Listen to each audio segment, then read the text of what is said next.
Testing 1, testing 2. Microphone check, check 1, check 2.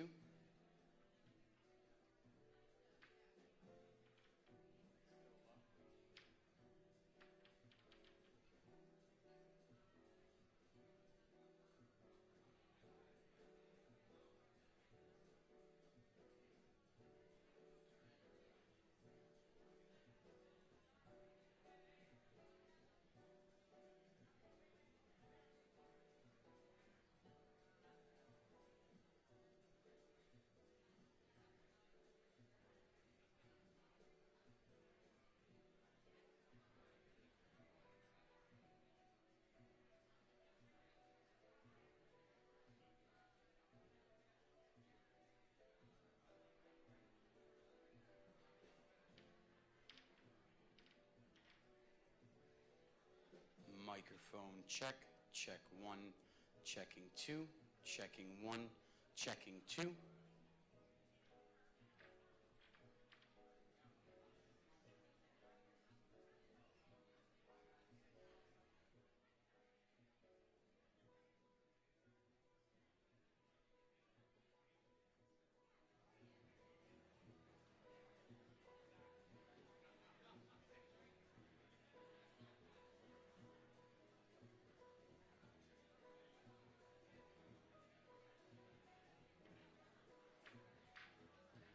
Yeah, I'm still doing the music too. Check 1, checking 2, checking 1, checking 2, check 1, check 2.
Good morning, everyone. Good morning. Thank you, and I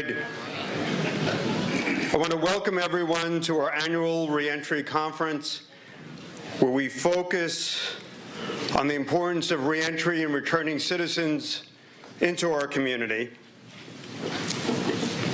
And I'd like to begin with a reading from Psalm 118, which is in today's lectionary.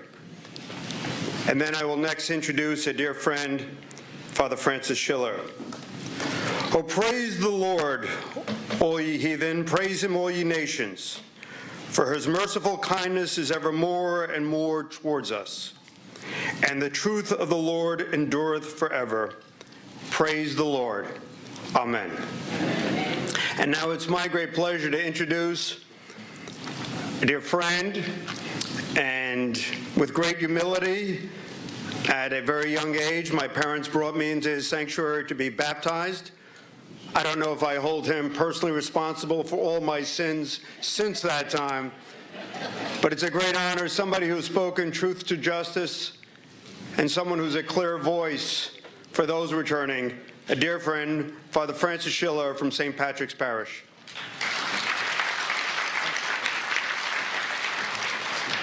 Thank you, Father McGreevy. As we gather this morning for this conference, for the important work that you'll be doing, not just today, but for a good part of your lives, let us pause now and just put ourselves into the presence of God, our God, and think about the things that we can do. And we'll ask God's blessing. Almighty God, we ask your blessing upon us all gathered here. Give us your mercy and love during the year. Help us to always understand your sense of forgiveness and understanding. And we ask you that we always take in our own lives the acknowledgement of the mercy we have received, and also that we have the courage and the word of fortitude to carry out that mercy and sharing it with our sisters and brothers who we try to serve and who we try to re-enter into our lives and into the lives of the citizens of New Jersey. We ask this, as we ask for everything, through your merciful forgiveness and understanding. Amen.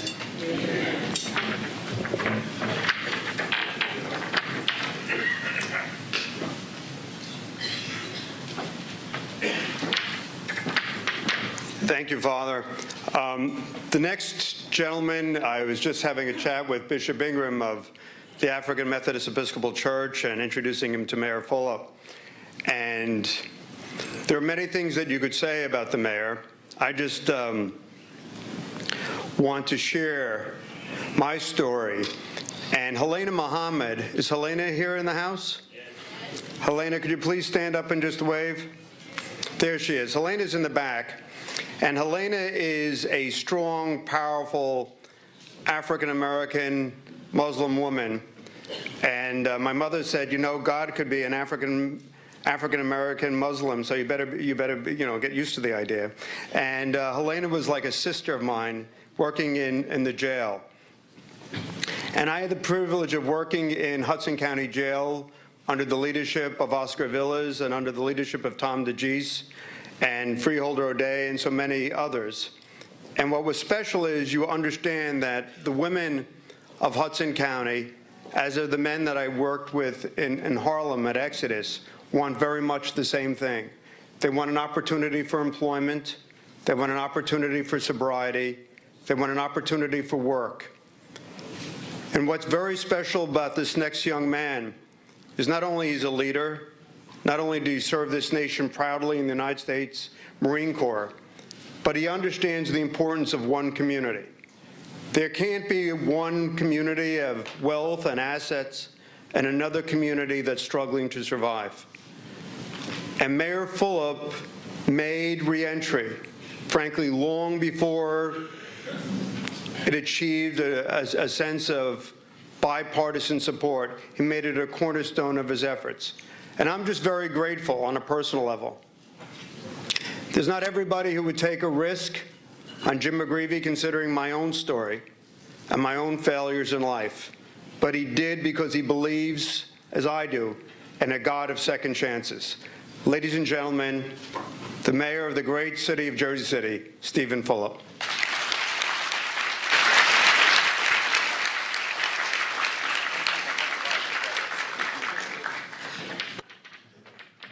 Sometimes I wonder why I take that risk with him. Nevertheless, let me start by saying thank you to a couple people that are here specifically, and I know all of you are involved in this issue, but I do want to recognize some of the partners specifically that I have a privilege of working with in day out. I want to start with our state senator who represents this part of Jersey City. He's the mayor of Union City, and that's Senator Brian Stack. If you could stand up, Brian.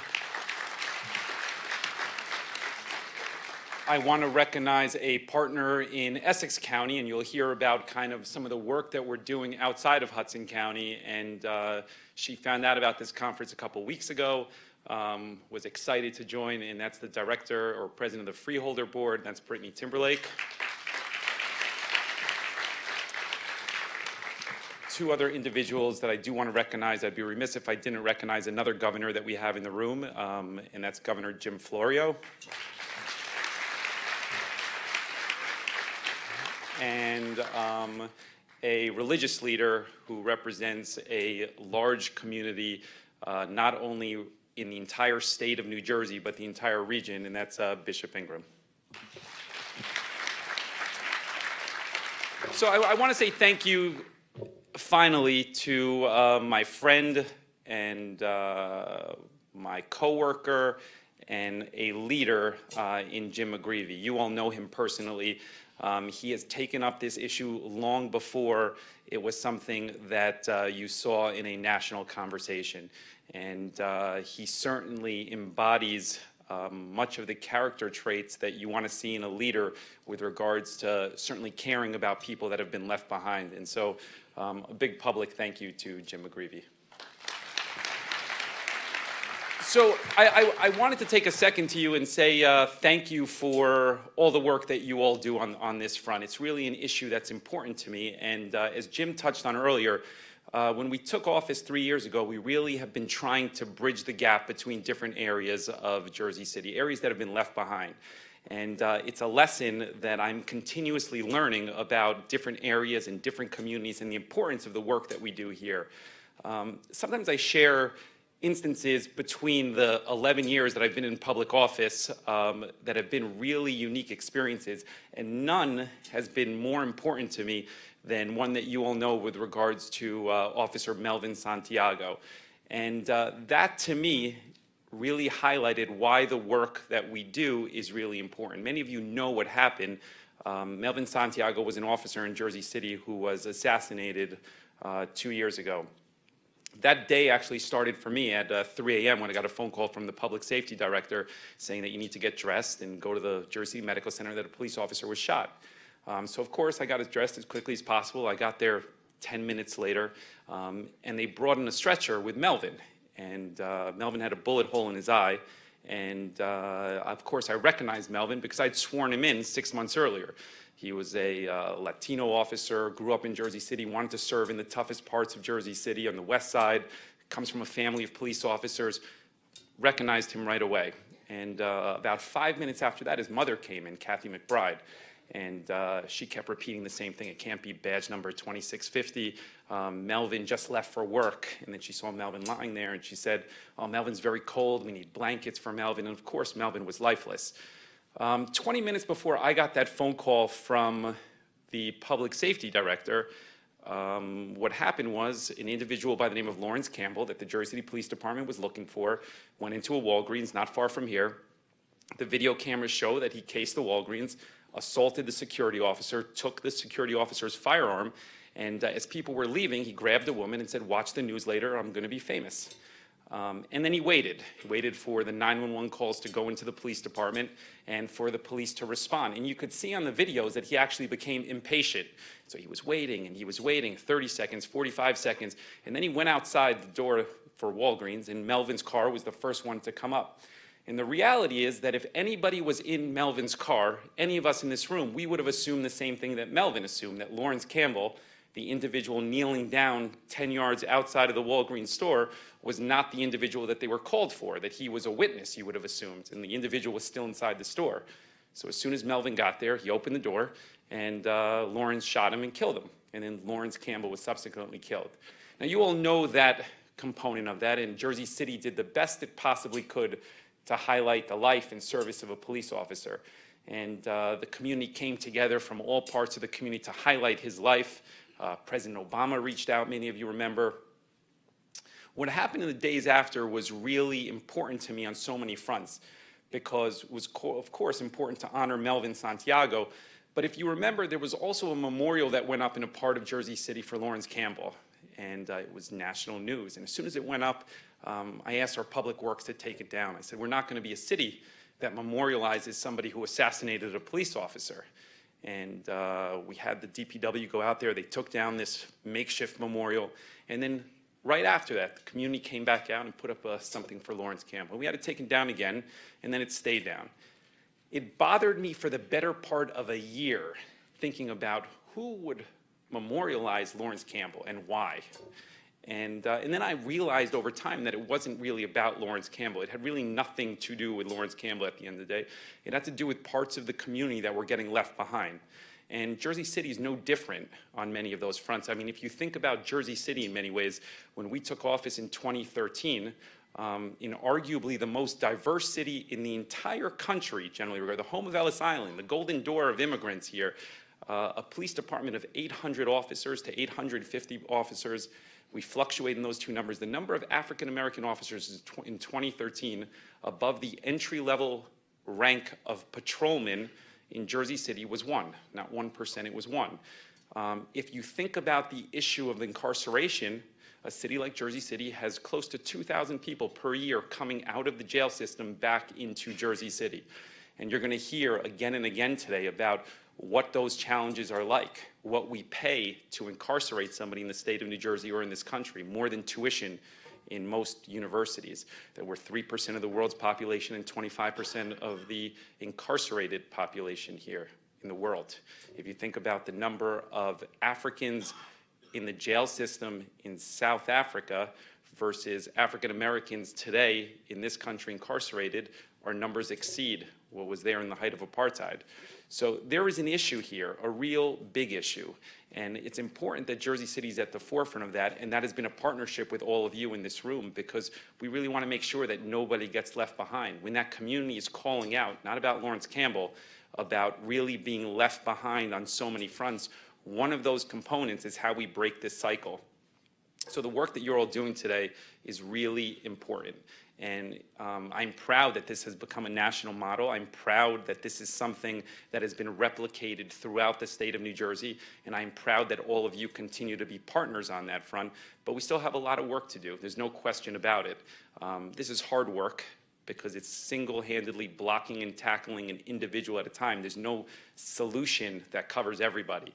But I'm confident and optimistic that with the partners in this room, that there are much brighter days ahead on bringing cities together. So thank you all for coming out today.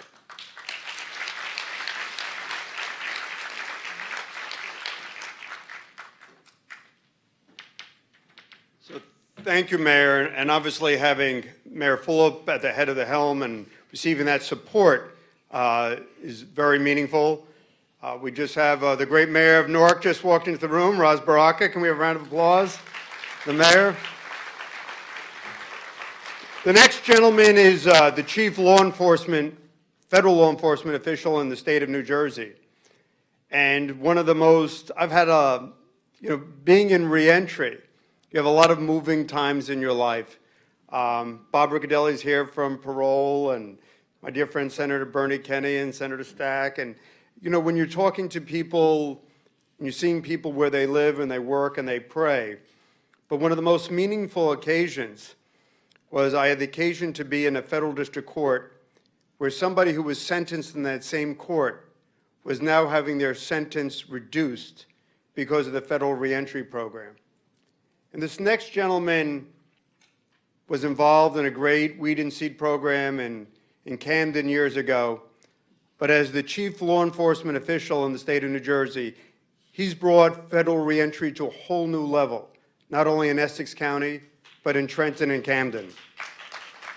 You can applaud. So what's particularly important is when President Obama came to the city of Newark to give credence and testimony to the work that Mayor Baraka did and the U.S. Attorney did, it was Paul Fishman who for so many years had planted these seeds in the vineyard. It's very rare that a law enforcement official understands the importance of compassion, the importance of equity, and the importance of second chances, and works with the reentry community to make that a reality. Ladies and gentlemen, the U.S. Attorney for the District of New Jersey, the Honorable Paul Fishman.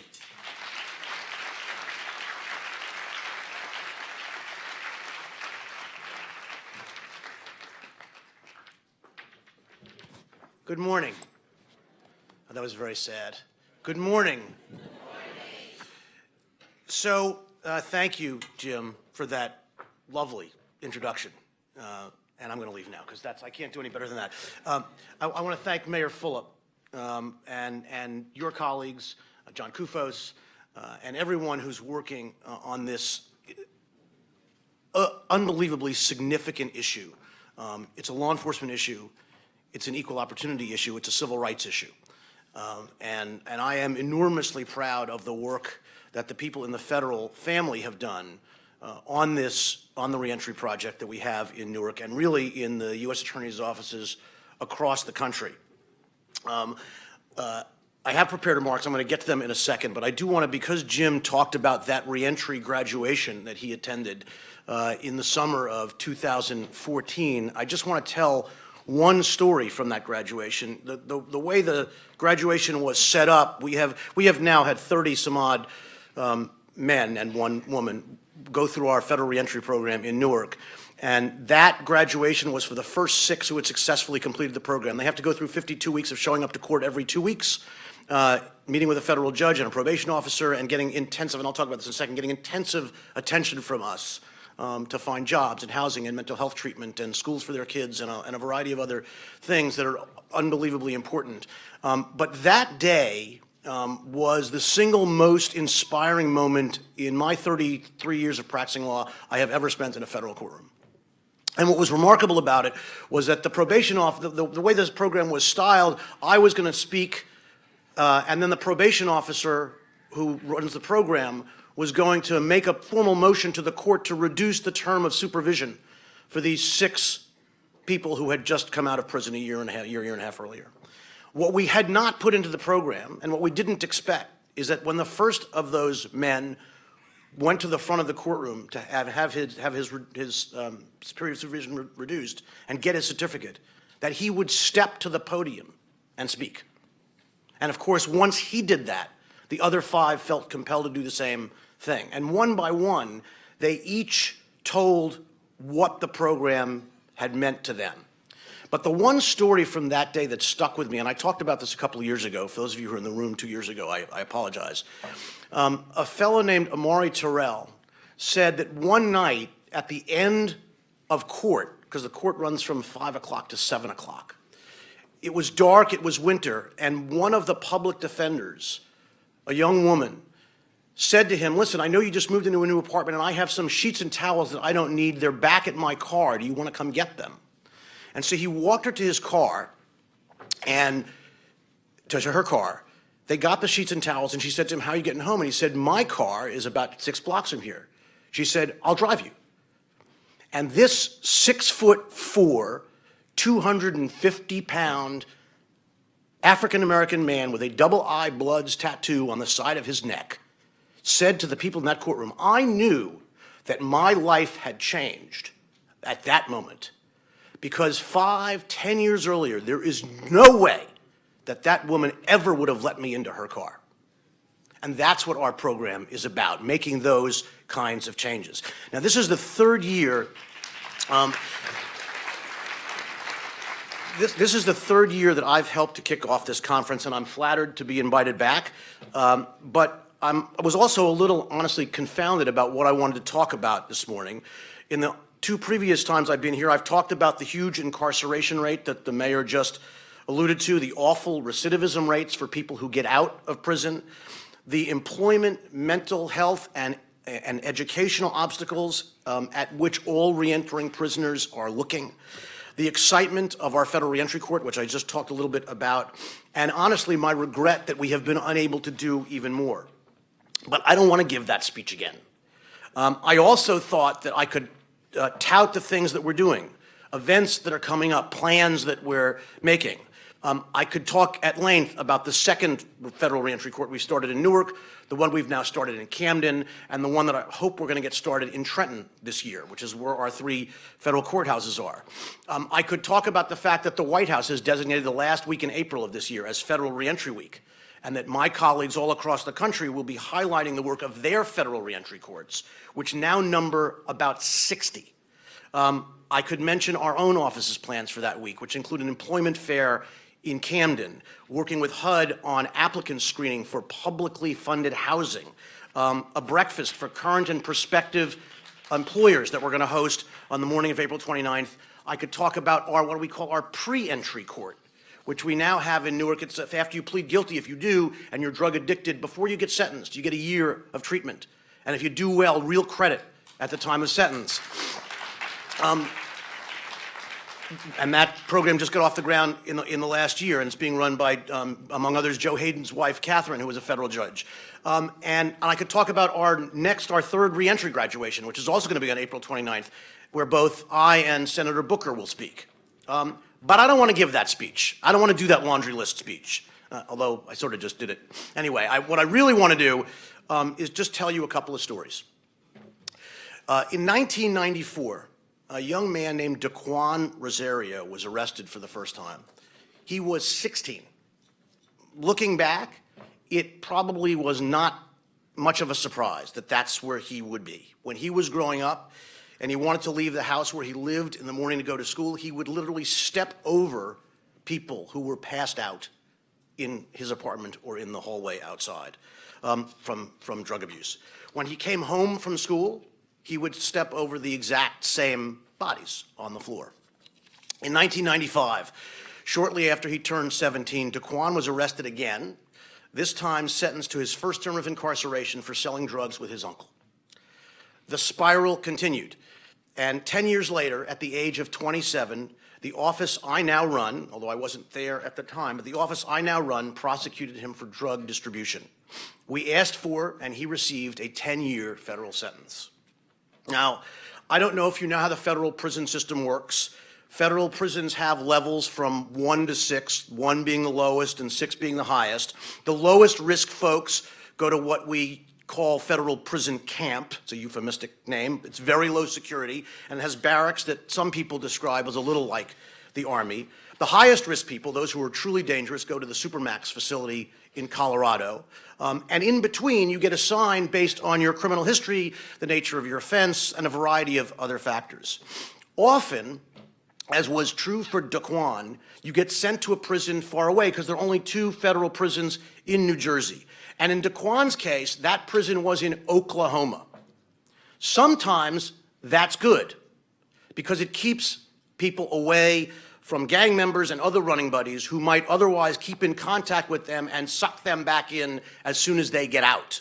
But it also makes it really hard for real friends and family members to visit, to keep in touch, to maintain the intact social structure that ultimately will be enormously helpful to those people when they come home. And that's what it was like for Daquan. For the first 4 years he was in prison, he received no visits from family members. Finally, Daquan was released in late 2012 and early 2013. Before he left prison, he was given 2 things. First, he got some street clothes to replace his prison jumpsuit, but they weren't his clothes, they weren't nice clothes, and they didn't fit all that well. The second thing he was given, as he put it, was some money to buy a bus ticket and a couple of slices of pizza and a soda if the bus stopped on the way back to New Jersey. That's it. So when he got to the federal halfway house in Newark in early 2013, here's the inventory. He was a 37-year-old holding nothing but a high school diploma. He had no job skills, no significant job history except for the positions he held while he was in prison, no money, clothes that weren't his, didn't fit him well, and weren't very nice. So what did he do? He managed to get a job flipping burgers at Burger King. But that job, honestly, didn't give him a lot of money and didn't give him any self-respect. And he didn't even really enjoy any real camaraderie with the other people working at Burger King. And he quickly realized, really fast, that it would be easier and more lucrative to go back to selling drugs. And guess what? Like other men in his position, he had old friends from his neighborhood who were approaching him almost every day, trying to tempt him to do exactly that. But he wanted to change. He wanted a better life. He just wasn't sure how to do that. One day, while he was still living in the halfway house, he was visited by Kevin Egley, the federal probation officer who works in Newark in federal court. One of Kevin's jobs is to supervise people who are recently released from federal prison. That day in 2013, Kevin was there wearing a slightly different but related hat. He was there to ask Daquan to participate in what was then our very new federal reentry court. They started to talk. But as soon as Kevin explained to Daquan that he would have to come to the federal courthouse every 2 weeks to meet with other people like him and a federal judge, Daquan said, "Stop. There is no way that I'm walking back into that building." And who could blame him? The last time he'd been in that building, people from my office were asking a federal judge to send him to prison for a really long time, and a judge was telling him why he deserved that. But Kevin is persistent, gentle, but persistent. He said to Daquan, "Come once, try it.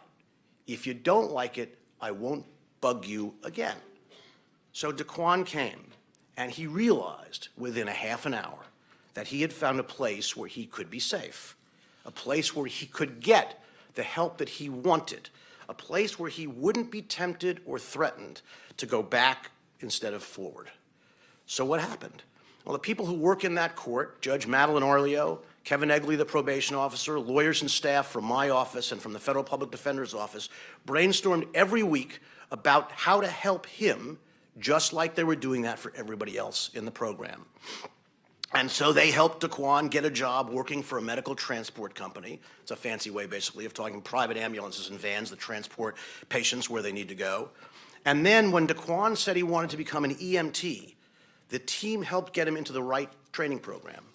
And when he finished that program, sometime in 2014, Daquan got a job that he still holds as a full-time EMT worker for the County of Essex. He has an apartment, he has a car, and he told me when I saw him earlier this week how bummed out he is that because he's still under supervision, he is not yet eligible to register to vote. But that will come. Now, all of that is pretty amazing, and you are right to applaud him, and I know that applause is really for him and not for us. And I'm unbelievably proud of him and the people in the federal family who have taken so much of their time to help him and the other participants reintegrate themselves into society. After all, we all know this, 95% of people who go to prison will come out, and they're coming home, or to a place they used to call home, or to a place they want to come home, and they're gonna be neighbors to somebody. And it's our obligation to make sure that they are all of our neighbors. But here's what's even more amazing about that. Many of you remember, and either the mayor or the governor referred to this, you remember last fall, on November 2nd, President Obama came to Newark to talk about and highlight drug treatment and prisoner reentry programs. He first went to visit Integrity House, where he got to see up close and firsthand the challenges and the successes of that remarkable place. And then he went down the street to Rutgers Law School to give a speech about prisoner reentry and to announce some initiatives, like, for example, banning the box for federal employment. But after the Integrity House speech, after the Integrity House visit, and before the speech at Rutgers, 10 of us had an hour-long conversation with the President of the United States about prisoner reentry. Mayor Baraka was there. Senator Booker was there. Judge Arleo was there. Kevin, the probation officer, was there. I was there. And Daquan was there. A former federal prisoner sitting immediately to the left of the President of the United States, 4 feet away. By the way, wearing an incredibly sharp suit that now fit him very well, for which he was called out by the President. But it was a plan that I could never have put on. But as I and everybody else in that room sat mesmerized, and I know the mayor will agree, Daquan, unflinching and unintimidated, told the President of the United States the story I just told you, but better, because it was his story and not my story. And I can't overstate for you the visible impact that that story had on the President of the United States. The rest of the hour was fascinating, don't get me wrong, and we got to discuss what's great about our program and what's great about other programs and the obstacles we faced. We talked about staffing and resources and how to scale these things up. But when we walked out of the room, the thing that stuck, the thing that everybody remembered, the thing that moved the President was Daquan's story, his eloquence and his poise. Don't take my word for it. Go watch the speech that the President gave 15 minutes later. It's on YouTube. Only a few minutes into that speech, the President stopped, announced he was going off script, and described for everyone watching and listening what he had just seen and what he had just heard. And if that wasn't enough, in the last 4.5 months since then, he has described that encounter at least 5 times that I know about, including at a town hall in Shreveport just recently, and at the gathering of either the nation's governors or the Conference of Mayors. As the President himself has said at least 3 or 4 times, Daquan is now helping to save lives instead of ruining lives. The President is not the only one who has been touched and been inspired by this work. And I'm just talking about the ex-offenders who have managed to reach deeply into themselves and with help and guidance to become mature, responsible, self-respecting citizens and spouses and parents. In fact, it's been my experience that reentry is not only good for the lives of our program participants who are working to change their lives, it also has a profound and lasting effect on the lives of everybody involved. I have seen it soften the hardest and most cynical of federal prosecutors into champions for its cause. I've seen it move federal judges to call their own personal and professional contacts to ask for help for court participants. And I've seen it inspire my own son when he celebrated his bar mitzvah in October. As many of you know, when a young man or young woman of the Jewish faith turns 13, they are deemed old enough for the first time to read from the Torah, the scroll that contains the 5 books of Moses. And depending on when in the year your bar or bat mitzvah falls, you read the portion of the Torah for that week. The Sabbath of my son's becoming a bar mitzvah, the portion included the story of Sodom and Gomorrah. It is a complicated story, full of moral ambiguity, as so many of those stories are, in which God tells Abraham of his intention to destroy in the entirety of 2 cities because of the wickedness of their inhabitants. And I'm a little nervous about doing this in front of McGreevy, because he knows more scripture than I do. But Abraham, as you probably know, tries to talk God off the ledge and proceeds to bargain on behalf of the inhabitants of Sodom and Gomorrah. First, he says to God, if I can find 50 righteous men in the city, will you relent? And God says yes. Can't find 50. If he goes to 40, can't find 40. Walks all the way down to 10.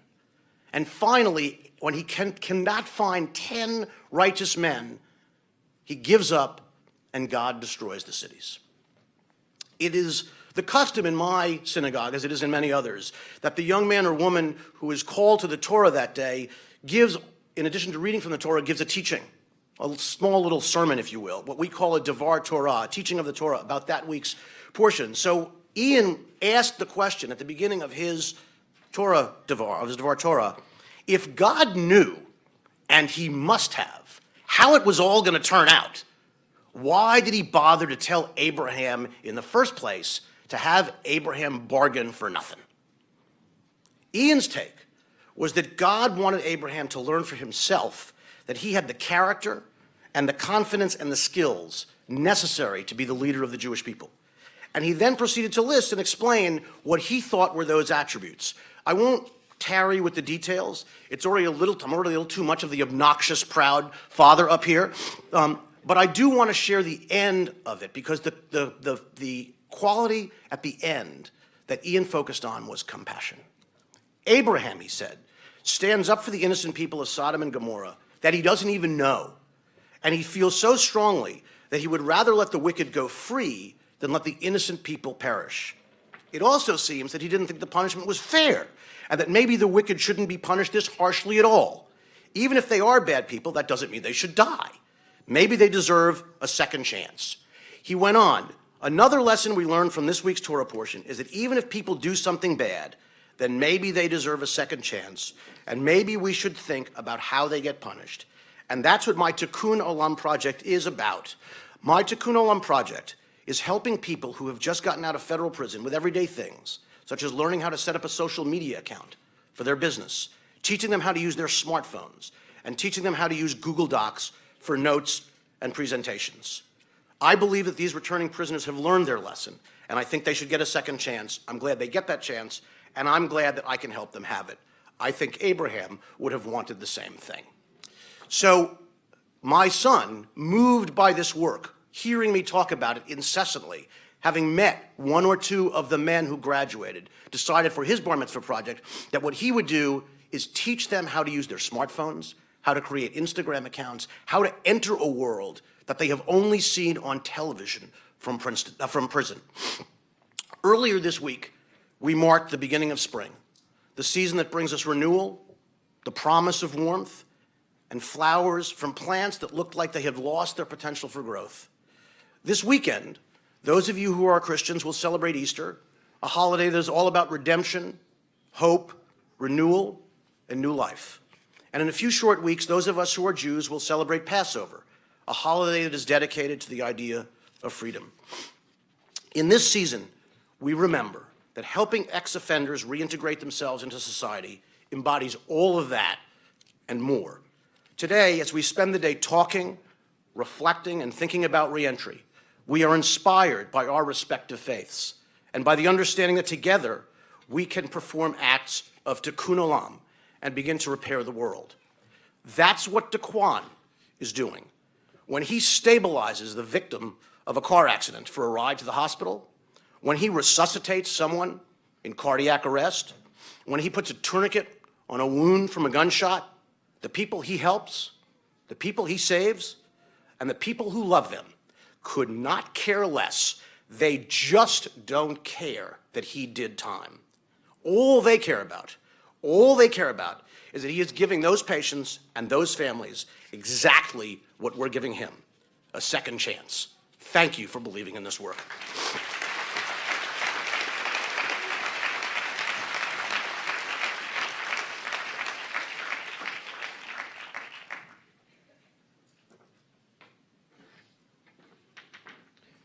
Thank you, Paul. And again, isn't it tremendous that we have our chief federal law enforcement official so passionately committed to reentry? Can we have another round of applause? And I'd also like to recognize the members of our Jersey City Employment and Training Board. If they could please stand, Mr. Roger Jones, Andrew Campbell, Leslie McRae, and the members of our state board, New Jersey Reentry Corporation, the Right Honorable Joseph Hayden. Thanks. And we're also blessed to have today the president of Integrity House, Bob Budsock. Bob. And a woman whose grace and intellect and ability knows no bounds. She worked as the commissioner of the Department of Human Services for 9 years. It almost seems like 90, but we're very much honored to have with us in the House, Jen Velez. Jen? Now next, I'd like to our first panel to please come forward and join us on the dais. Bishop Ingram, the mayors, please come forward. And as they're coming forward, I'm just going to ask that a video be shown that focuses on 3 young men. Enrique, Ricky, and Tony, could they please stand up? And Michael, the video, please.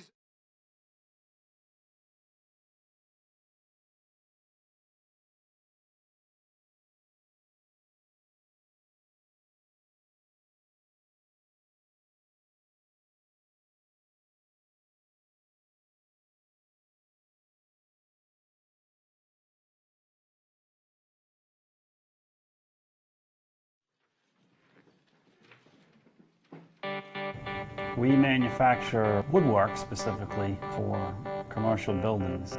Anything that would be custom designed and fabricated.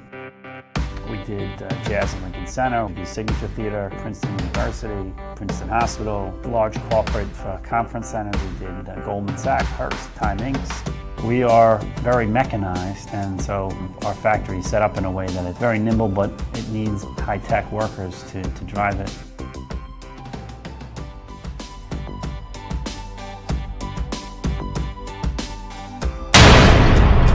At a young age, I was being knucklehead, started selling drugs on the block.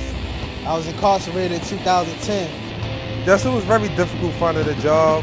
I didn't really know where to go. A lot of jobs don't want to hire you. It was hard to find some place that would actually take me. I was skeptical at first. We're going to have to put a lot of work into these people. Right about now, I do a little everything, from shipping to machines to carpenter. Carpenter. They had me doing carpenter, and I took a class before, and I really like it. Something I got into when I was younger with my mother. 5 years down the line, I went from broom pusher to supervisor,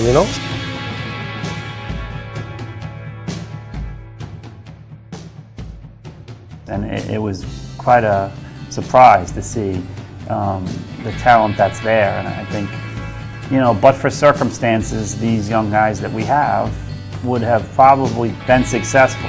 And they just sent me to Michigan. First time on a plane and everything for a week for training.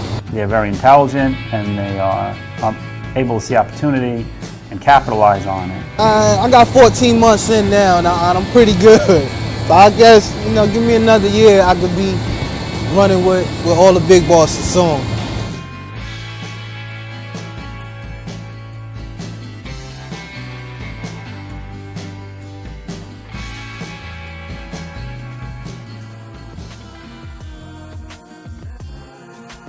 Yes, it's very cool knowing that people actually looking at your stuff and saying it's nice, stuff that you worked on. Because we don't see it in whole. You'll see 40 carts roll out of here and it's like, okay, 40 carts, but you don't see the bigger picture. And when you walk into an auditorium where you did all the wall panels, all the ceiling panels, and you walk in and like, oh my God, like what a sight, it's awesome.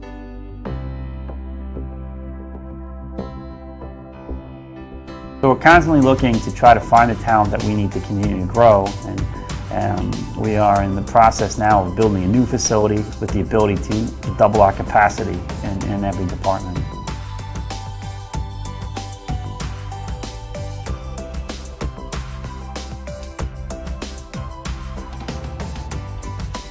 Thanks. I'd ask Andrew and the guys to come up here. Ricky, Pedro, Nari, come on up here for 30 seconds. Can we have a round of applause for these guys? Take off your hat.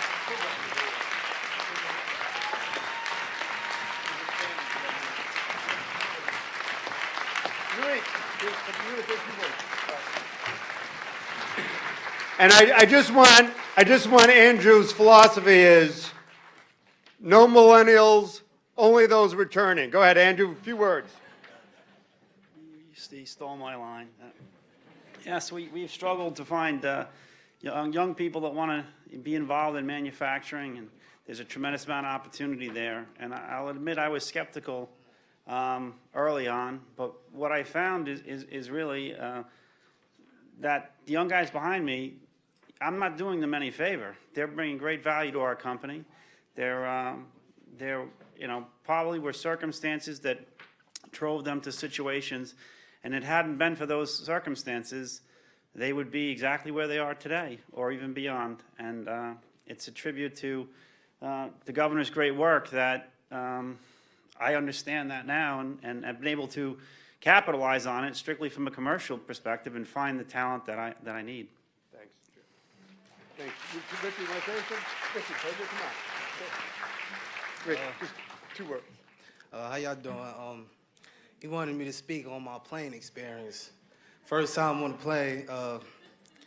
Soon I got there, the fire extinguisher bust on the plane. My heart just dropped. I ain't gonna lie. I just said, not today, not my first time, but I really appreciate all the opportunity that came to me. So, and I would not miss any opportunity. I worked so hard to get here, and I'm going forward. That's it. That's it. Thank you. Yeah, I just want to say thank you, for the opportunity, give minorities a chance to, become who we can become, and give us the opportunity to prove ourselves more than our past has shown. Thank you. Amen. Thank you. Marie? Who's your counsel? Ms. Muhammad? No, John was. Oh, now, give a shout out to John. Shout out to John for really helping me become what I am, a taxpayer now. Hey! I didn't see myself becoming that, but seeing it now, the video and the hard work that I'm putting in at AMI, it's wonderful, actually seeing that. So thank you all for your help, and time to move forward from here now.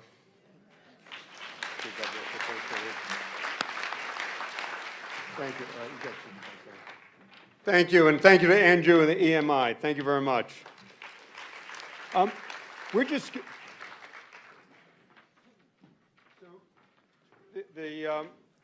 Go ahead, do you want to check the microphones? So we're going to just start out, and what we see in the New Jersey Reentry Corporation, we're blessed, and I'm just going to introduce the panel, starting at the far right, Senator and Mayor Brian Stack from the great city of Union City, who is somebody who's been dedicated to reentry, and from his own family and his own upbringing, he understands the importance of these opportunities. And Mayor Stack's been a great champion in the state legislature and here in Hudson. The great mayor of Toms River, Mayor Kelaher, who after the governor is my second favorite Republican, but Mayor Kelaher happens to be from Jersey City, happens to have gone to St. Peter's. I'm sure he was baptized a Democrat, then he crossed over that Driscoll Bridge. Mayor Kelaher, Bishop, you've seen as somebody, a moral voice of authority, not only in the African Methodist Episcopal Church, but throughout the nation. And I'm just very much honored that he's on this dais and with us here today. Bishop Ingram, thank you. Mayor Fulop, the great mayor of Jersey City, you've heard from. Judge Baraka, Judge is the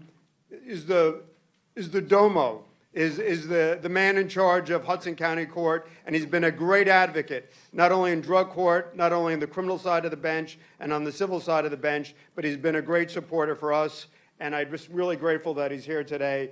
And lastly is the great mayor of the city of Newark, Brick City. Somebody give it up for Brick City, Brittany. And he's a branch of that great stem who was his father. So I just want to say thank you very much, Mayor, for being here today. And the first thing I'm just going to start off with the judge. And Judge, could you tell us from a judicial perspective, what is reentry and what are the challenges to the judiciary? Well, you only gave us an hour up here, Governor. I don't know how to, but briefly, the challenge from the judiciary's point of view will come into play with the new Criminal Reform Act. And one of the things that the Criminal Reform Act, that's effective January 1, hopefully will allow us not to detain individuals and set various conditions for their release other than money. And part of those conditions will come into play with what you've seen and from the young men we just heard from. What a judge can do under the new statute, we can let someone out without posting any money, and we can set conditions that hopefully will help the individual as well as the system. And a couple of those conditions, if you're employed, we can make it a condition that you have to maintain employment. If you're not employed, we can set a condition that you actively seek employment as one of the conditions to keep you out of prison. We can also ask you to maintain or to commence educational programs. We can ask you to see pretrial services routinely. You heard the U.S. Attorney talk about every couple of weeks coming to the courthouse, where you basically would check in and you'd be monitored. We can also ask you to refrain from alcohol and drug use and ask you to get counseling. And I think what we're trying to do is, it's simplistic to say we want to reduce the jail population, but if we truly want to keep it reduced, then the judiciary has to work in setting conditions that help that and prevent recidivism. I guess in a nutshell. And I just want to say thank you, because we've got a real partnership with the judiciary in Hudson County, and now we're in Ocean County with Mayor Kelaher, and we're also in Paterson, Passaic County, and we're in Essex County. And I just wanted to ask the bishop, I mean, obviously as presiding bishop of a large and flourishing church, and I'm grateful for the pastors that are here, what do you see within the sanctuary? What do you see within the four walls of the church that people are yearning for change, for reentry? Church ought to be a redeeming institution. It's not always that. And one of the things you have to do is kind of break down some of the walls. A poet once said that high walls make good neighbors, and that's not necessarily so, because we're talking over against people, not talking with people. So one of the things I think we have to do is create an environment, an ethos where you can have people come in and share similar stories. Some of the things we heard today, all of us have relatives or friends or people who have been adversely affected by all kinds of things. And this matter about the reentry is very much a thing that we live with every day. So the question is, how do we redefine what church is? Church is never a place, it's always a people, it's never a fold, it's always a flock. Never a sacred building, there's always a believing assembly. So how do we create an environment where we make it a place of dignity, where everybody can come in and we can share each other's stories and relate with each other and build the kind of community that I think God wants us to have. Amen. Thank you. Mayor Baraka, one of the things is in every community it's different. Say, for example, in Ocean County, maybe the challenge is opiate addiction.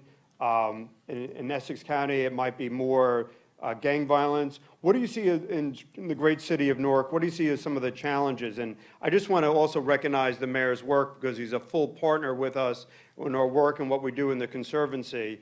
Him, and I also want to recognize the county executive, Joe DiFrancesco and Phil. But the mayor spoke, and he's got a friendship with John, who we work with. Mayor, what do you see as we grow? And frankly, we've got 20 clients a week in Newark. What do you see as some of the institutional or some of the capacity challenges as we move out? Well, obviously, we need, as we spoke with the president about, we need more resources to be able to service people in a whole kind of sense. The work that you're doing around transitional housing or housing period, jobs, drug addiction, getting them IDs, licenses, all of those things are important. And then trying to find places for them to work. So being creative about how do you create opportunities for them for employment. So in Newark, we are moving towards, cooperatives. So instead of just trying to find people jobs, we want to put them in places where they own the job themselves. Out of Cleveland, they do this Evergreen Institute. So we have a cooperative laundry that we're partnered with St. Barnabas to help us to create a laundry for reentry folks where they own and operate the laundry themselves. So this will help us decide whether we want to continue to do this or expand it or create other industry where young people could get involved in terms of reentry and run their own kind of manufacturing as opposed to just being an employee of one. You become an employee and an owner at the same time. So in order to do this, you need a lot of resources and you need a lot of support and commitment, not just from the public sector, but from private sector and the philanthropic sector as well. So we need this to continuously ring itself throughout the state where people begin to become committed to advancing their dollars, their resources, their procurement towards the kind of programs that we're trying to develop around putting people back to work. Yeah, and I think what Mayor Baraka said is so important, and we're doing it at the Conservancy, giving people opportunities to work as they come out. So they do landscaping, they did snow removal. They can see how wonderful homeowners are when they don't clean the snow as perfectly as they would like, but it's getting people work and jobs and job opportunities. And with that, I just, Mayor Stack, Senator Bryan, you've understood the importance of addiction treatment, and Bob is here from Integrity House. How critical is addiction treatment when 70% of the people behind bars are either addicts and or alcoholics?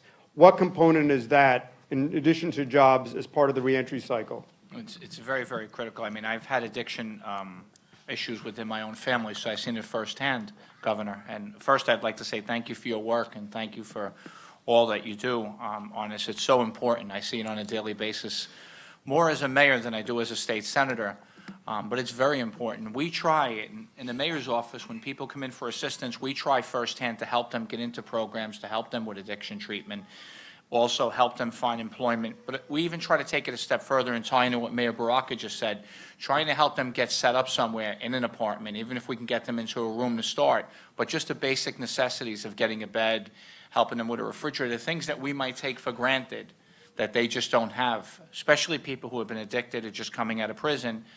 It's a very tough world. You don't give them an opportunity, you don't show them that somebody truly cares, they're back to that same cycle again.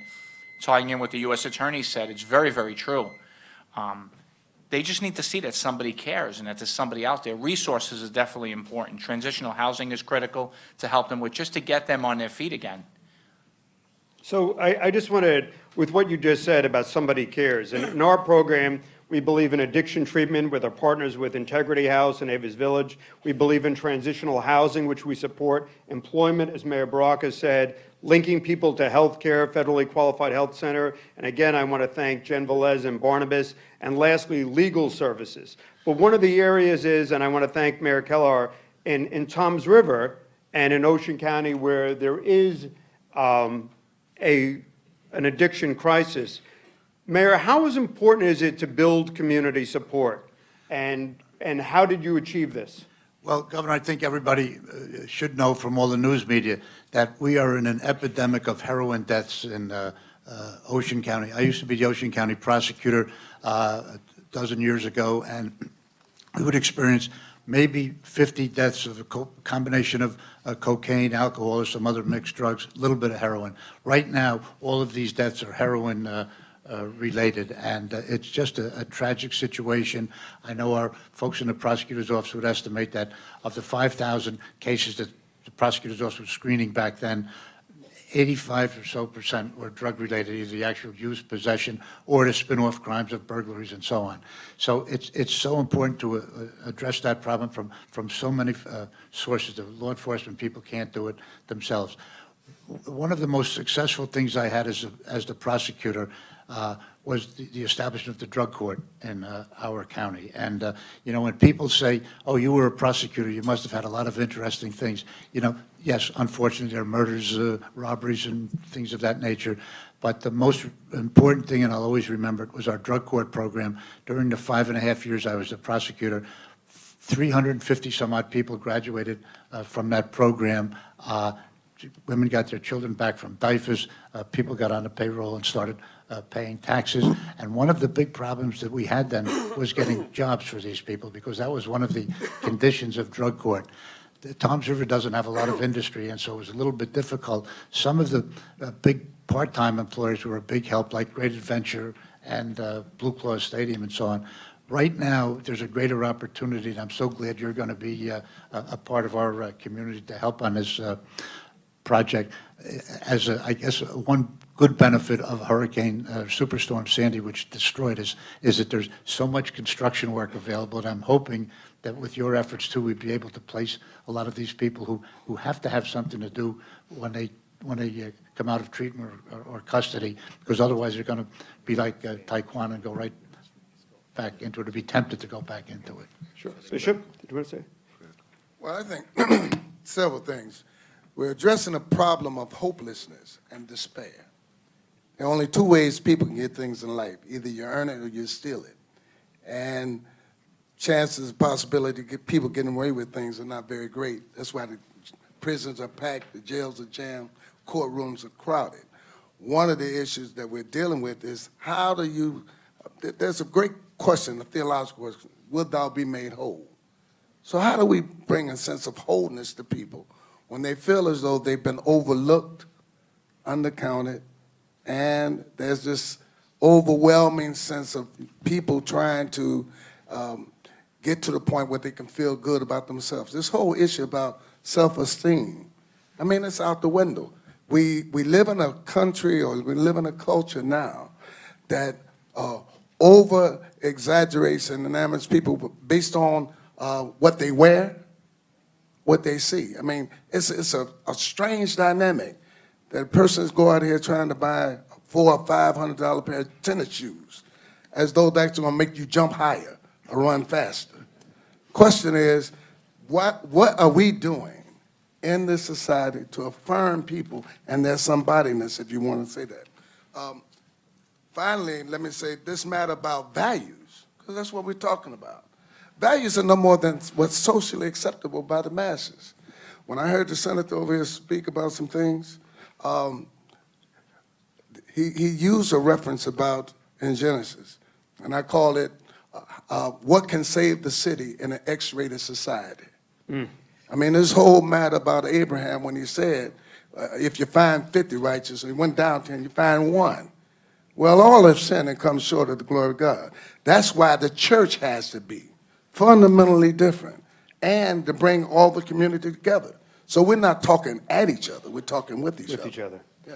So Mayor Fulop, I mean, you know, part of this is also developing the political will. So New Jersey, I think, is in the vanguard. Both Republicans and Democrats support the idea of reentry, that our goal isn't prosecution, our goal is treatment, our goal is housing. How do we develop the political will to make this a wider reality within our state? I think, is this on? Yep. I think it has a lot to do with, Oh, no. I think it has a lot to do with education, to be honest with you. This is the type of issue that most people would say that's a good thing to be doing. And you see by the turnout today. From my personal experience at the same time, it is a very, very typical type of NIMBY issue where people think it's great, but not in my backyard type of thing. And I've experienced that time and time again. And it's a hard thing to overcome, and it takes a lot of education. We had to go through that with the community in Jersey City, where people's knee-jerk reaction was to say, I don't want that type of facility in my specific neighborhood. Yes, this is a good thing to be doing, but not really by me. And it took a while to get people comfortable with even where the Martin's Place headquarters is, that happens to be a location that is safe, because the people who are coming through there, yes, they may have records, but they are seeking to better their lives. They are coming from a place of actually trying to get better. So there's an education component. And then the other big challenge that we have ultimately, that I think speaks to kind of the political will and the overall will, is the coordination of a lot of different resources. So we have a good relationship with the judicial system now, with our head prosecutor who's there. We're reaching out to the churches, the social workers, the political components. The one thing about this issue, which is different than a lot of others, is that there are so many different entities that are crucial. They're not optional. They are absolutely crucial to making it successful. And there's not one big brush that you could do for every single individual. Each of those individuals sitting around the table have their own stories, their own backgrounds. They're all demoralized. Nobody loves them. Nobody cares. And it is very hard to get all those resources together to say that you will not fall through the cracks. I am certain that everybody who walks through Martin's Place initially, they're hopeful that their life could get better, but they're also probably skeptical that they're going to be treated the same way that they've been treated before, which is ultimately slipping through the system and the cracks that exist. And it really creates a challenge for us to bring this framework together that can move things forward politically and from a community standpoint. Thank you. Mayor Baraka. So I just wanted to say two things. One, we always refer to people that are returning home from incarceration as reentry, but I would argue that they were never a part of society in the first place, or never felt like they were involved in what was happening in the beginning. So it's not like you're re-entering. It's like your first foray into the community that is now trying to welcome you after you've been punished, as opposed to welcoming you before you were punished, which drove you into doing what you was doing in the first place, right? So that's number one, and I think it begins to change the way we spend our dollars. And then lastly, we talk about resources. I think what the legislature can do is when people, this whole idea about maxing out, we spend a lot of money around prisoners who max out all the way to the end. And usually, and I think the U.S. Attorney alluded to it, most of these people, 90% of folks are going to return home anyway. So most of the time when people max out, when they come home, these are folks who will more than likely return back to the institution. In fact, in Newark, most of the guys who return home, within a year of them being out of jail, a lot of them are either victims of homicide or committing violence themselves because they have not been a part of any real reentry or any kind of services. The reality is we need to stop this whole idea about maxing out, save some of that money that we use to incarcerate people all the way to the end, and bring them home in a program. Because when people have structured programs, it's more than likely they'll be involved in a program the U.S. Attorney talked about, Fishman, which I think those programs are incredible to some of the things that we're trying to do in the county and in the city. Those programs are successful, and we need money to do that. And we could take the money directly from the prison system that keeps the money for people who are maxing out all of this time, right? So if we give them a shorter time with more structure and programs to be involved, we guaranteeing almost that they will not return back to jail. Can we have a round of applause for Mayor Baraka? So, one of the, we have a program at 32 Prince Street in Newark, and MLK and Paterson on Montgomery, and now Main Street in Toms River. But I think Mayor Baraka pointed to something very important, as did Mayor Fulop earlier, about how do we change the metrics? I mean, so I remember when I was a young assistant prosecutor, the goal was prosecutions. Young public defender, the goal is exoneration. How do we change the goal, whether it's Mayor Kelaher or Judge Barrizo, how do we change the goal so that it's making the person whole to changing that behavior? Judge? Well, in following up, I think, what the bishop said, and what I think the tone here is, people, it's hopelessness, and people have to have they have to feel that they're wanted. That's one of the difficulties that the judicial system, we're not here, look, it'd be nice if I can say we can coddle everybody and be somebody's mother. Our branch of government doesn't work that way, unfortunately. Our branch of government is to enforce the laws that the legislature passed. However, as the mayor of Toms River said, and we have a unique situation, our drug court judge is the former prosecutor. So he has a very unique perspective, and if anyone here has ever seen Judge DeFazio or remembers Ed DeFazio from his prosecutorial days, he has a way about him in communicating. And I think he's done a phenomenal job in following up with what Judge Venable did, who will be here later, in terms of our drug court. And there's nothing more remarkable than coming to a drug court graduation.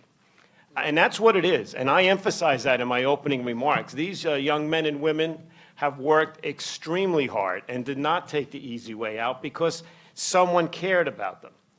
The problem is when no one cares about you, people will do the time. It's easier to do the time than to do the drug court program or the programs that we're establishing, and that's my concern in terms of the conditions we can impose.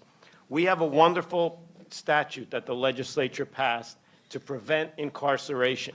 The question's going to be convincing the young men and women to take these steps as opposed to simply doing the time. And I think in order to do that, as you said, Bishop, they have to feel wanted. Someone has to show them that they have a purpose out there and they're meaningful.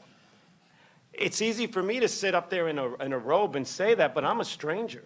Tom, gonna see me once. as a former prosecutor, I mean, to go to Mayor Baraka's point, is there anything that we can do, instead of just looking at prosecution and sentence, to look perhaps at what we can do to perhaps mitigate the sentence, but put people in situations where they can be made whole? Yes, and I think I see that changing a bit. I kind of have a philosophy, even as the mayor and Tom's ever did, have an attitude or a philosophy, what can we do to help? And I think that has to permeate the law enforcement community too, and not just say, okay, that's the sentence, you're convicted, rather than to say, wait a minute, this guy needs some help, and let's see if we can divert him or do something to that effect, because just throwing the key away and locking him up is not the answer. Now, at least I see you've had a program, I know here in Hudson County, trying to help people in jail, but maybe we could do more before they even have to wind up in prison. Senator Stack? Sure. Governor, what Mayor Baraka said, and he hit the nail right on the head, if there's no type of funding dedicated for people when they're coming out, we're just throwing good money after bad money over and over again. It goes into the black hole and it never comes back. By investing in people when they come out and helping them, find a job, find some type of housing. I'm sure Mayor Baraka faces it like every other mayor does, Mayor Fulop does. You're trying to help people, but there's no funding there. You're trying to help people, there's not a lot there. Thank God for the reentry program, but there's got to be now monies dedicated on the state level. And myself being a senator, I'd be happy to do that. There's got to be money dedicated to help people when they're coming out. You talked about people not wanting the reentry program in the neighborhood. There's people that don't want a homeless shelter in the neighborhood. They've done nothing wrong. These are people that are homeless. It's not a crime to be homeless. And housing is not a luxury, it's a necessity. Think about how hard it is for somebody to come out that's been incarcerated to find a place. I mean, I've been there. I mean, my former chief of staff, Mark Albiz, is here. He can tell you how hard it is to find somebody a place to live, especially when they're making minimum wage. How do they afford even a room? And I think that's some of the things that we're forgetting. If we invested some of that money, instead of spending whatever it is, $60,000 a year incarcerating somebody, help them to become productive citizens. Even Mayor Baraka said many of these people, you talk about reentry, many of these people were never part of society, and it's a shame. And now coming out of prison, they're ostracized and they're pushed to the side. And it's wrong. If we don't dedicate some type of funding, if we don't have some type of programs on a statewide level to help them once they're out, and it's not dedicated to the municipalities, I don't see how it's going to work. We really need to put our money where our mouth is and dedicate it and make them more productive. I really believe that, and they can be. And a lot of it is what Judge Barriso just said, not feeling wanted, not feeling loved by anyone. People's upbringing, how they come up. I was fortunate to be raised the way I was, but if I wasn't, I didn't have a parents that cared about me, who knows where I'd be today? And I think a lot of people just don't want to admit that. And we've been blessed with the Affordable Care Act with President Obama, as now we can register everyone for health care and federally qualified health care center, provide them access to Medicaid. Working with the county, we provide for transitional housing, but it's also employment, as I think a number of people said. And I was just wondering if Mayor Fulop can talk about perhaps some of your efforts at having people be employed, not only on construction job opportunities, but enrolling them in the trade unions to sort of increase the next generation of people that perhaps are at risk into solid employment avenues. Yeah, couple points on that. The employment thing is a complicated one because I'll hear often from the community that we devote a lot of resources towards the reentry community, and then the greater 99% of the community that hasn't been involved in incarceration, what's being devoted towards them. And it takes an education component for people to understand that that small 1% that's coming out of the jail system is, again, the ones that are doing a disproportionate amount of the crime in your community. So it does impact everybody, and how important it is to break that cycle. I just want to also highlight that one thing that I've learned through this experience over the last 3 years as mayor is that a lot of the kids that get into these systems, ultimately, they come from families that have been into these systems. Their father was in the jail system, their uncle was in the jail system. They are not scared of the jail system. So while we're looking at the post-incarceration component, there is a lot to be said about the pre-incarceration component as far as targeting and recognizing those children that are high risk because of the families that they come from, ultimately. We have tried in Jersey City to partner with, like Andy in the front, who you've heard from earlier, or the laborers, some of the building trades, getting these individuals into the respective unions or jobs, but it is literally one at a time. There is no mass solution, so to speak. And I would say that what Andrew said when he was up here initially, that he was skeptical initially when he got involved in this program. You all heard him say that up here. And that is true of every single employer that we deal with. There is an education component that we have to go through with them to make them feel comfortable that this is going to be a good employee, this is going to be a good match, this is somebody who wants to better their life. So that's really ultimately where the challenge is that we have, and that's why a lot of the partners in this room are important. Thank you, Mayor. Judge Bariso, mental health issues. Mental health is such a critical component in terms of reentry, co-occurring disorders. Can you just touch upon mental health? Mental health is very difficult, particularly for the judiciary, as it is for society in general. We're very fortunate that we have a cooperative effort with the Jersey City Medical Center, where although we don't have a term calling it mental health court, we have a situation where an individual who is either incarcerated or in the criminal justice system is identified as needing assistance. We have been fortunate enough to work with the medical center and identify these individuals and try and get treatment, which they cannot get necessarily being incarcerated. But the biggest difficulty is, and the senator, I'm going to throw it back to the legislature, that, there's nowhere to put these individuals. We have nowhere to house the mentally ill. And we, as a justice system, also are responsible for the safety of the community. And the standard we have to impose is the individual a danger to him or herself or to the community at large. And when we can identify someone, and we've worked with the prosecutor's office, we've had meetings with the new prosecutor who's here about mental health, and we have tried to devote the resources to it. The difficulty we have from the judicial branch, I don't have the authority to order somebody to house these people in an apartment complex. I don't have that authority, and that's the difficulty, Governor. We don't have the residents available for the mentally ill, and we don't have families who are capable of taking care of them. I mean, if there were family members or sponsors, if we want to call it that, who can vouch or keep them, but it's very difficult, and that's a large component too. Mental health is just as bad as the drug problem when it comes to the criminal justice system. It's unfortunate. So we're seeing that we have mental health and addiction, but I think thanks to the Affordable Care Act, we have the monies now to be able to tackle those issues. We also have employment, as Mayor Fulop said, Mayor Baraka, and Senator Stagg said, that has to be a cooperation between the private sector and the public sector. But we're hearing housing. And that is an ongoing issue because obviously we have state prisons, more than enough capacity. But as Senator Stagg said, we have to create alternatives for housing that provide people avenues for safe, sober, structured housing, which is important.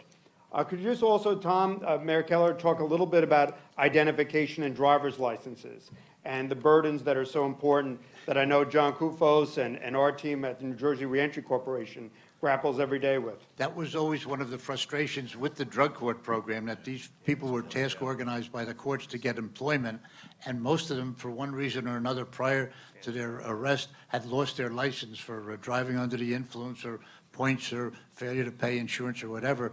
And especially in Ocean County, there's literally no public transportation to speak of at all. And so without a driver's license, it was impossible, very difficult to help these people get employment. And so I think that more effort has to be directed toward maybe work permits or driver's license, something like that, because without them, it's very difficult.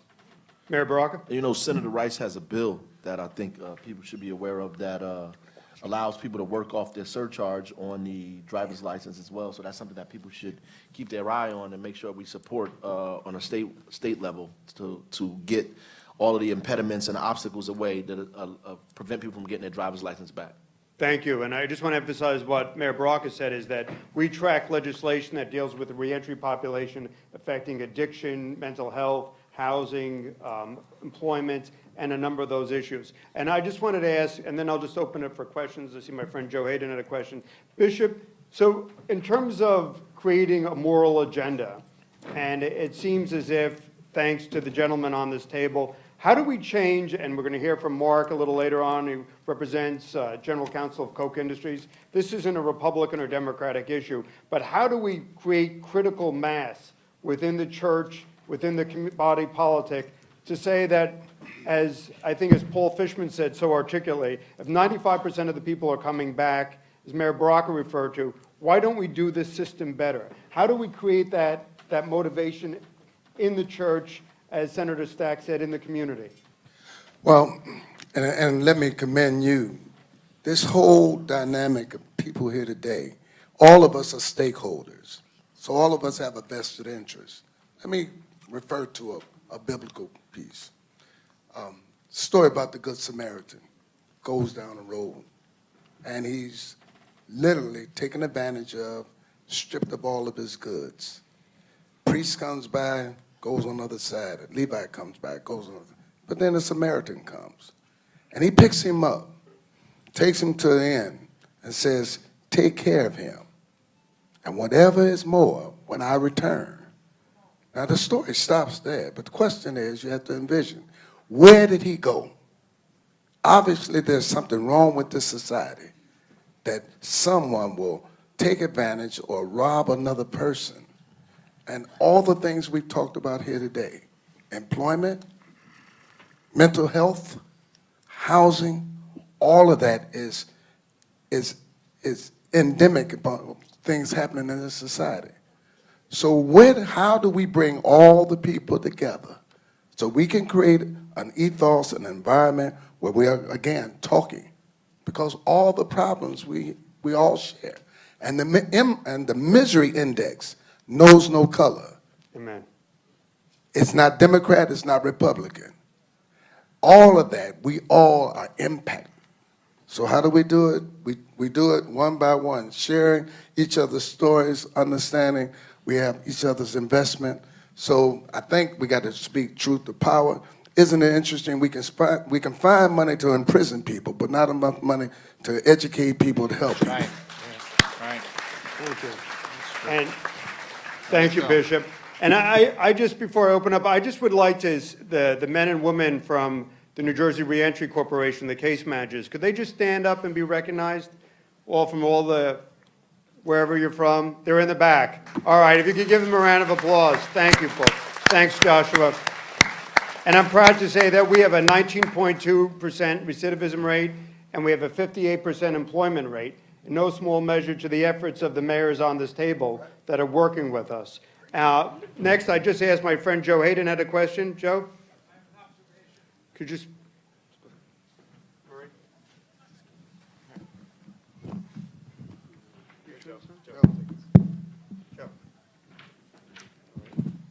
Thank you. I have an observation as to what a remarkable proceeding this is, and gathering of different segments of our criminal justice system. I have been in the criminal justice system for 46 years. I was a prosecutor, I was a defense attorney. And when we started, it was us against them. The defense didn't talk to the prosecution. They didn't talk to the defense. Everybody just cared about winning, and then the judges imposed sentence. And what we have now is a unique confluence of the prosecution, of the defense, of the judiciary, of the churches, who have common cause. And the common cause is around a recognition our system doesn't work. We can't keep doing this. We're all in it together. I'm involved in the National Association of Criminal Defense Lawyers, and when we had a national meeting, everybody was around the table talking about mass incarceration and trying to deal with the system. And as we talked about our programs, it was clear New Jersey was light years ahead of what's happening in other states. What we're doing is not even comparable in most states. But the other thing which dawned on me from a systems point of view is the change occurred when the courts, the prosecution, like we saw Mr. Fishman, the defense, and the churches banded together in creative programs which showed results. And all of the leaders said, if we waited for the legislature to pass a law on prisoner reentry, it wouldn't have happened. So what we have here is absolutely unique, not only in New Jersey, but in the country, and it's an honor to be here. Thanks, Joe.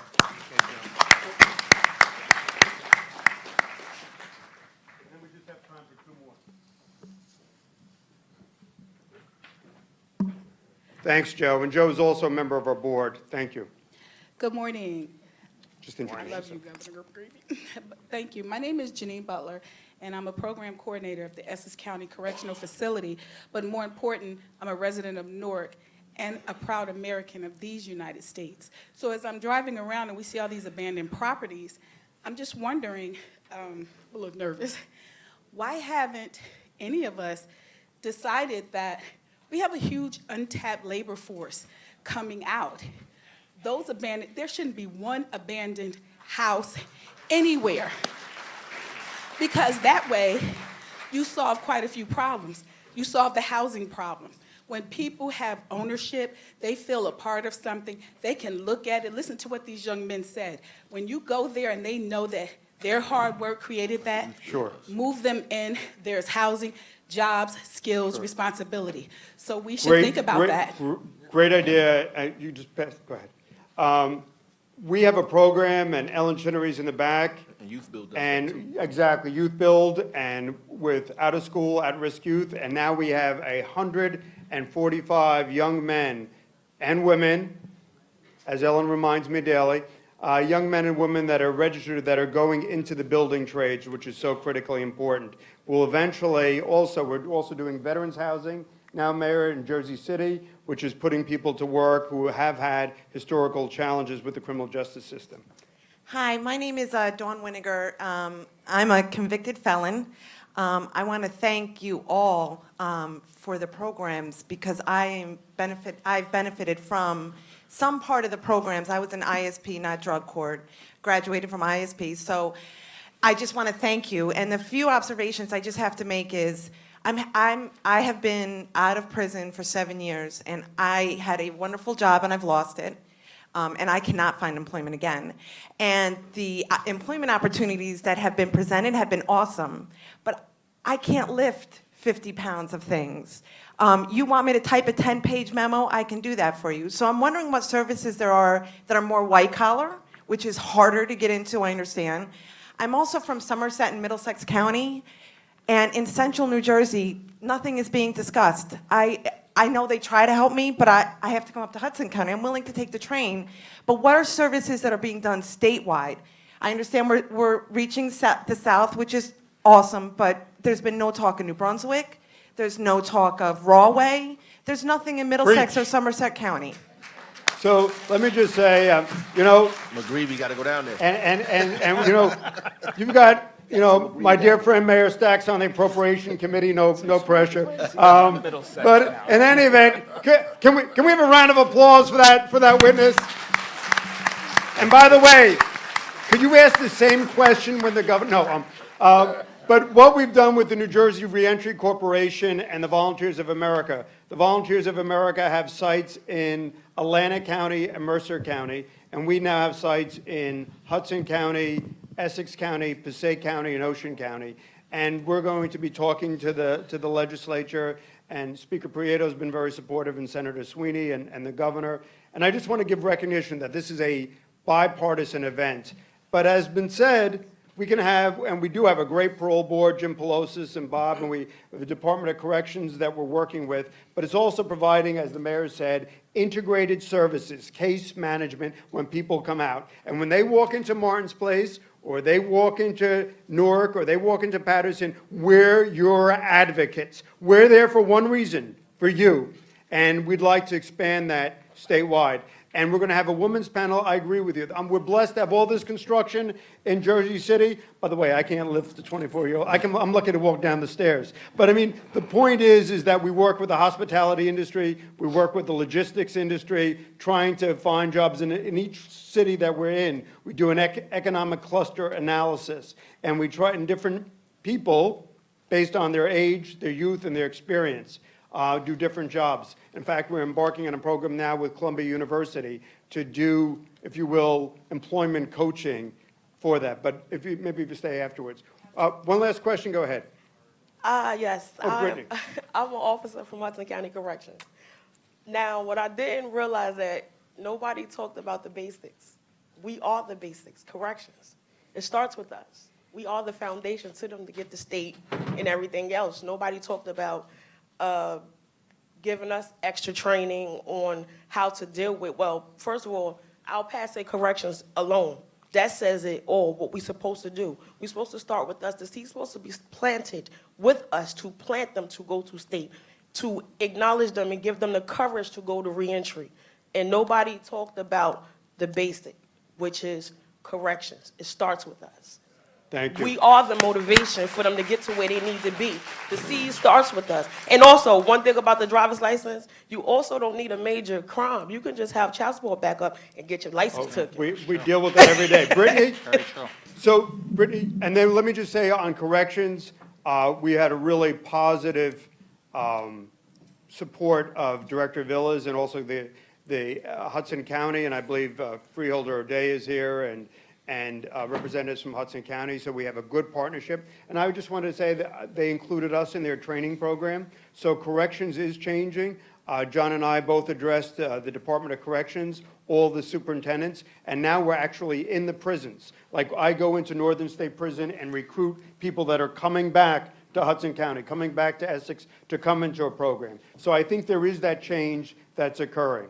Yes. So, but Jim. can we do more? Yes. I just wanted Mayor? to add also that we are touching on every component of corrections. I just noticed also that Lance Lopez is here, who represents the 5,000 correction officers around the state of New Jersey when he knew about this. I mean, Lance, you could stand up just for a second over there. So that gentleman's as involved in the jail system as anybody. And it just highlights that we are really conscious of reaching out and every component of it, where you wouldn't think the correction officers necessarily would be so diligent and mindful of this issue specifically, where they fit into the system. It's actually the exact opposite, that he's here with some of the leadership, and it is very important to them that they don't see the same people coming back in again. And that's why I'm here, because I'm one of them people who don't want to keep seeing them coming back again. Because I'm a representative for corrections.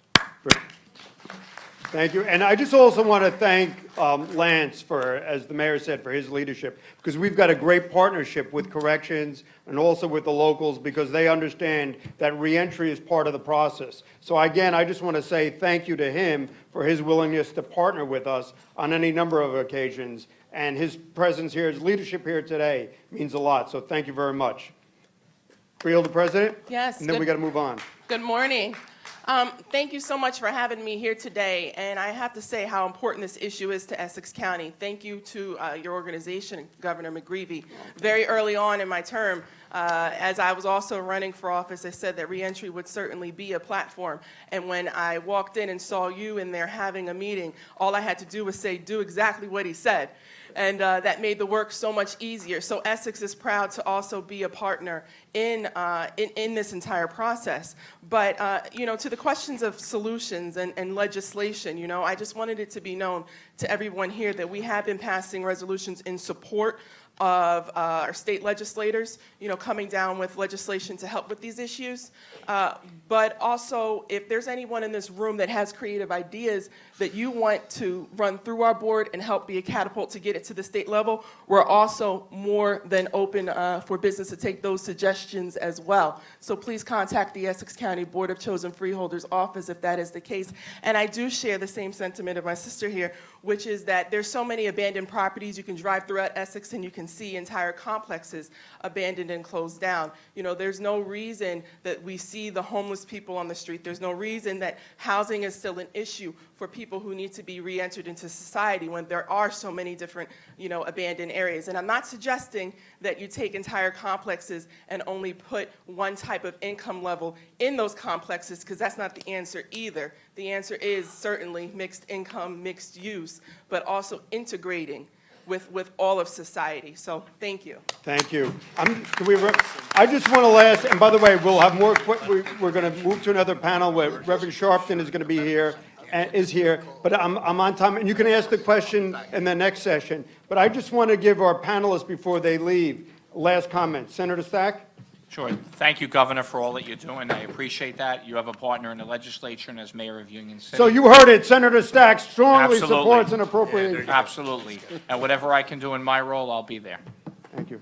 Tom? I'm just so happy to welcome you to Tom's River, and we're really looking forward to a great working relationship with you. And if I could just mention this, you mentioned I went to St. Peter's College. When I did, there were only 3 buildings across the street. My ring that I have has worn the date off after a half a century of wear and tear. God bless you. And Tom also, like the mayor, is once a Marine, always a Marine, USMC. And so I just want to thank Mayor Kelaher's service to this nation, as did Governor Florio, and for his service to Tom's River. Bishop? Governor, we stand unequivocally with you and want to applaud you again for your vision, what we're doing. One of the issues raised here, anytime you put profits over people, you got a major problem. Our issue is now, how do we make people the priority and not just profits? And I look forward to working with the church on the housing issue. Yes, sir. Because I think I think that's a real opportunity. The faith-based housing, and my dear friend Reverend Gloria Walton, who's here, faith-based housing has the lowest level of recidivism, has the lowest level of relapse, because frankly, a power greater than ourselves needs to lead us out of the wilderness into the promised land. Mayor? I wanted to echo some of those sentiments and just say thank you to all of you. It is inspiring to have 750 people in a room and an overflow room downstairs working on a very important issue where New Jersey can be a leader nationally on how we treat an important population coming back to our community. So thank you all for coming out today. It's really, really inspiring. And to say also to the gang over there in the corner that traveled all the way from South Jersey, can we have a shout out? Amen. I want the bishop to know when they heard you're coming, we have churches all over New Jersey here. Judge? Just want to thank you, Governor, and allowing me to be on the panel. And you heard today, and hopefully you'll see that this is a partnership. I intend to have the criminal justice reform not only implemented in Hudson on time, but to be successful. And to the young lady from Corrections, we work very closely with Corrections, and we have meetings every month to review the jail population with the prosecutor, with the public defender. And we are staying on top of this, and I don't want to speak for her. I know she was here early. The prosecutor and I have the same view. We will make this work, and we will certainly try to avail ourselves of the facilities that you've provided. Thank you. Thank you. Mayor? Just like to thank you, Governor, and the Mayor of Jersey City, Fulop, for putting this together. This is an incredible event. Glad to be here. Just want to say that, prison is an industry, and we're talking about destroying this industry or making it less. People are getting rich off of other people's incarceration. That's supported by the 13th Amendment that says slavery is illegal unless you commit a crime. It's important for us to understand that we're trying to dismantle an industry that exists and mainly preys on poor, Black, and Latino folks in this country. So it's important for us to do what we can to dismantle it, and whatever I can do to join that, I'm here. And I just want the audience to know that, and you're going to hear from John later, but we would not be able to do what we're doing in all of these cities but for these mayors' strong support. We're doing it on addiction treatment with Integrity House in Avis Village. We're doing it with housing, with their supportive housing. We're also doing employment and training, identification with Motor Vehicle Corporation in New Jersey, Commission, and also with the State Bar Association, where we have 56 lawyers from throughout the state of New Jersey that represent our clients in municipal courts all over the state. So again, to the mayors, to the county leaders, I want to say thank you. And at this time, I want to call up Roger Jones. Can we have a round of applause for our panel?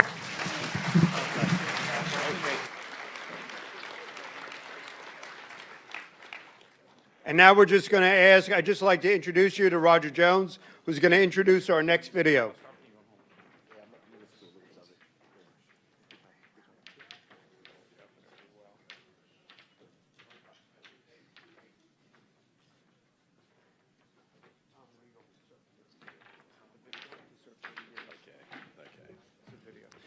I'd like to thank all of you for being here today. I'm Roger Jones. I'm the chairman of Jersey City Employment and Training.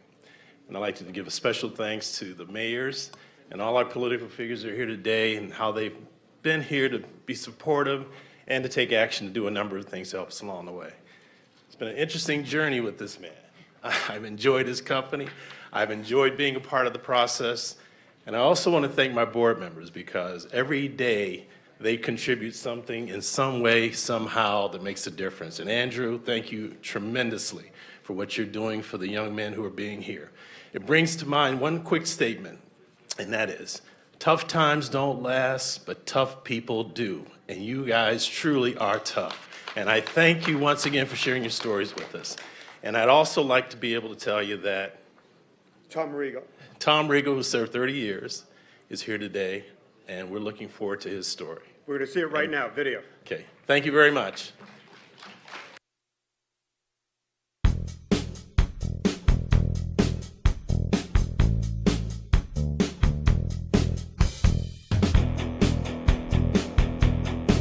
Most of the guys that I hung out with are dead.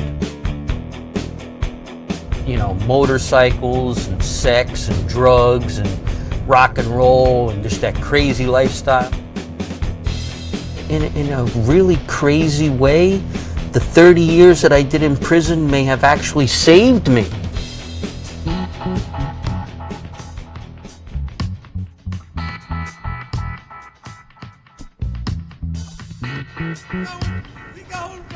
Yeah, moving out. Yeah. Hey, you doing anything? Could you help us out? Could you help me bring it down? Yeah. What is that then? I'm wired for moving in. He's filming me. Beautiful thing. Let me find out that you're going to be on TV.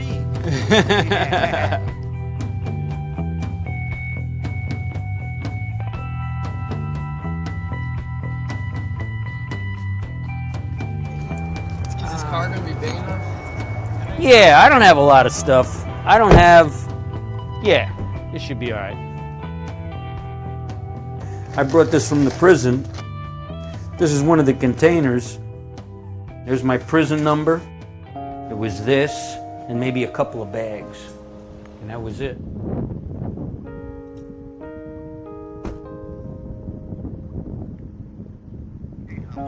Hey Mike, how's it going? I just got here, right across the street, and I got all my belongings.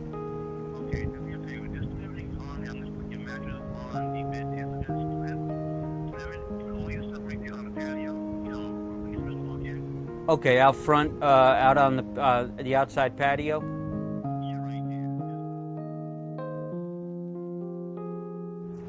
So this is really the first time that I have no restrictions whatsoever, nothing at all. I believe I earned it. I really do. I could have walked out of that prison and just said, you know what, Tom? Do it on your own. I needed the resources. I needed the support groups. I needed assistance in saying, hey, Tom, you know what? This is the guidance that you need.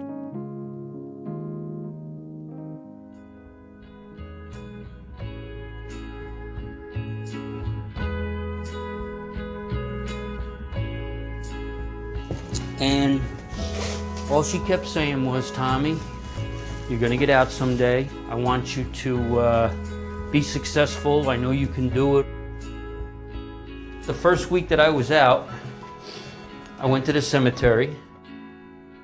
I went up to the grave. I was like, Mom, I'm out. And I know that she sees me and she sees what I'm doing.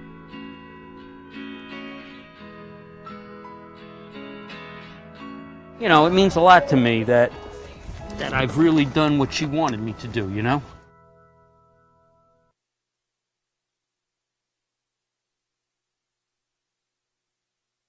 Who am I giving?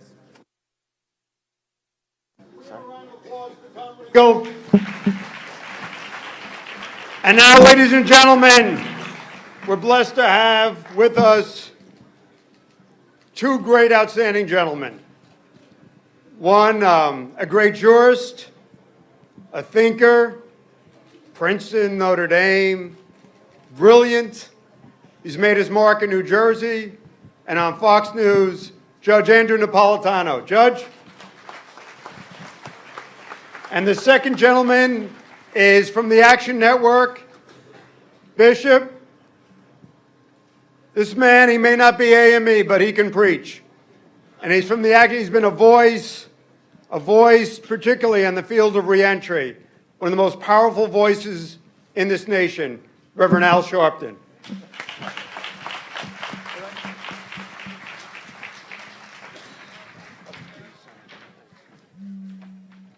So, thank you, everyone. Could the gang in the back behave? It's all the politicians. So the first thing is, we're blessed. By the way, this makes sense. Judge Napolitano's on my right and Reverend Sharpton's on my left, but I didn't say anything. One of the things, and we're going to hear from Mark, and we're really looking forward to his keynote address and what Koch Industries have done and what they believe in. But we're trying to change the debate here today.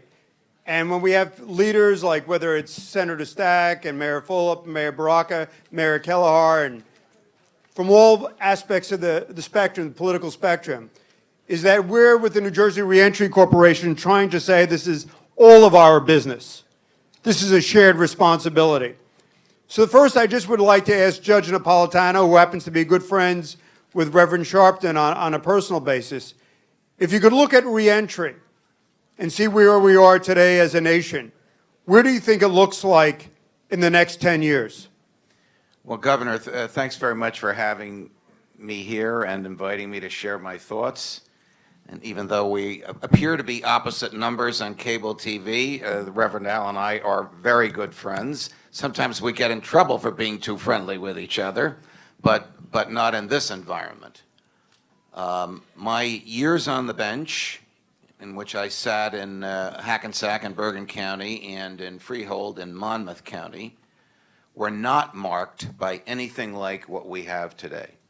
They were an era in which the legislature compelled us to sentence people who shouldn't have been in jail and to sentence them for far longer than they should have been.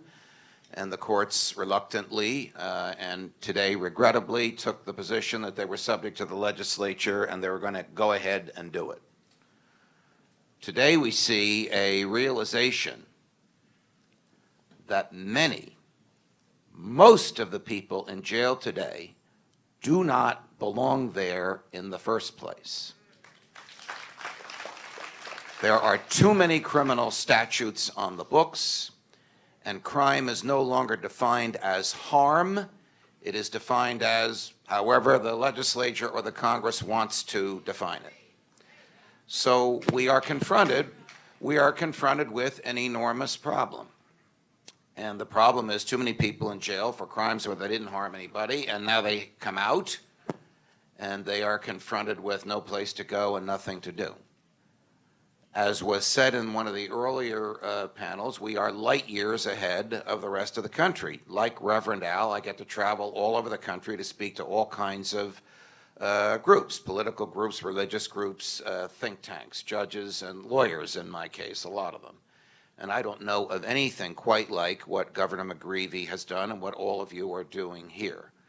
So this is a spark that must be ignited all over the place, and this is a program that requires a lot of courage on the part of the legislature to recognize that it is better for the public if fewer people go to jail, if there are fewer laws on the books, and if when people come out of jail there is a place for them to go so that they can be redeemed and come back into society in which they have self-esteem and in which they make contributions.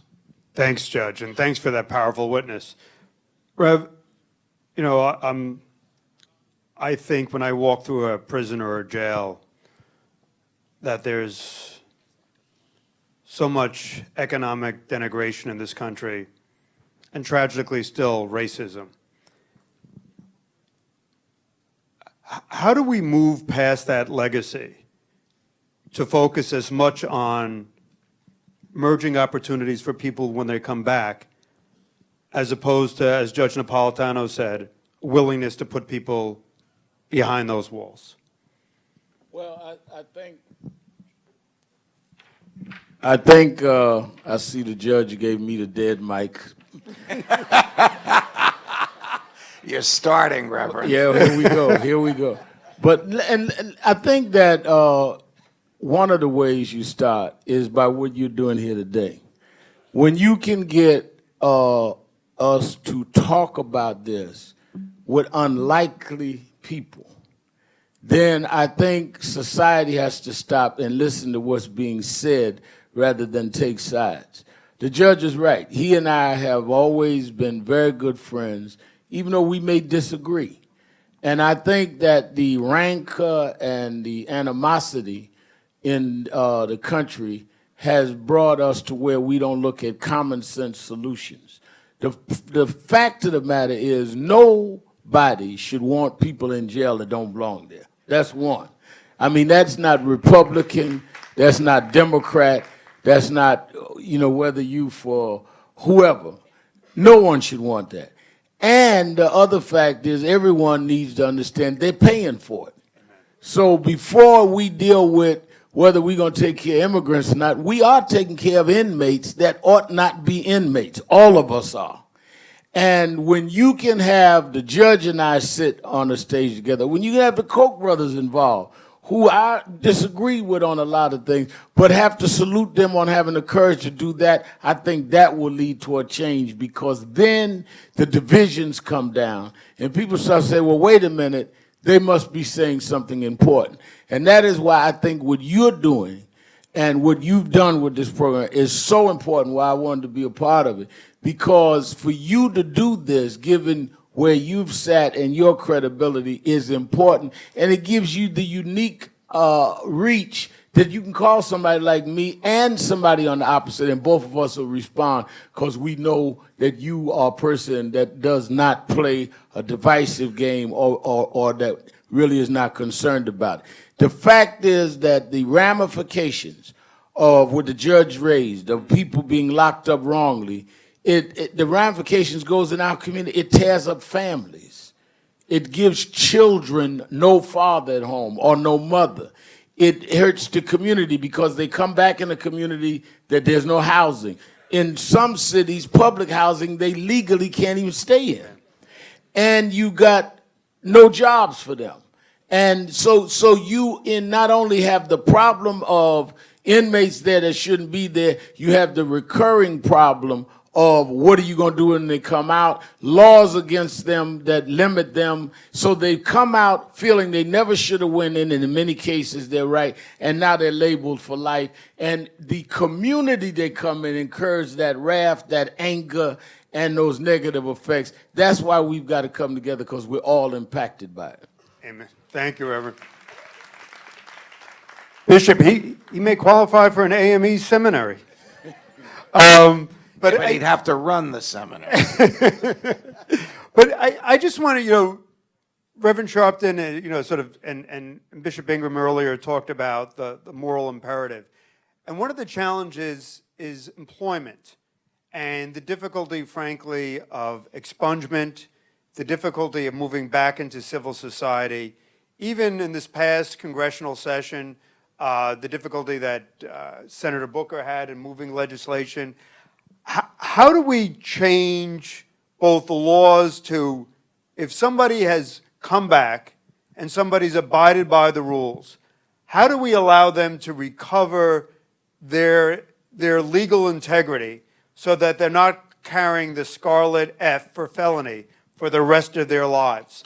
It's almost as if, I mean, people are clapping are people who have returned. So how, you know, I read there was a book, both Reverend and Judge talked about in colonial America. There's a notion that crime was a sin, and after you had done your time, you were afforded redemption, and you were welcomed back in community. But today, redemption never occurs, and you carry that burden beyond original sin for the rest of your life. And we as a people, how do we get past that, Judge? Well, we have to change a lot of statutes. We have to start by changing people's attitudes. Look, we're in an inner city here, the great inner city of Jersey City. This attitude that we all share in this room needs to spread throughout the state and needs to go to Bergen County, and the mayor from Toms River is aware of this, in Ocean County. This attitude, this change in the way we view the corrections industry in New Jersey needs to pervade throughout the state so that legislators recognize the laws have to be changed. When you commit a crime and do the time and come out and you still have stigma, you still have bitterness and anxiety and hatred toward the system. That should not be. When you do the time, there should be no further punishment that stays with you. Now, how do you do that? Well, you have members of the legislature here, former Governor Florio's here, you have Republicans, Democrats, liberals, conservatives, progressives, libertarians. We all happen to agree on this. This spark that Governor McGreevey has lit, and those of you who are privileged to work with him have continued to fan, this flame needs to burn all over the state of New Jersey. New Jersey can actually be a model and lead the rest of the country in redeeming people. Mark Holden, who's a dear friend of mine and general counsel to Koch Industries, is going to make an economic argument that it's actually less expensive to get people jobs and to get them houses and homes and get them training and prepare them for reentry into society in the long run than it is not to do that. It's actually economically advantageous to do it because they become productive members of society, they generate wealth, they pay taxes, they raise their children, and interact with society in a meaningful and lawful way. So we got to change a lot of laws. The expungement laws have to be made easier. The probation laws have to change. You know, it's a difficult task. It's a lot of work, and you've started it here, Jim. So, and I want to ask Reverend. So, why don't we all know that this doesn't work. We all know what the recidivism rates are within 3 to 5 years of release, and we're a good country of good people. Like, why do we keep doing it? You know, Albert Einstein once said, you know, doing the same thing over and over and over again and expecting a change and getting none is sort of a sign of insanity. The law moves very slowly, too slowly. Even though it's 2016, we are laboring under laws that were written in an entirely different era. The last major revision of the New Jersey Criminal Justice Code occurred in the early 70s, when the attitude about prosecution and the attitude about what was a crime and what is not a crime are radically different than today.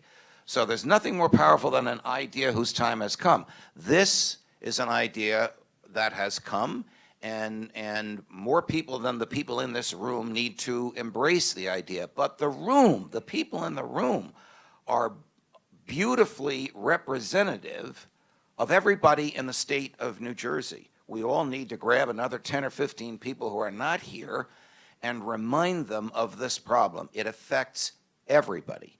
The key is changing the laws and doing so methodically and soon. Thank you, Judge. Rev, you get around the country, and you talked about the damage that this does to communities. And I remember a history teacher in high school said, Harry Beecher Stowe's Uncle Tom's Cabin did more for civil rights and the battle against slavery than all of the speeches about politicians, because people understood this was also about children. This was also about the next generation. I see my friend Lizette, and I see people that are here that care about children. How do we, and there are all sorts of demographic studies and talking about what the impact is on the family. Could you speak to that? No, I think that is something that needs to be dramatized more.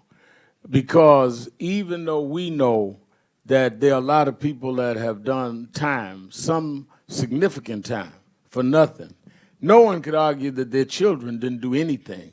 And their lives have been ruined and displaced forever.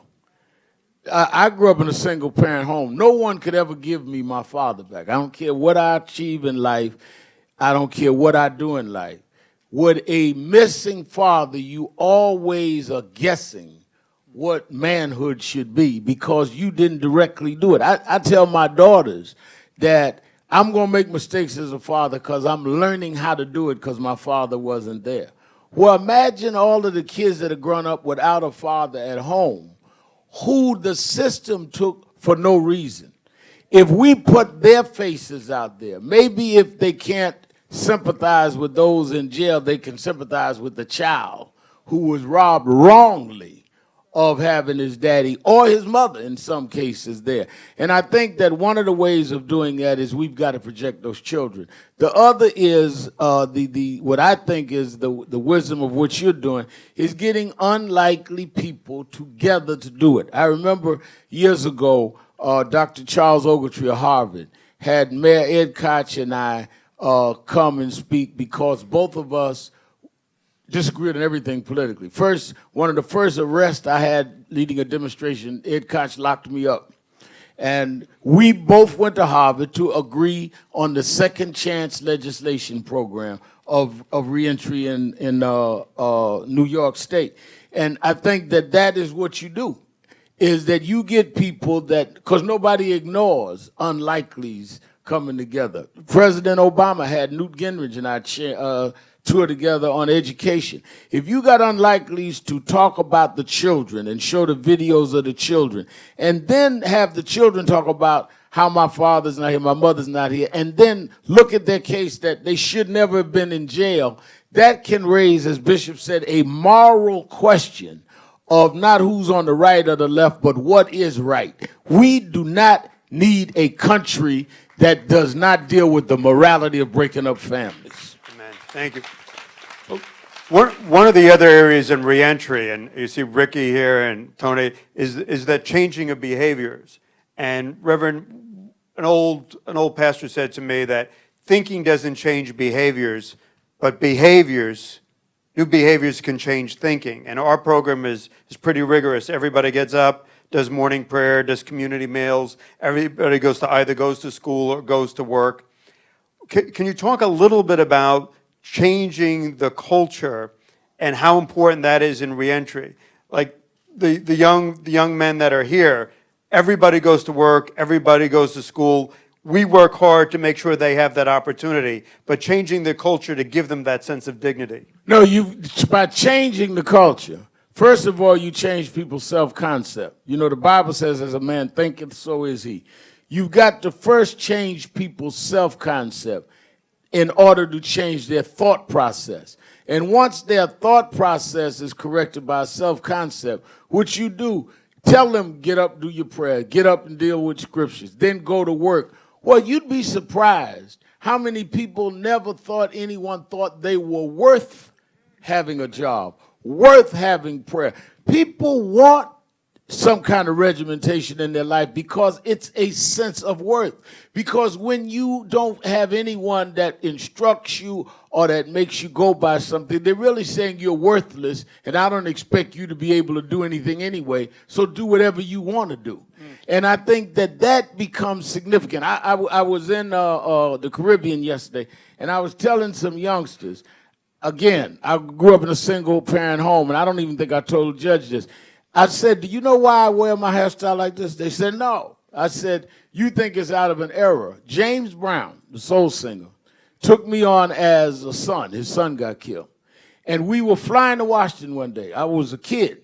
And he said, Reverend, I said, yeah. He said, I want you to do your hair like mine. I said, okay. And nobody knew who I was then. Took me to his hairdresser, he styles hair like mine.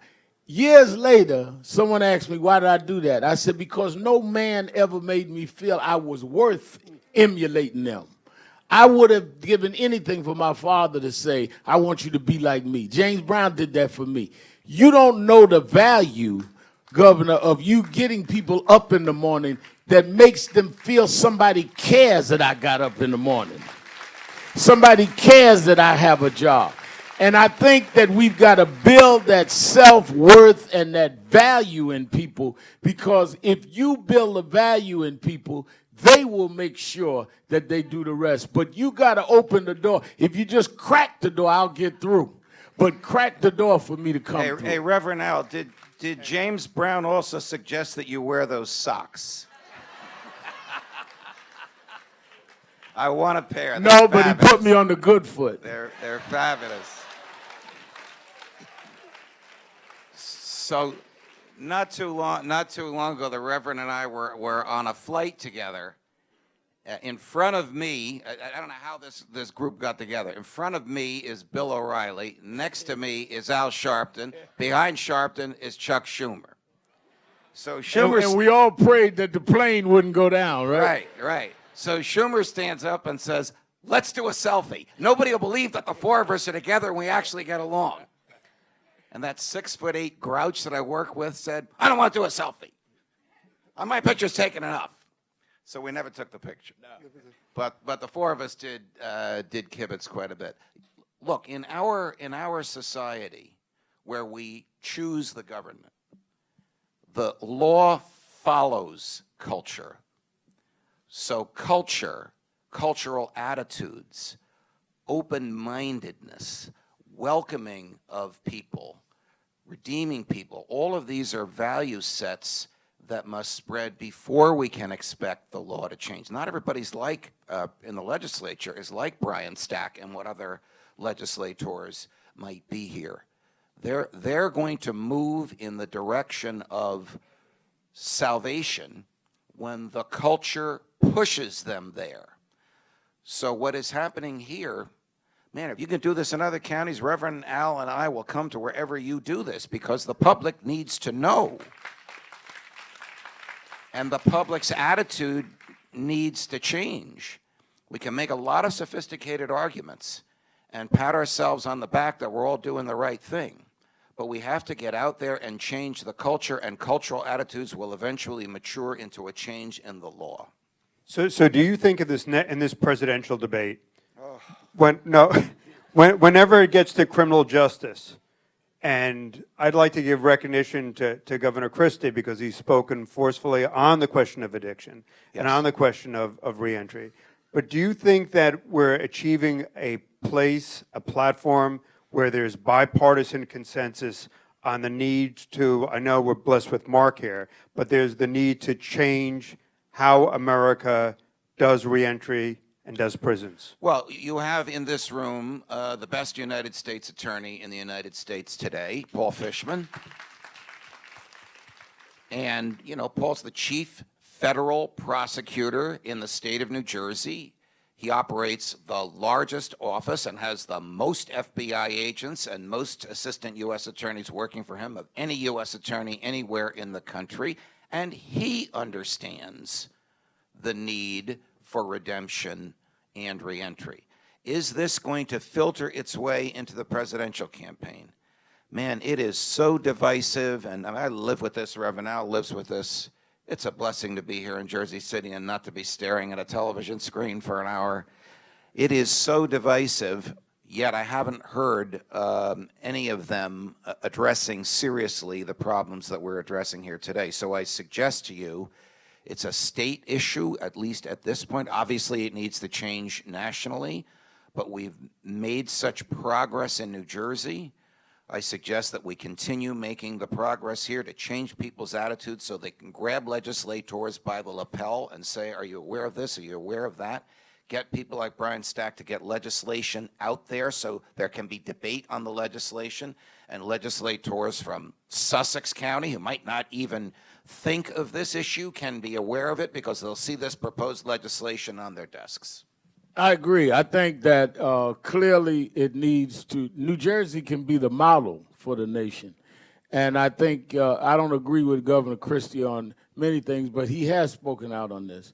And I think that both parties, through their nominating conventions, ought to raise this. And again, I think that it goes beyond politics. And I am absolutely willing with the judge to go anywhere on this to show that this is not right or left, Republican or Democrat.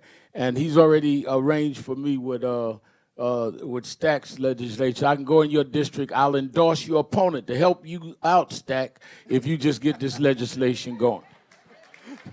Thank you. We have time for about 3 questions. Any questions from the audience, Steve? Steve, why don't you? Thank you. So we all know the battles back and forth from both sides on the liberal, conservative side. On this particular topic of getting prisoners back into society, are we finding a common ground between both sides of the parties to work on this project? Oh, in a word, absolutely. Not just symbolically, because the Reverend Al is black and I'm white, he's liberal and I'm a libertarian, he works for MSNBC and I work for Fox News, but substantively, there is an agreement on this across the board that this is a problem that needs to be addressed and needs to be addressed now. I don't even know of any substantial resistance to this other than lethargy and ignorance, but it's not an ideological resistance. It's a resistance from people who aren't aware of the fact that this can be changed. You agree, Al? I definitely agree. I think that it is substantive. This is not symbolic, which is why we can cite things that we are doing. And I think, and make the commitment that we are willing to do this all over the state. I think it is absolutely more than just somebody giving some people some talking points. Sure. There's the mic right there. Thank you. Good morning, everyone.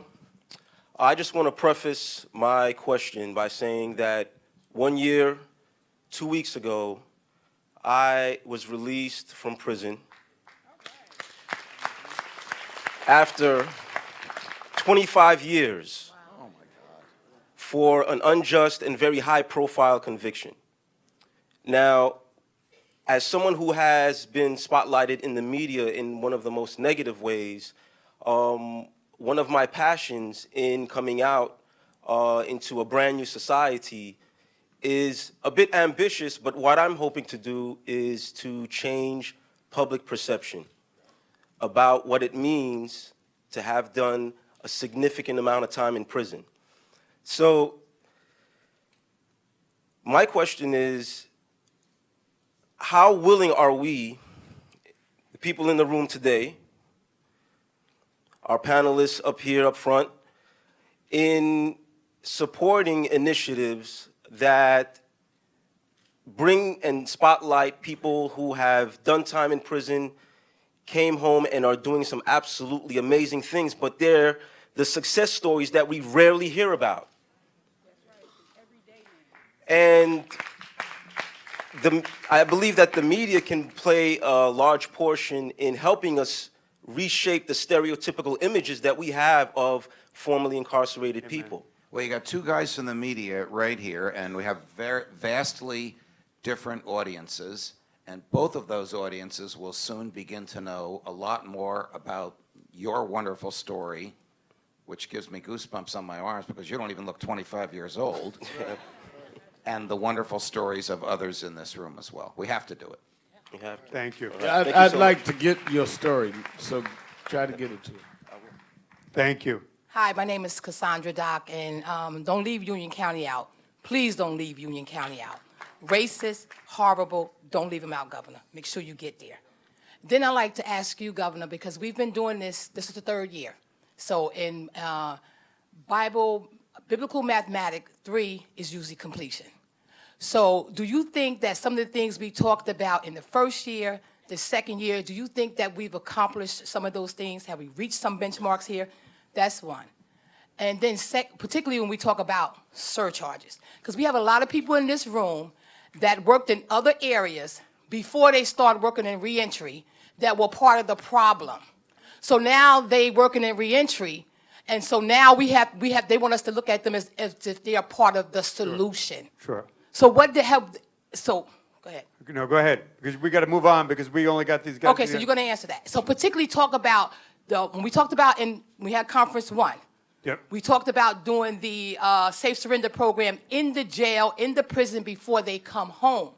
We talked about surcharges. Like, for instance, surcharges, I believe, started 3 years under you when you were the governor. And so however we started, let's go back and change it. So what we started, no, we got to get the people who haven't asked a question, and we've only got, I apologize. 3 things that I want to say. One is with bipartisan support, Democrats and Republicans, and the governor, we have funding for New Jersey Reentry Corporation and the Volunteers of America. So we're in Atlantic City, we're in Mercer County, Trenton, we're in Newark, we're in Jersey City, we're in Paterson, and we're in Toms River. And then there'll be a legislative process again. So we're expanding. Second, thanks to the leadership of both the Parole Board and Department of Corrections, we're now in the prisons.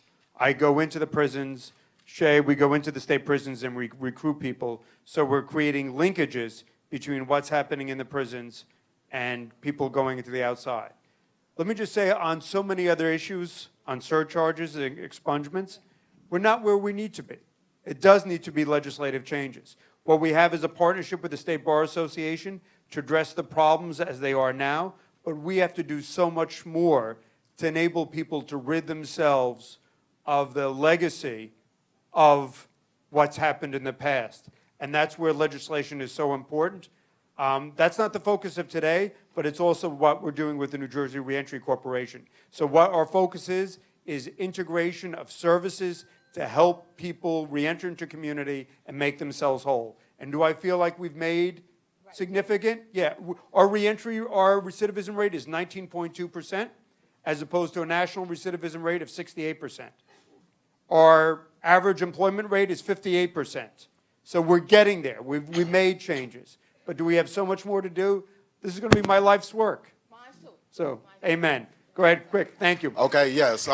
My name is Carlos Christian. I came down here from Columbus, Ohio. What we do is we go inside of the penitentiaries and work with the individuals before they get released. Me, myself, I started selling drugs when I was 13, got incarcerated at 19, did a 10-year prison sentence. My son was 3 months old when I got incarcerated. When I came home, his mother signed custody over to me. My son is now 18 years old. He's going to college because he's able to emulate who I am today. What I always tell individuals is that you have to increase the value in the minds of those who are incarcerated and then increase the value in the minds of the society the way that they view the incarcerated. Once you do that, then you will be able to reduce the recidivism rate. And also attack mass incarceration, because my son is not going to prison. He's taking up business management. The biggest component in this prison reentry process is the actual individuals who are incarcerated. And I wrote the book, Prisoner Without Bars, because I became free while I was incarcerated. And this is the recipe. I've been out for 9 years and we have a stronghold in Ohio. I created the foundation, starts within organization, and we are powerful out there. I did 18 institutions in the month of February, and I did it on Harriet Tubman. I freed 1,000 slaves. I would have freed 1,000 more had they known that they were slaves. See, when I was selling drugs, I didn't understand that I was a slave. This is what has to be done. I appreciate you guys. Thank you, Carlos. God love you, Carlos. Carlos, you sure you didn't take that marketing degree in college? I'm telling you, yes, I did. I graduated from business management inside of the penitentiary. I graduated from administrative office technology as well, learned the computers, and I also learned Spanish while I was incarcerated as well. Amen. Carlos, thank you. Thank you for traveling. Do we get a book, Carlos? Yes, you do. All right, and we want this time to be questions for Reverend Sharpton or for Judge Napolitano. Thank you. Thanks, Carlos. Hey, Carlos, how much did that book cost? It's $20. Make sure you collect it from Al. Oh, exactly. The judge got me. And I take ATM, I take debit and credit. I'm sure you do. All right, a question for Reverend Al or for Judge Napolitano? Thanks, Good Carlos. afternoon, gentlemen. First off, my name is Perry Shaw. I'm a retired New Jersey State Corrections Officer, Executive Director of A Better Way, and Chairman of the Mercer County Reentry Task Force. I have a request first and then a question. My request is for Reverend Al Sharpton. Reverend Al, Trenton would love to have you come speak. We will have you come with open doors and open arms. So I would love to talk with you about coming to speak to Trenton, New Jersey, because there's a healing that's needed in our city. No, I would love to do it. I just did something with the correction officers in New York. We went to Rikers Island together just last week. I'd love to do it. My question for the panel and also for everyone in the room, we talk about some of the problems and issues when it comes to reentry, specifically number one, which is employment. My thing is this, we're number one for a lot in New Jersey when it comes to incarceration. Why can't we be number one with figuring out how to modernize training programs inside the prison? So when individuals come home from prison, they can be trained for modern jobs 21st century. Because being a corrections officer, I've seen when individuals are in there for a long period of time, they're there for tier sand, they're there for laundry, they're there for different things that are no longer modern in today's society. If we're trying to have individuals come out and not return back to prison, let's not build them up to fail. Let's show them how to succeed. And training is the way to succeed. So how do we come together and make this change so the training can be modernized in the prison system? I think that's a very good point. I think that two ways. One, I think you've got to go back to, as the judge and the governor said, to legislation where we have the actual training programs there. But second, I think that as we put together these alliances, that we should approach the private sector, who needs to understand it is in their interest to deal with having reentry, because it makes their consumer base safer, it makes their cities flourish, and I think we can get them to partner with these kinds of groups like the governor's doing to really have training and some of the jobs available for those that are reentering. We need to put the pressure on the private sector together, and I don't think it would take a lot of pressure. I think that if they are approached by people to know that what we're asking is above the politics, that a lot of them would embrace it. Amen. Thank you. We have time for about two more questions. Go ahead. First, Reverend Sharpton, I want to say nice socks. My name is Gary Meyer. I'm a convicted nonviolent drug offender who was caught in 1992 selling drugs because I had a gambling addiction. I've got released out of prison in 1994. I became the head chairperson of a well-known 12-step gambling program, running the gambling addiction line in my house for free. Put myself through the Wharton School at University of Pennsylvania, graduating in the top 5% of my class. I did it on my own dime. I was precluded from all student loans and grants. I own a tech company. I speak 4 languages. I just came back from Europe a few weeks ago. I can't travel freely. I'm not able to expunge my record in New Jersey. I've had no subsequent problems. I'm almost 15 hours a week. I'm formally endorsed by the NAACP, 2 New Jersey former prosecutors, a member of the New Jersey Parole Board. I've met with legislators. I'm getting nowhere. I'm getting nowhere. And this, to me, is a wonderful thing, but what are we accomplishing? I'd really like to call people to take action and change expungement laws, because I am precluded, as well as so many others, from assimilating and becoming a productive member of society. I've been asked to be a CEO of a law firm, actually a medium-sized law firm. I passed all the things, substantial compensation, even though I've done well for myself, but my record came up. A hedge fund also approaching me. I'm a mathematical guy. And my record comes up. Although I've done well, where does it end? The 8th Amendment of the Constitution precludes cruel and unusual punishment. I have a pardon sitting on Governor Christie's desk for 15 months. When does it end? When does it end? So I'd like to see some action out of here instead of just rhetoric, with all due respect. Thank you very much. Thank you. Judge, do you want something? That expungement? Yeah. It would be high on the list of laws to be changed immediately, the expungement laws. Laws that would liberate you rather than suppress you. And just, Gary, with our New Jersey Reentry Corporation and broad-based partners, like we review laws and model laws with the National Conference of State Legislatures and the National Governors Association. So it's something that's very important because the expungement process is so onerous, is so lengthy, is so time-consuming that, frankly, our lawyers that are volunteer lawyers don't focus on expungement because our clients are facing immediate problems of probation and parole and violations and the probability of being locked up again. But expungement has to be a priority so that people like you can move on. I just want to say that respectfully, Governor, I'm not allowed to have my record expunged. It's a second-degree CDS nonviolent drug offense. Yeah. And I've met with legislators, and you hear promises, but again, inaction. Yep. And I'm preaching to the choir because some of the people that I'm even sitting with are also felons. And, like, when does it end? I don't know, like, I could go on and list everything. I'm an urban promise volunteer. I've spoke every year to Cherry Hill East high school kids, all for free. I'm not a 501c3. I do everything for free. I got pictures on my wall giving bulletproof vests to the police department. What else can I do? Walk on water? Enough is enough. Let's get things done here. Thank you. Thank you, Gary. Good. Go, one last. Thank you, Gary. Hi, my name is Brittany Doherty. I'm originally from Columbus, Gary, Ohio. I just want to say thank you, Gary, for your courage. And I just wanted to come up here and thank you all for being here, as well as for everyone in this room.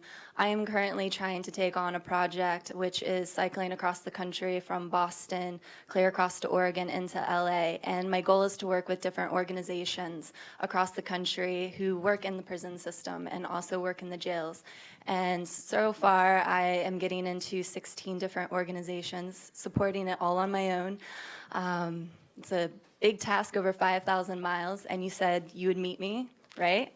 Yes. We are going to be there. So anyways, my question to you all is, for somebody who gets barely any support, I had a foundation that I was working with to raise money for all the organizations, and they left because I was working with prisoners, and they said it's not something that they believe in. And I just want Could you just ask your question? I'm sorry. Yes. What would you recommend to somebody who's trying to do this on their own with no support? And what is it that you've seen in success when reaching out to these organizations and working with this, I guess, diverse group? Well, I'd like to just take a crack at it. One is, I think you heard again and again today that there is support out there in the church community, in mosques, in temples, in the law enforcement community. And so we work with many organizations and we share our network, obviously. So it's about people making partnerships. So I'd be glad to help you, provide any partnerships that we have that might be assistance. Judge? It's a long, slow process of persuading people that the 70s mentality no longer makes sense. The laws have to change, and the donors have to cough up. You're going to hear more of that about donors and donations in the next group, I think, when Mark speaks. Judge? I think that I agree with both of what they said. The most productive way to go fishing is to go to a pond that there's fish. So I think that if the governor and others will relate to you where there are people that have already been supportive, that's where to go, rather than speculating, because there are people committed. It's that you've got to go and outline to them what you're doing and why it is workable, and they're willing to invest in it. So I just have to wrap up because, I'm sorry. I just have to wrap up because we have lunch and we have Christina and we have the rabbi, and I'm trying to it's tough to keep on schedule, but this is good. So I guess, we started the conversation today. Bishop Ingram talked about hope. And I think there's a lot of hope in this room. But I also heard what Gary said about discernible results. And my friend Barbara asked, well, what have we accomplished? And I think you can see it in our clients. Talking about hope and results in the future. Any thoughts, Judge? Well, my thoughts are that you're doing the work of the angels. This is not work that enjoys in broad, widespread public support, but it needs to. So the key is educating the people that are not here. This is a season of redemption in the major religions in the West. One of the greatest examples of redemption is seated on this stage right between Reverend Al and me, and that's the governor himself. This may be Holy Thursday, but sometime in the future it'll be known as the Feast of St. James McGreevy. I don't think so. I think we've got a long way to go before that happens. Ask my daughter first. Let me say this, and I do also join in praising and saluting your work, but I have a sister that was incarcerated, and when she got out, she talked about how tough it was.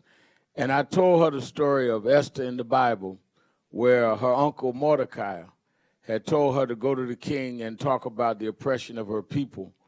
And she said, if I go, this or that may happen. And he sent word back to her, maybe you have come for such a time as this. There are people that are in this room that have done time wrongly, that have been unfairly treated, but you survived. You're here. Maybe you survived it for a reason. Maybe you are the symbol and the worker that we need at this time to help push this forward. Maybe you've come with all of the unfairness and injustice that you've had to endure for such a time as this to help others not to do it. So don't think about what you went through. Think about you got through. And you got through for a reason, and live up to the reason in your future rather than the unfairness of your past. Amen. Could I just, if they want to, could we just ask any ex-offenders or graduates of our program to stand up, only if they want to? Raising their hands in the back. I told everybody, make sure. Thank you. Thank you, ladies and gentlemen. And I also want to recognize Councilwoman Joyce Waterman, who also does prison ministry, and Assemblywoman Angela McKnight for their leadership. And now I'm just going to call upon a special treat, and then I'll ask our panelists to sit down. Christina, and this is for Judge Napolitano and Reverend Sharpton and all of us. I wanted mid-break. Where's this beautiful voice?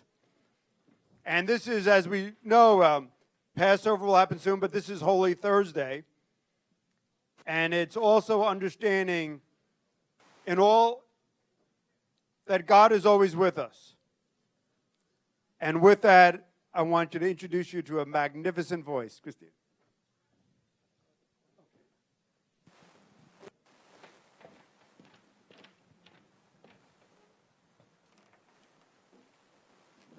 Why should I feel discouraged?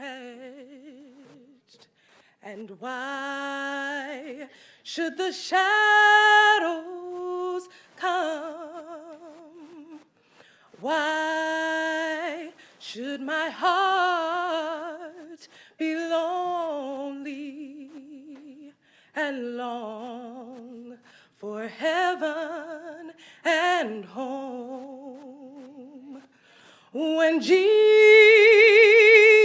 is my portion, a constant friend is he. His eye is on the sparrow, and I know he watches me. See, I sing because I'm happy and I sing because I'm free, for his eye is on the sparrow, and I know he watches me. Whenever I am tempted, whenever clouds they arise, when songs give place to sighing, oh, when hope within me it dies, I draw the closer to him. From care he sets me free. Oh, his eye is on the sparrow, and I know he watches me. I sing because I'm happy,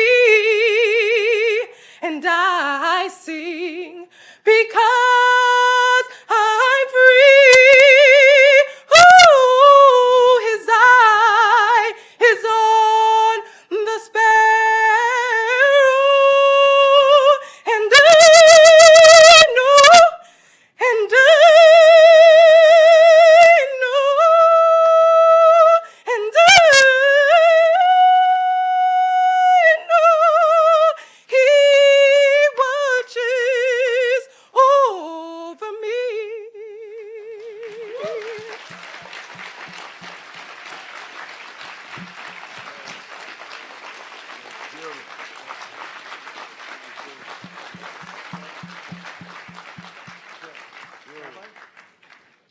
And before I call the rabbi on blessing, can we have a round of applause for our great panelists? Reverend Sharpton, Judge Napolitano. Let's look at. And by the way, I think Judge Napolitano has the same hairstyle.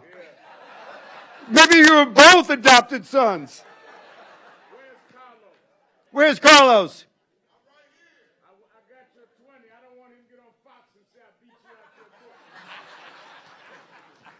Carlos, go for 25.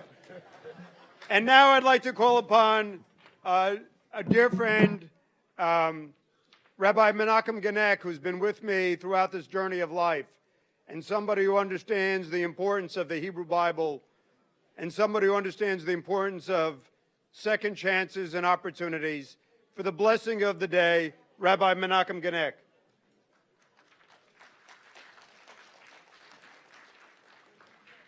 Today, on the Jewish calendar, is Purim. And the story of Purim is told in the Bible, in the book of Esther. And the amazing thing about the book of Esther is that it's the only book in the Bible, the single only book in which God's name is not mentioned. And I think the reason for that is because the story of Esther is a story of reversal of fortune. Everything seems to be chaotic, almost nihilistic. The king kills his wife at the advice of his minister and kills his wicked minister Haman at the advice of his wife, his queen Esther. Everything seems to be just coincidence. The word Purim means a lottery because Haman chooses this date on this day, which was the day he expected to annihilate the entire Jewish people throughout all the 127 provinces of Ahasuerus' reign, of his Persian reign. And it ends up that that's the day that ultimately he is hung and killed. And that's why God's name doesn't appear. Because one could just look at the book and just look at the reality and think everything's just coincidence, happenstance. There's no mission, there's no purpose. God's name is not mentioned because behind the veil of history, God is operating. And it's that which we have to understand. And I think that's the theme of this great convocation here, this notion of reversal of fortune, that people can have a new beginning, a new life. And all of that is because we are able to recognize that behind the veil, God is caring and working. And I think we ought to take this opportunity to thank Governor McGreevey, because he's been so committed to this, because he sees this opportunity, the worth of every individual, and the recognition that each of us can always have a new beginning. Thank you.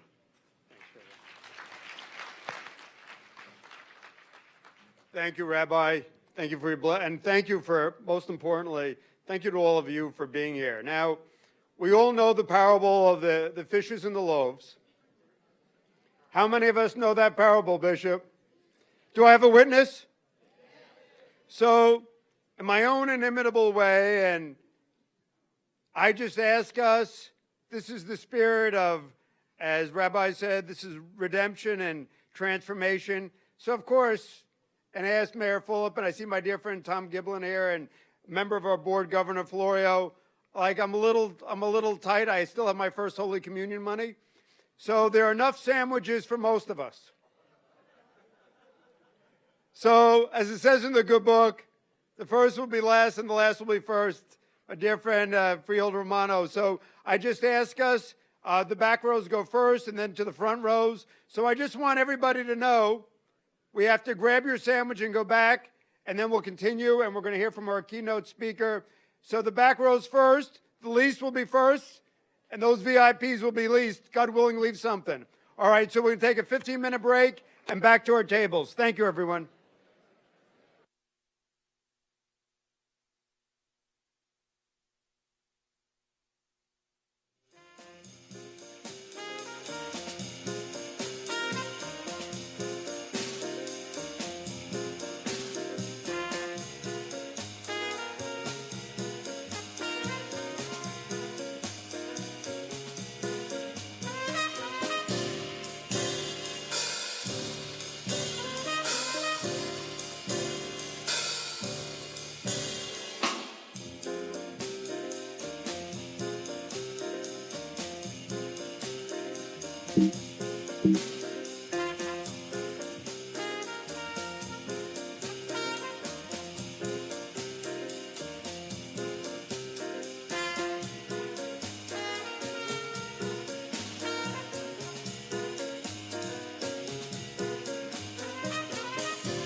doubt many of you remember.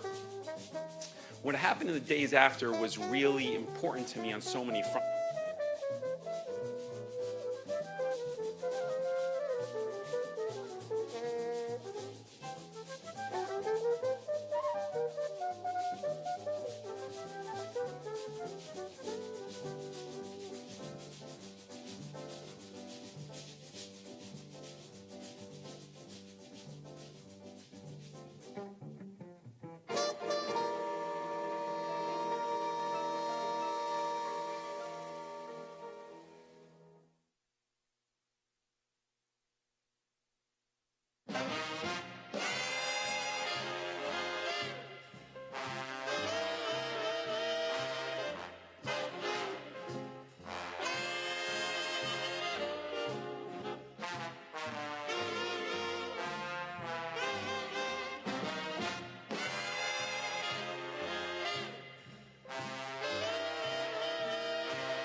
Ladies and gentlemen, I'm going to ask us all to take our seats.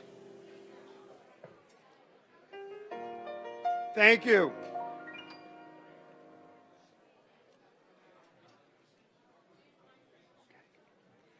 Thank you. If we could all take our seats. Thank you. And now we're surely going to hear from John Kufos and Mark Holden, and then our next panel. But I'd also like to, once again, on the second half of the day, to call upon the blessings of God as we think about what's happened in this room with sharing, with thinking, offering up our joy, our suffering, and as Rabbi Genek said, living into that, into the sense of the divine behind the veil. And to call upon God's blessing more explicitly, I'd ask Christina to join with us one of my old favorite songs, hymns, Amazing Grace.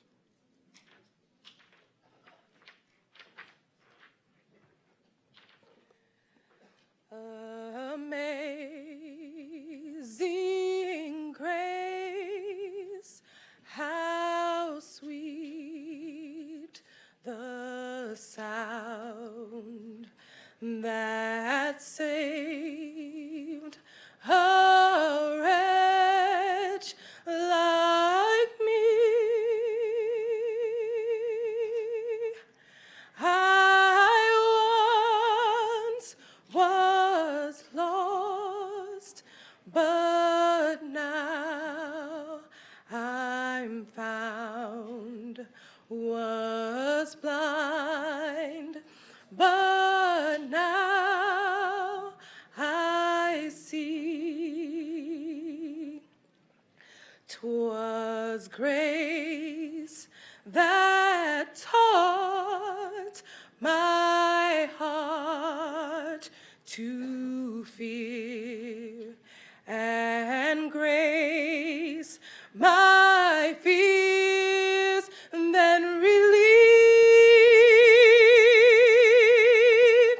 How precious did that grace appear, the hour I first believed.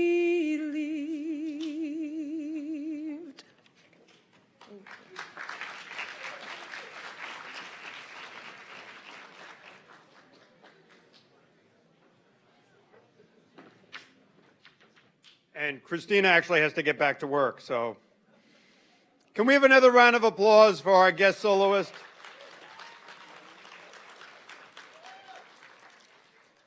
The next gentleman I'm going to call up, and I'm going to wait for Jen Velez to sit with her sandwich.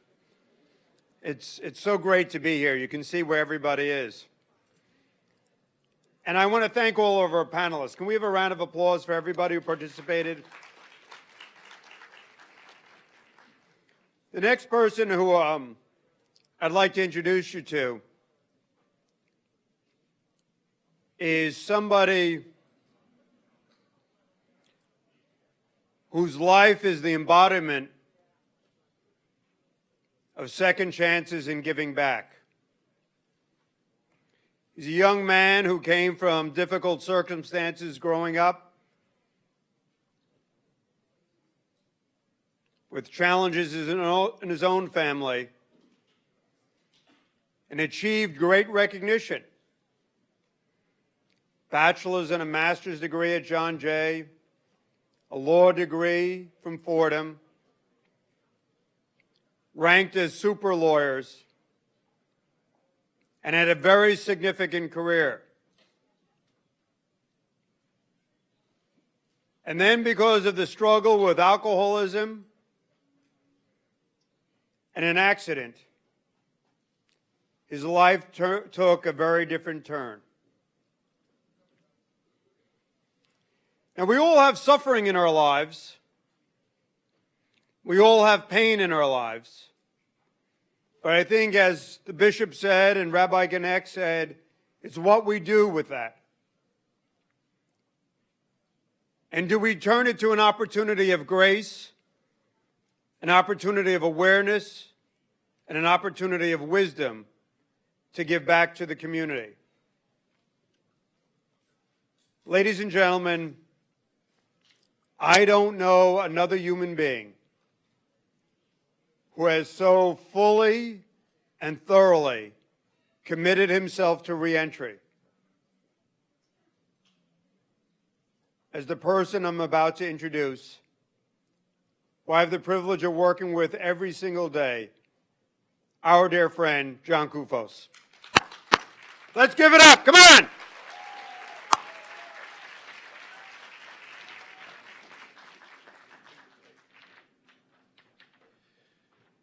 Good afternoon. Thank you, Governor McGreevey. Thank you not just for your kind words, but for giving me this opportunity with Mayor Fulop and the JSEP board and the New Jersey Reentry Corporation board. You know, it's a miracle that I'm really standing anywhere today. As Governor McGreevey said, I had a successful career as a criminal defense lawyer. You know, that didn't define me, although I thought it did at the time.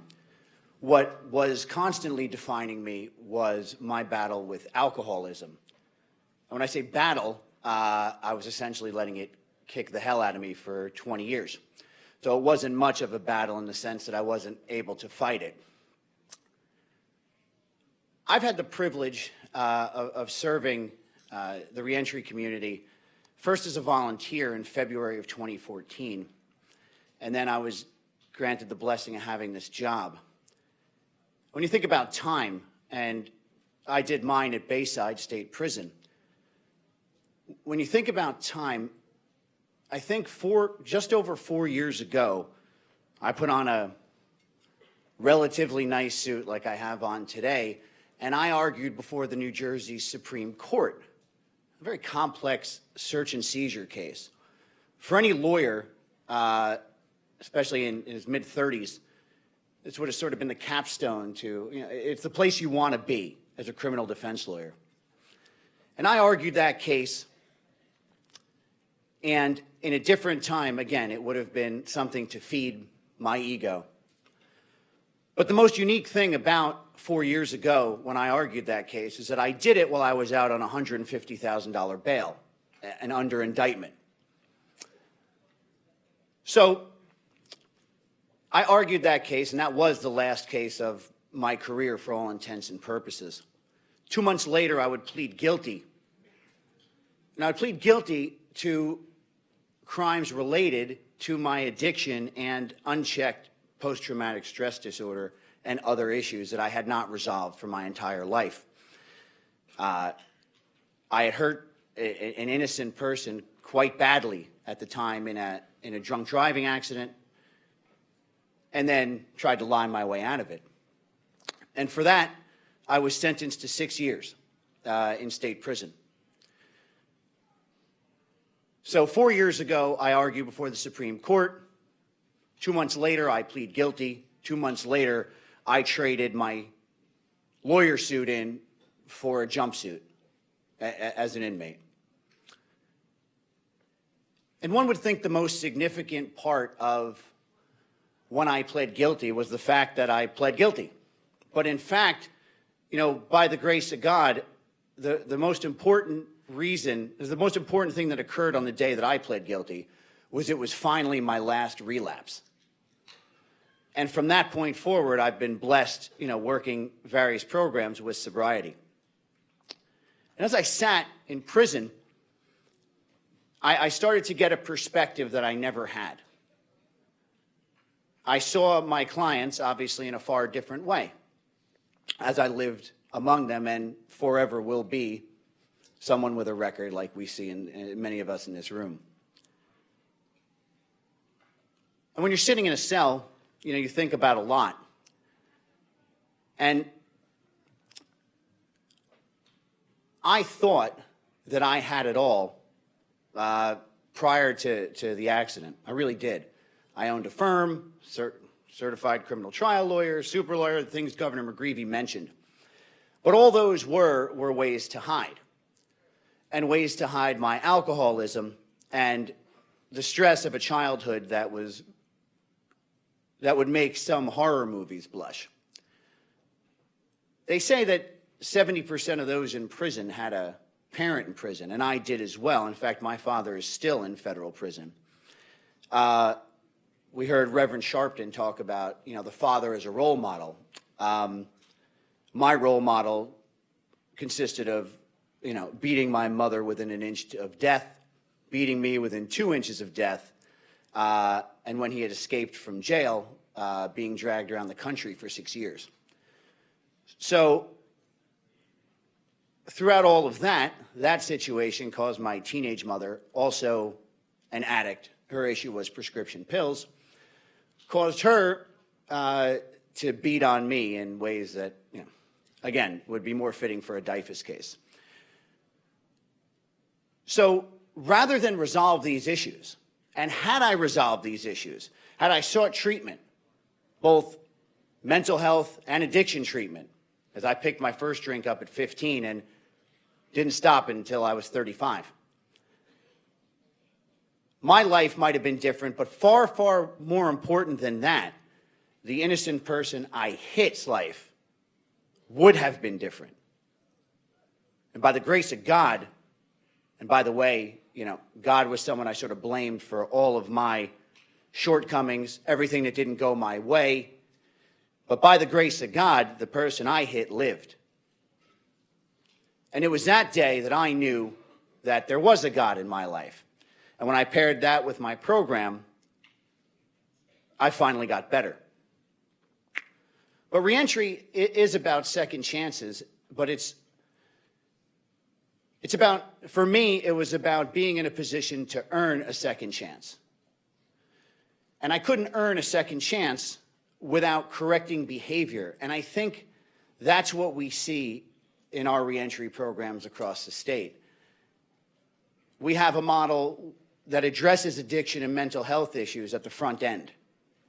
And by doing that, and I take that very personally, and when I was given the privilege of parole, I said to them, when they asked why, sort of paraphrasing, they asked why I would stick to my program, and because if we stop the next addict, the only thing that made John Kufos commit crimes was his alcoholism and unresolved psychological issues. If we fix John Kufos, we save the next victim. So for me, this job is about service. And everyone calls it a job. This way of life is about service. It's about atonement for what I've done. And this program keeps me sober every day because I'm blessed, thanks to what I've been given, to give back. As I look in front, I see Mr. Scott, who was profiled on our Eastern Millwork video, who was one of my first clients as a case manager. And to see his success gives me strength, and I thank him. So the question is, when you have all of these issues, when you have poverty, and I did, we didn't have food once my father went away. When you have physical abuse, verbal abuse, which candidly I didn't know was a thing until I went to therapy because I had only gotten physical abuse. And when you have all of those things and you don't resolve them, you're going to use. And we employ that mindset in our reentry program. If a person doesn't have housing, they're not going to really they're not going to be able to be fully involved in the other social services. If they're worried about how they're going or if they're going to drink or use again, they're not going to be concerned about getting better. And if they have no job and the doors of opportunity are foreclosed upon them, then we have not just an economic problem as a society, but a moral problem and a crime problem.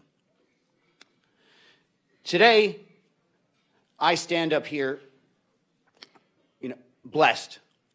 And while I wouldn't trade this job for anything, I absolutely would trade how I got here, having left a victim in my wake. And when we think about healing people, and we think about stopping people from recidivating, we have to remember that the addict we fix today saves the victim of tomorrow. And with that, I thank you.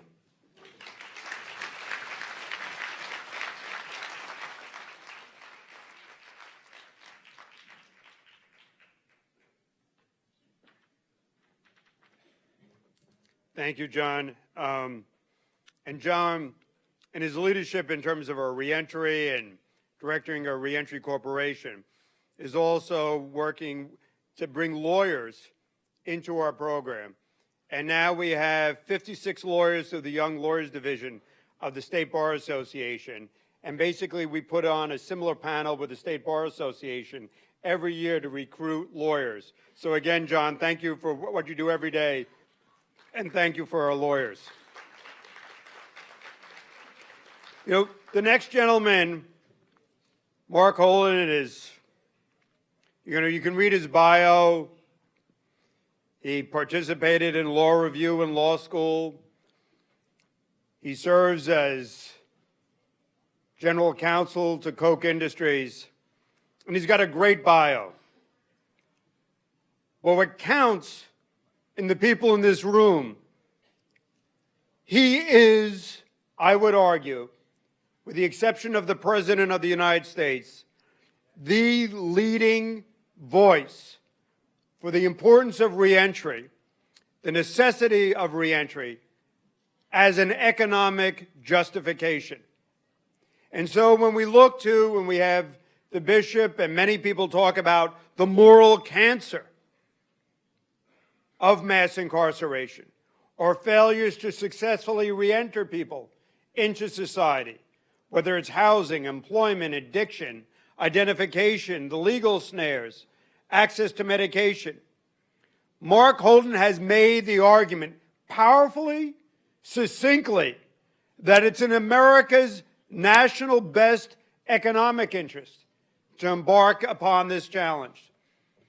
So that I can't underscore enough the people in this room, and I always argue, this is not a Republican nor Democratic issue.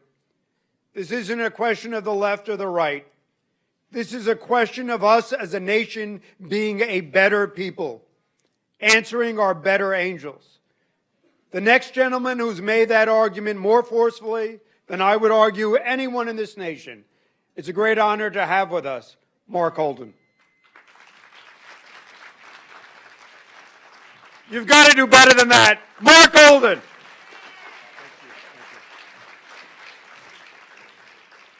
Good afternoon, everybody. I'm like, who is he talking about, right? I mean, I hope I can live up to a little bit of that. But in all seriousness, it is an honor to be here today on behalf of Koch Industries. Get the mic right, thank you. It's an honor to be here on behalf of Koch, and I want to start out by, there are a number of people I know, at least one of you or two is sitting at this table who are returning citizens. And I just want to give everybody here who is a returning citizen, and those of you that work with them, I just want to give you a round of applause, because here's the deal. We're going to talk about a lot of things here today, and as the governor said, I'm going to talk about the economic case, but it's really a moral case. All of this is a moral case, and that's how you win hearts and minds. And so when returning citizens succeed, when we can get them back, get them working, make them feel whole, we all win. We all benefit because we rise or fall together. We truly do. And this is not just some jargon. This is not some campaign speech because I am totally apolitical, trust me. The reality is, Vince Lombardi said it best. It's not if you get knocked down, it's if you get up. And you all get up in a tough way, in a tough environment, in a tough society for people who offend. We're very judgy, we're very punitive, and we're going to get past that, I hope. But I want to thank you all for being here, and I want to thank all of you that have the courage to advocate for these people and work together with these returning citizens. It's a national and moral imperative. So, and I also want to thank the governor for his kind words and for all of you that do the reentry work because it is so important. And it's great that there are organizations like your alls that you work with that exist that look past whatever missteps someone might have had in their life that got them caught up in our criminal justice system. Everybody here knows how easy it is to get caught up in that system. People who aren't here don't, but everybody here knows how easy it is. And it's just important that people look past that and don't judge people. Try to help them succeed. Try to help them move on. And it's not an economic case, it's a moral case, but we'll talk about the economics of it. So one question before I start off, why are we involved at Koch? Why are we interested in this? I've heard a lot of questions this morning. I've had a lot of questions over the past couple of years about this. Why does it take so long? Why does it take so long for all the states and the federal government to pass legislation, criminal justice reform legislation, which shows the 30-plus states that have done it, who have done it the best, every one of them can show, number one, their communities are safer communities. And that means for everybody in the community, the citizens, everybody else, law enforcement, everybody's safer. Crime rates go down. Violent crime rates go down. Incarceration rates go down. The ridiculous amounts of money we spend on incarcerating people either who don't belong there to begin with or they're way too long, that goes down. Communities thrive. Families are reunited. This is like all good stuff. You think everybody be running for this, to be behind it. But it isn't that way. And why does it take so long? I guess it's because we're dealing with politicians. And no disrespect to a lot of great politicians who are here today, and some who aren't here, like Senator Booker, who's phenomenal. Can't say enough good things about him. You're very lucky, if you're a citizen of New Jersey, to have him for a senator. But a lot of elected officials, a lot of politicians, it's not that they don't care, but you got to know what motivates them. I'm from Koch. It's all about incentives we talk about, right? Well, think about it. I was talking with a gentleman earlier before I started talking here today, just now, about basically what are the incentives if you're a politician? It's to get elected, get votes, get money. And no disrespect, but I worked in a prison. I'm going to talk about that some. The prison that I worked in Worcester, Massachusetts was filled with really poor, really uneducated white kids. And so you're talking about most of the people who end up getting prison time in this country, by and large, because we have a two-tier system, right? If you're rich and connected, you're going to be okay. And if you're poor, you're not. And I hate to say it, but you all probably know it better than me. Oftentimes, guilt and innocence, it may or may not be relevant. So if you put all that together, politicians want money, they want votes. Well, people who are in prison can't vote. When they get out, it's tough to get that restored. Their families usually are poor. They don't have money to give politicians, and they don't vote. So it's that old saying, I think it was Everett Dirksen, I don't even know the guy's name. Someone told me it, and I thought it was another guy quoted it, and he corrected me. So for politicians, you got to bring the heat. Then they see the light. And that's why Koch's involved. That's the simple answer. We need all voices involved in this because this impacts all of us, every one of us. Everyone here is responsible for the system that was created. All of us. Everyone here is impacted by that system. And the good news is everyone here, we can all work together to help fix it.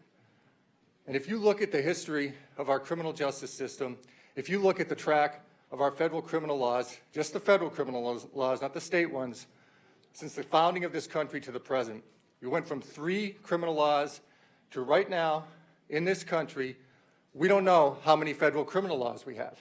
We don't know. And when Congress has asked the Justice Department to give that answer, the Justice Department says And only in Washington, D.C. would this be an acceptable answer. It's too hard. We can't do it. And Congress says, well, thank you for trying. But it's an estimated 4,500 to 6,000 federal criminal laws in this country. And so it's very easy to get tripped up. And it's very easy for a politician to be tough on crime. It's very hard if you're running against someone who says they're tough on crime, if they say you're soft on crime. But you know what? Both of those slogans, if we can come away with a lot of changes in the expungement laws and other things that I've been hearing about in probation, let's all resolve, if you're a politician, please never utter those words again. Tough on crime or soft on crime, they're meaningless. We need to be smart on crime, and we need to be soft on taxpayers, and we need to act morally to the least advantage to our most impacted by this. That should be the slogan. And it is changing. And, you know, the bipartisan fix, well, it started, the mess we're in, was Reagan, it was Bush, and then Clinton. And so it's got to be a bipartisan fix. And we're seeing on the state level it is. New Jersey's done a lot of great stuff, and we're seeing at the federal level as well. As I mentioned, we've been working closely with a bipartisan coalition in the Senate and the House. And in the Senate, one of the leaders has been Senator Booker, along with Senator Leahy, Senator Whitehouse. And on the conservative side, you've got John Cornyn, Senator Cornyn, Senator Grassley, and Senator Lee. No one's ever going to mistake them for, you know, bleeding heart liberals, trust me. But they're trying to do the right thing. And they all want to do the right thing because they've seen what works in their home states. But trying to drag along Congress at the federal level, there's some level of unaccountability. And one person says something about one violent crime somewhere else, it had nothing to do with anything we're talking about, the whole Willie Horton thing, we know this, that can kill it. So it's very frustrating. But, you know, we're going to keep fighting it. We're not going to stop because the states are doing it more than the federal government, and it's a moral imperative, as I said. So we're involved at Koch in criminal justice reform. There's a moral case, a constitutional case, and a fiscal case. The moral case I just talked about, it's a two-tier system. If you're rich, you're fine. If you're poor, you're not. And no matter what your sentence is, if you go to prison, honestly, a lot of times, we've heard it here today, it could be a life sentence because we don't ever let people forget that. And that's not right. It's wrong, and it's ruining our country. It's tearing our country apart. Now, we've got people, not just me, but Judge Kaczynski, who's a conservative judge in the Ninth Circuit, Judge Rakoff, who's in the Southern District of New York, federal judge, well-respected, both of them. They have both publicly stated recently, and many others have as well, they are concerned because people are pleading guilty to crimes they did not commit. I mean, let that sink in, right? So we talked about why does it take so long to fix this? And then you look at that and you say, why is it so easy for people to go to prison in this country? I mean, that's not what it's supposed to be all about. Because the other case that we're very focused on, the moral case I just laid out, is the constitutional case. 40% of the Bill of Rights deals with criminal justice reform. Fourth Amendment, Fifth Amendment, Sixth Amendment, Eighth Amendment. And they were sending us a message. The founders didn't get a lot of stuff, didn't get everything right. They got a lot of stuff right, got a lot of stuff really wrong. But they were saying, beware. The greatest infringement on life, liberty, property, and the pursuit of happiness is going to come through government overreach in the criminal justice system. And they're right. That's what's happened.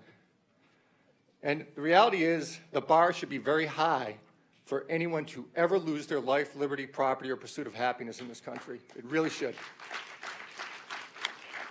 It's become far too easy, and the bar should also be very high, or not, or very low, excuse me. Once you've paid your debt to society, you come back, you're a returning citizen, let's go get it. Let's help you succeed. And we're not doing that. So we've got it pretty much exactly wrong in a lot of ways in our system right now. But the good news is we have the power to change that, and we're changing it in the states. Not as fast as we'd all like, but it's starting. And it's going to continue because politicians will feel the heat, and they like success. And when successful things happen, no one gets to the front of the parade more quickly than a politician. It's just the way it is. The fiscal case I want to talk about, and we're going to talk about that more in a second, but really the fiscal case is the moral case.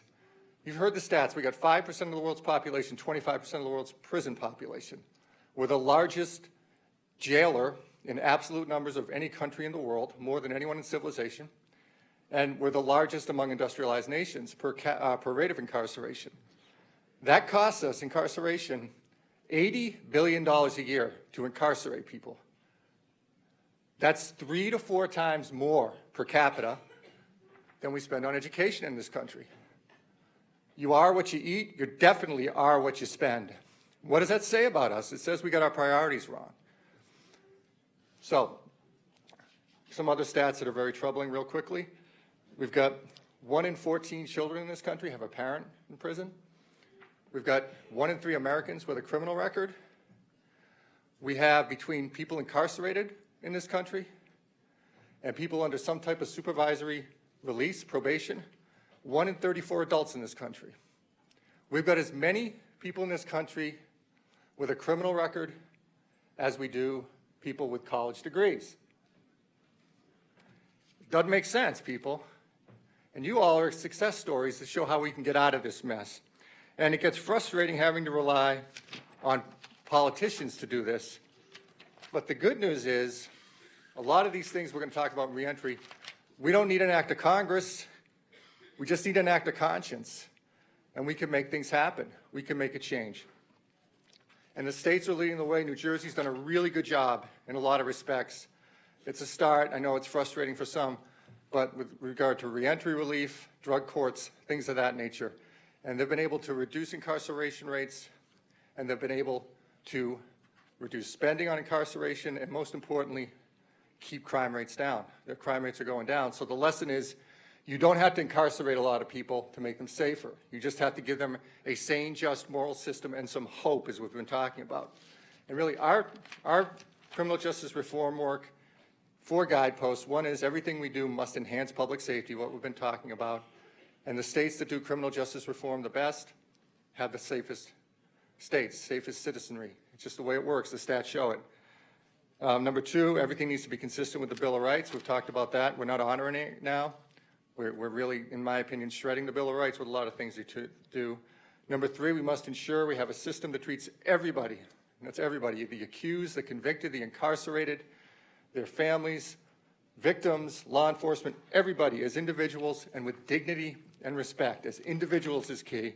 And then lastly, we just need to all recognize that everybody is capable and worthy of redemption, period. All of us, everybody. And I think we need to remember the words. I know everybody here probably has heard of Brian Stevenson, amazing person. I mean, his line is, each of us is more than the worst thing we've ever done. You gotta have some humility, and I know we in this room do, but a lot of people don't. But that last point about redemption, that speaks to reentry reform. And with 95% of the people coming out, it's our best interest. Put aside the morality of it, just talk fiscally and just talk public safety. It's our best interest that these folks coming out of prison, the returning citizens, come back better than they went in, so they don't reoffend, because there's human, societal, and fiscal costs with that. And so we think this is a moral imperative, because having people be more prosperous, having people have a job, training, something to do in prison besides become a better criminal or just sit around all day, that's not going to work. We need to give them training in prisons, like you've talked about earlier today on a panel. And that's happening in a lot of states right now, because they've seen the need for that. For example, earlier this year, I was in Baltimore, Maryland. There's a great organization there called Project Jumpstart. And what they do there, it's the building trades, the Maryland Department of Labor, and a number of construction companies have come together. They don't have enough people to do the skilled trades. So they give opportunities to kids in impoverished neighborhoods, guys coming out of prison, to learn how to weld, to be an electrician, that type of thing. And lo and behold, the recidivism rate in that program over 10 years is in single digits. There's other programs. You guys talked about some of them today with Urals. St. Mark has a very low recidivism rate as well. But there's Bard College Initiative. They have single-digit recidivism rates. This is all education and jobs is what we need. And that's what needs to keep happening. So before I get to kind of the meat of what we've done specifically at Koch about these issues, I just want a call to action, all of you here. You've got congressmen and senators working on your behalf. I think people in your delegation are pretty much aligned on criminal justice reform, but make your voices heard loud about that. Yesterday, Speaker Ryan, I don't know if you saw, he gave a speech about the dysfunction in Washington, D.C. and the political discourse in this country and what a mess it is. It was a Q&A afterwards that he had with a number of staffers, and one of the questions was, what other policy decision did you regret in your career? And he said, I was too tough on crime. I didn't understand it. I didn't understand that it's a poverty issue. It's an issue of people who make mistakes and then pay their debt and then can never get out of prison. They can never get out of, the prison that we create once they're out and they can't get jobs. And he said, I believe in redemption, and our law has to believe in redemption. So there's a lot of hope here now, but I think they need to keep hearing messages from all of you, activists, others who are interested in this. So, as I said, the whole idea of reentry reform, it's really all about humility. It's about being proximate to the issues, as Brian Stevenson would say. I grew up in Worcester, Massachusetts, and I worked in a prison when I was in college, high school and college, for a couple of years to pay for college. And when I went to work at the prison, I saw at least 10 kids that I went to junior high, high school with that I'd lost track of because they dropped out of school and now they were in prison. And these kids went to the same school I did. They grew up in the same neighborhood. They went to the same church. The only difference I could tell between me and them was my parents. If I got out of line, they kicked my butt. I had jobs from an early age. I had to go to church every day. I had to do all these things that I thought were so awful. But it's what saved me, really, because it's what President Obama said last summer when he was in Oklahoma, when he visited the federal prison there before the grace of God go I. And so for me, I've been proximate to these issues for a long time. And so everybody believes in second chances. They say they do. I truly believe they do, but we don't act that way. I know President Obama does. I know President Bush did. So how do we get there? Well, we're seeing it here with the work Governor McGreevey and his team are doing, just having the courage to chip away at these issues. Governor McGreevey's another guy that Vince Lombardi would admire. He was knocked down, but he got up. And he did a better thing. He made himself better. He's made his community better. He's made us all better. And he's a hero for that.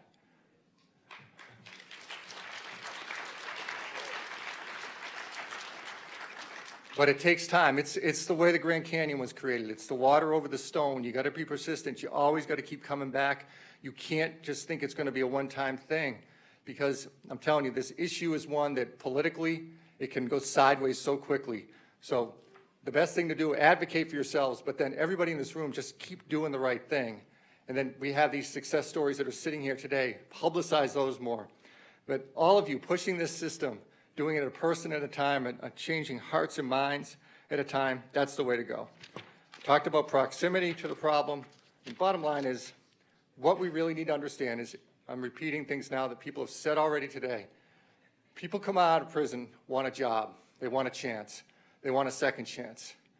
I know I've had a lot of second chances in my life, if I want to be honest about things. What you laid out earlier, John, about your situation, could have easily been me.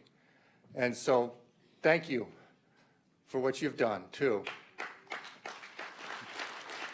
See, it's funny, in all the movies in Hollywood, everywhere else, it's always this, everyone loves a redemption story. But then when we start talking about returning, it's got to be rehabilitation, it's got to be reform, and it's got to be redemption. And if you take that lens, if you do that, there's not a way that anybody will be able to oppose more reentry reform, because we're not allowing people to fully partake in American life. We're not treating them like citizens. We're not acting like they're citizens. And it leads to that, we heard today, sometimes people get into the criminal system because of hopelessness.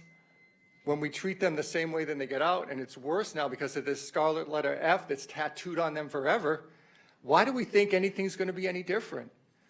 And the sad thing is, but the good news is, when you do give someone a chance, when you do allow them to rise above whatever their past might be, we've experienced it at Koch, they're damn good employees. So So we've talked about all these other things. I just want to talk about the job situation because it is the key. We know we've got problems generally with employment in our country right now, and it's difficult to be out there, especially if you're coming right out of prison. But we banned the box at Koch several years ago, and we did it because Charles truly believes. Charles Koch's our CEO. Everything that I'm talking about is something he believes. He believes in giving people second chances. We've seen firsthand the imperfections of our system. We've seen firsthand with our resources, our employees almost got run over and sent to prison for 30 years for something they didn't do. So we've seen all that. You got that part of it. And then we've also, like I said, seen the number of laws proliferate. But that's all part of the reason. But the reality is we're a global employer, right? We got 100,000 employees. We've got to compete around the world. And that stat I said earlier, 1 in 3 have some type of criminal record. So if you want to be competitive in a global environment, a global marketplace, if you want to be able to compete for the best so you can be successful as a business, what business person would exclude 1 out of every 3 potential people that were going to apply for a role? It makes no sense. I mean, put aside the morality, it makes no sense. And so we've banned the box, and it's worked for us. Now, people talk about should the government ban the box. I think the government should definitely ban the box for those jobs that they control. They should set an example because these collateral consequences we're talking about, the collateral consequences of a conviction are imposed by the government. They've set these things up, these barriers. And the reality is there probably need to be some limitations on certain offenders not getting certain roles, even when they return home, but do it individually. And then employers would like to hire people. I think they'd like to expand their workforce, but then they're limited by if they have a government contract or a relationship with a certain government agency, they can't hire these people who have criminal records. So the government, they should ban the box on their own applications. I totally think they should do that. And I think employers should look at it closely. It's worked for us. You still do a background check near the end of the process, but I got to tell you, anybody that I've ever dealt with, and I've been with the company now going on 21 years, if they have an issue, they front it early on. They're going to tell you, hey, something's coming up. They're not waiting for the background check. And we've just learned over time, again, for all our experiences in the system, my personal experiences and people I work with, that it's really easy to get tripped up. We want to know the whole person. We need to hire the best people possible, the best workers. Not the best workers with a criminal record, and not the best workers without a criminal record. We want the best workers, period, the best people. And again, I think employers, if they're here today, should look at that closely. If it works for you, great. If it doesn't, it's always good to take a chance on someone. And this is a profound, meaningful way that you can reverse this trend of people getting back in the cycle of incarceration and despair. And for us, I tell this all the time. People ask me, how's it worked out? I said, it's worked out great. I said, I got an email from one of my friends. We've just hired another guy who's just getting out of county jail to one of our businesses in Wichita. And people with criminal records who have come to work for us, there's some that haven't worked out, but that happens. But most of them, a lot of them, they're the most humble, hungry, hardworking, dedicated, loyal people, good workers. And then we've hired people from the best schools, which would exclude me. I went to UMass. But we've hired people from the best schools with sterling recommendations, beautiful experience, and they're terrible employees. They're whiny. They're entitled. And these aren't the lawyers I'm talking about. Lawyers have that in their DNA. And some of them lack integrity. They've stolen from us. So our point of view is, look, everybody's got a story. We all do.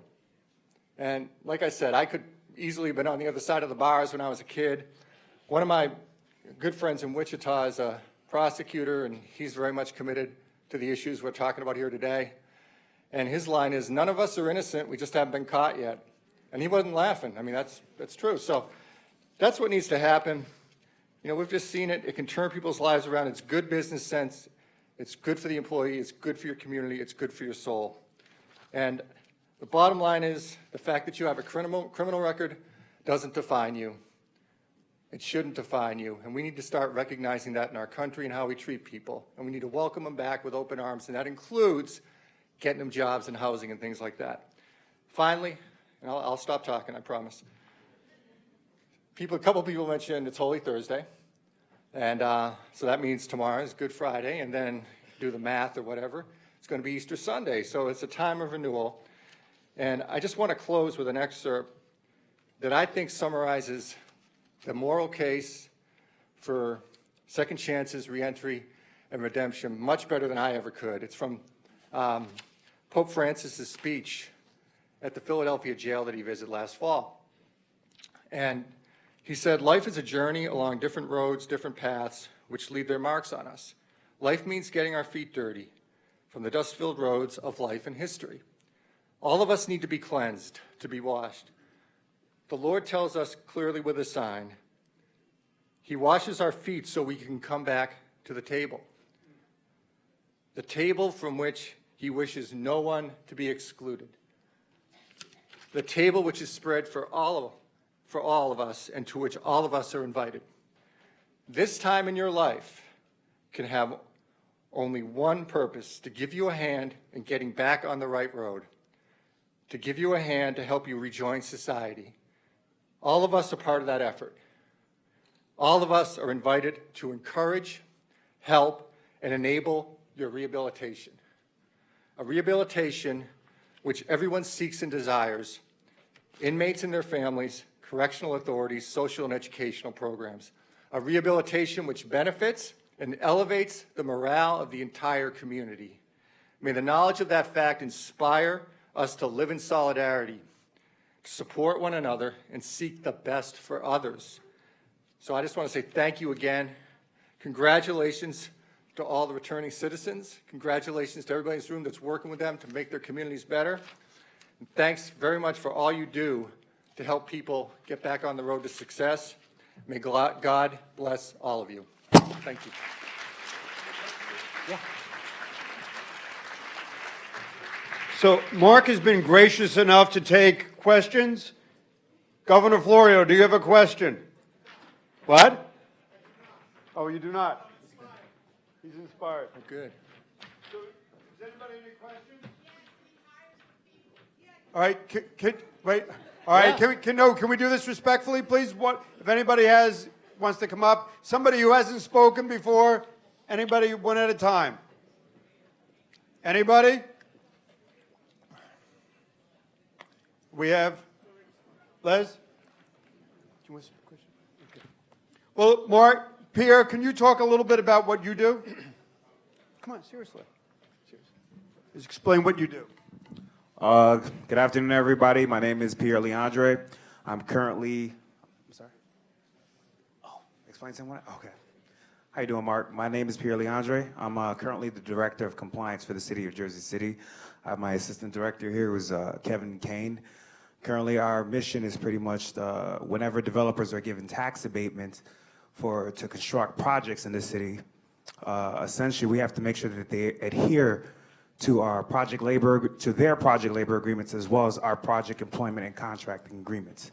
So essentially that's what we do. We just enforce, basically make sure that at least these developers are adhering to what we're trying to accomplish, which is to get a bunch of constituents in Jersey City jobs.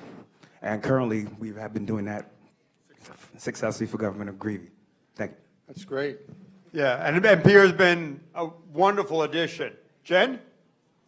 And this is former Commissioner Jen Velez, who I bow to, who's been so tremendous for our program. Let me just give you, I got to give you a plug. She said she wouldn't have asked the question.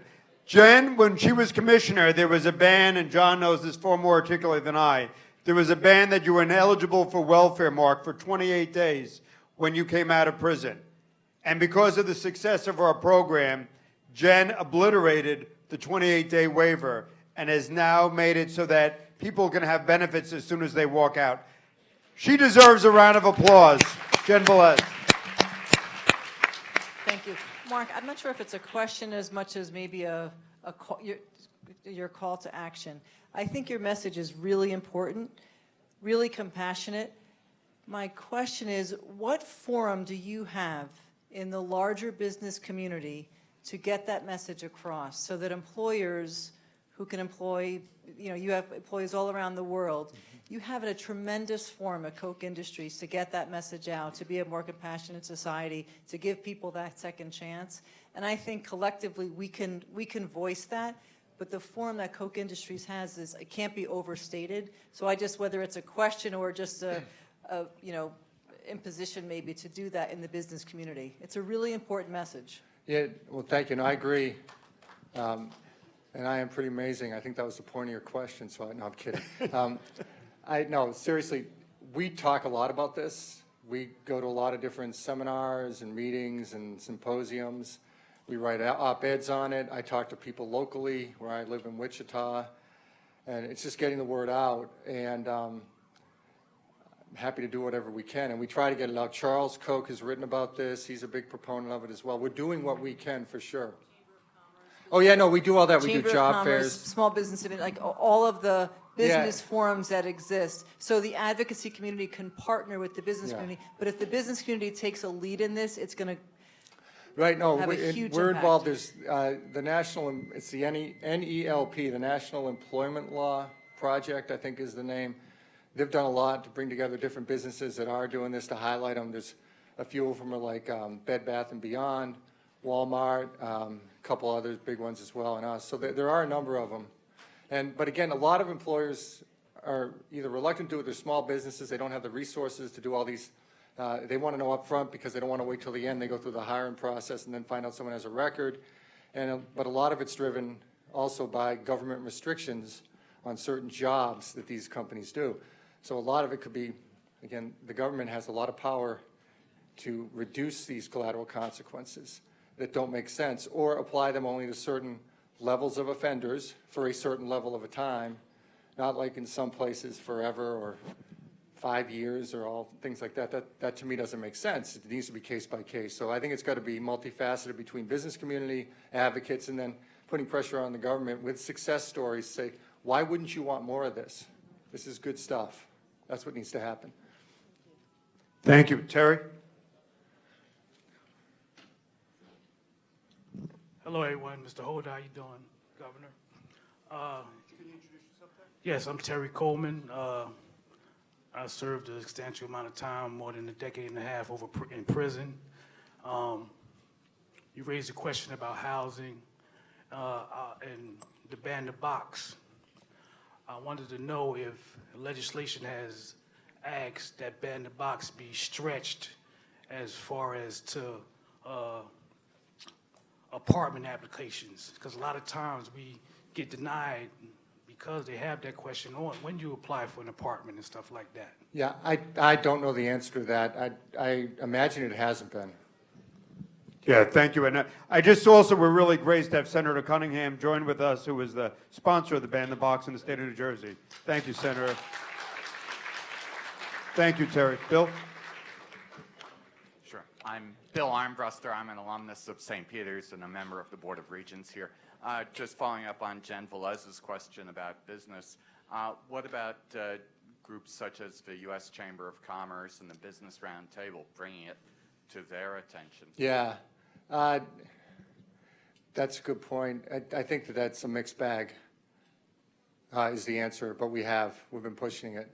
And I think, Bill, it's also important that both national parties, the Republican National Party, the Democratic National Party, the Democratic Governors Association, the Republican Governors Association, we make this a strong issue on both sides of the aisle to support, like my dear friend Lenny Ward is here from parole and parole commissioners and corrections, but part of this is making this a national issue. And so we're going to hear from some great people talking about women, but to the extent that we can make this a national issue, we strengthen Mark's argument. Two more people, Ron. Hi, my name is Ron Johnson, and I bring you greetings from Nashville, Tennessee. And I work for an organization called the Oasis Center. I'm a youth prevention specialist. And what I do is I work with young boys who find themselves caught up with the law, and instead of the juvenile system sending them to juvenile, they send them to us as an alternative. And over the last 4 or 5 or 6 years, we've been touted as the #1 non-recidivism program of its kind in the country. I'm proud to say that. But I wanted to ask a question, and my question is this.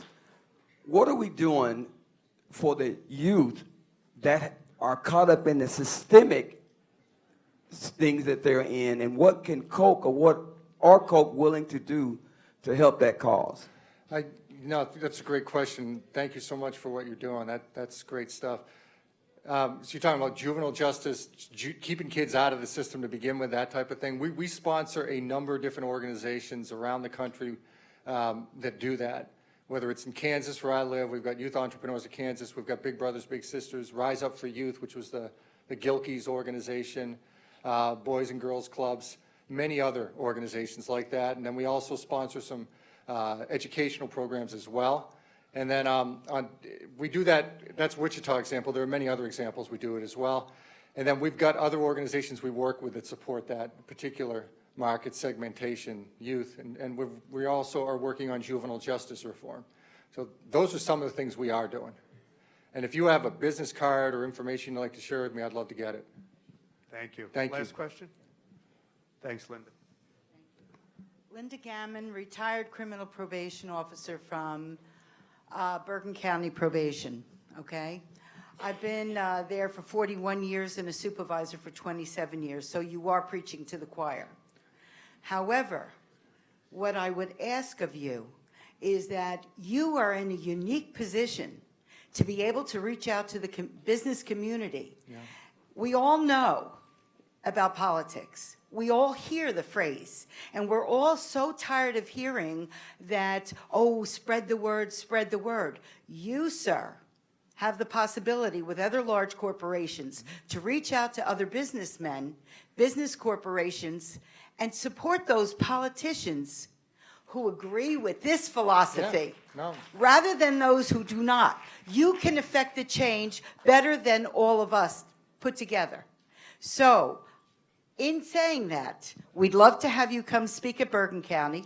Okay. We'd love for you to help and contribute to light the fire among the business people and the corporations.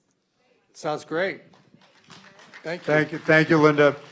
And let me just, again, thank Mark, because Mark being here is a real testament to us and what we're achieving. And by the way, can we have a round of applause for Mayor Stack, who's still here in the backyard, the back of the room? I'm not commenting the fact that he ate 3 sandwiches. I'm not going to mention that. But when you have somebody like and the chairman, the great chairman of the State Parole Board, Jim Pelosis, can you stand up? Let me just say, Mark, there isn't a man who walks this walk with greater humility than our chairman. Let me just say, when he was going through a difficult time in his life, he went down to Haiti to help the refugees. You don't find men like the chairman of the State Parole Board, Jim Pelosis. Can we have a round of applause? So what if he's a misguided Republican? That's all right. It's Holy Thursday. There's hope. But again, to Mark Holden, I just want to say thank you. Having somebody of Mark's prestige, his ability, and his voice meant a lot to this conference here today. Thank you, Mark. Thanks, everybody.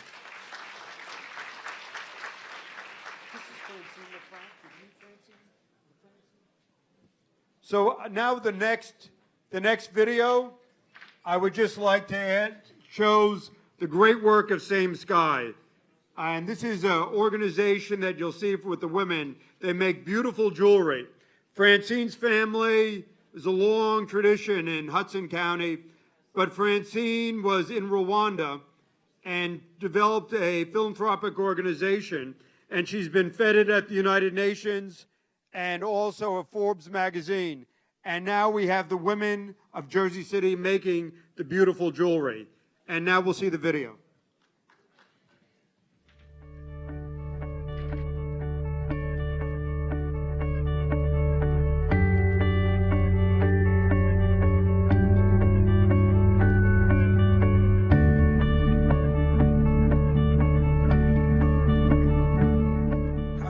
by me being the most excellent way and working for the same sky, I'm elevating myself.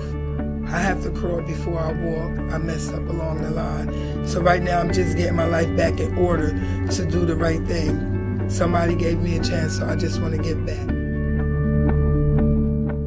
Same Sky represents hope. And not only hope for women that have been incarcerated, but many of the women that will purchase a jury are clueless about what it's like to be in jail. So it eliminates boundaries. It connects women in so many ways. Because even though it is a sense of employment, but it is giving back to other people that don't have as well. And we're also in some sort of that situation, but not as bad as other people are. And it's just an honor to just be a part of a program that's like this, to give back to other people that also are in need. It's brought me from drugs and crime to actually staying home and doing something productive for other people as well as myself.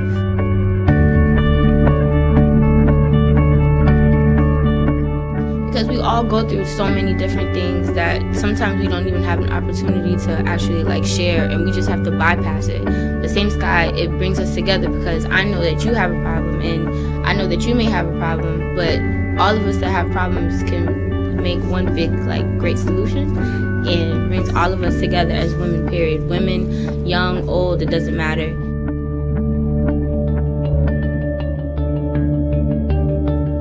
Well, my history were drugs. I became, started to using the drugs till it ended up using me.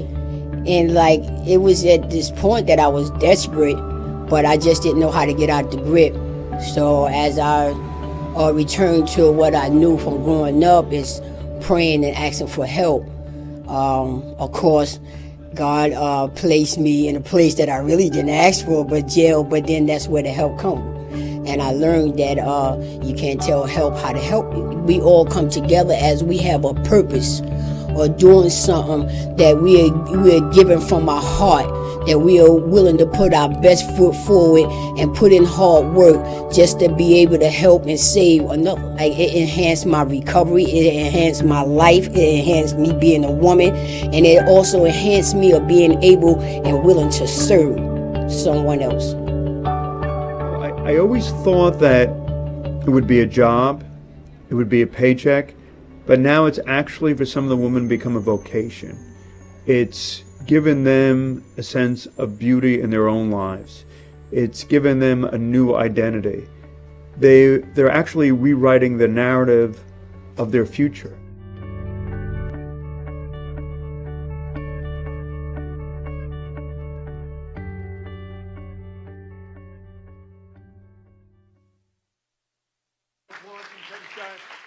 And now I'd like our panelists to please come up. Our panelist ladies. Come on, Gloria. Look alive, Barbara. Oh, no, Barbara. Tanya, Nicole. The Reverend Regina Thomas. Give it up. Praise. Greatest Secretary of State. Judge Venable. Oh, I love Sheila Venable. Anyway, let me just tell you a story. So Judge Venable, who's right over here, who I love, happens to be from Jersey City. And I'm going to introduce the guests in a second. But the greatest story of Judge Venable was, we had a young man who was before Judge Venable, and Francine's going to appreciate this. A young man who was before Judge Venable, and he said he never did drugs until he was in a traffic accident. And Regina and Judge Venable said, "Are you sure?" He said, "No, Judge, I never did drugs until I was in this traffic accident." Judge Venable said, "Are you certain you never tried?" "No, I never did drugs. I never did anything, no addiction." I'm like, oh no, this is going the wrong way. Judge Venable says, "Well, that's strange. I just got a letter from your mother, who I know at church, who said you had a problem since you were like 12. And then he sort of backed up and said, "Well, on second thought." And Judge Venable said, "You just have to be honest with me." But it's a great It's a great opportunity. So I just want to say thank you to our magistrate. I want to say thank you very much to Judge Wim being all the way here from South Jersey and a friend of my dear friend, Judge Madeline Cox-Williams. Thank you very much, Judge, for being here. Reverend Gloria Walton, who's my sister in arms and who runs the most excellent way. Judge Sheila Venable, who is a blessing on the judiciary in Hudson County, and we sang her praises earlier. The great Regina Thomas, who is blood, who is tremendous, who walks this walk, who had me walk the Underground Railroad in New Jersey through all sorts of crazy places. Also, to Administrator Gore, I just want to say thank you to you for what you did at MVC to making identification so much of a possibility. To Nicole and Tanya, I just, new hairdos. All right, behave yourself, Helena. And also to the woman who made this all possible. To the woman who made this all possible, a very special woman. You know, to whom much is given, much is expected. Francine LeFrak was in Rwanda, and she saw the horrors of Rwanda, and she changed people's lives by the women making beautiful jewelry. And it's a great organization, samesky.org. And Francine suggested that we do something for the women in Jersey City. So we started the benefit collection. And I just want to share with you, that collection, that jewelry, enables women to work at crazy hours so that they can go to school and that they can go to work and they can supplement their income. Francine LeFrak singularly has made a difference in the lives of the women of Jersey City that are returning citizens. And so when I see my dear friend Senator Cunningham here and all of you, I'm just saying, here's somebody in Francine who's been recognized by the United Nations, the nation of France, Forbes magazine, for ethical consumerism. And that is, when we shop, let's lift up the people who make this beautiful jewelry so that they can reclaim their lives. Ladies and gentlemen, the great, powerful, strong, powerful woman who will lead this panel, my dear friend, Francine LeFrak. Thank you, Jim. You certainly lift and make things happen, because I certainly wouldn't be here if Jim didn't open the door and Jim didn't fight hard for ex-offenders and know the importance of jobs. But I would be remiss in not pointing out someone today who's having a very special day, and that's Tanya Franklin, who graduated high school today. She graduated high school today.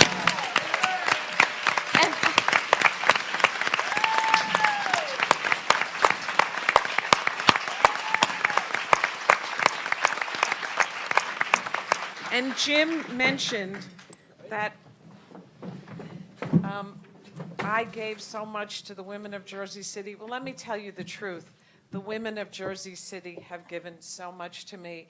And when I think of Tanya, Nicole, and Barbara in the audience, and Gloria, and the women that I work with, I get chills.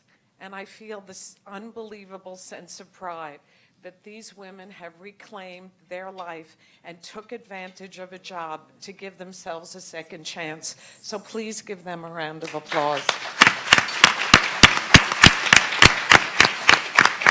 Now, I'm going to start the panel with the fabulous Reverend Gloria Walton, who's a gift to Jersey City and a gift to America and a gift to rehabilitation and giving second chances. So, Gloria, Reverend Walton, tell us what's special about women that demands a new reentry focus. Is it just the difficulty of finding a job, family reunification, or is it housing? What makes women's cases so different? Well, all of the above.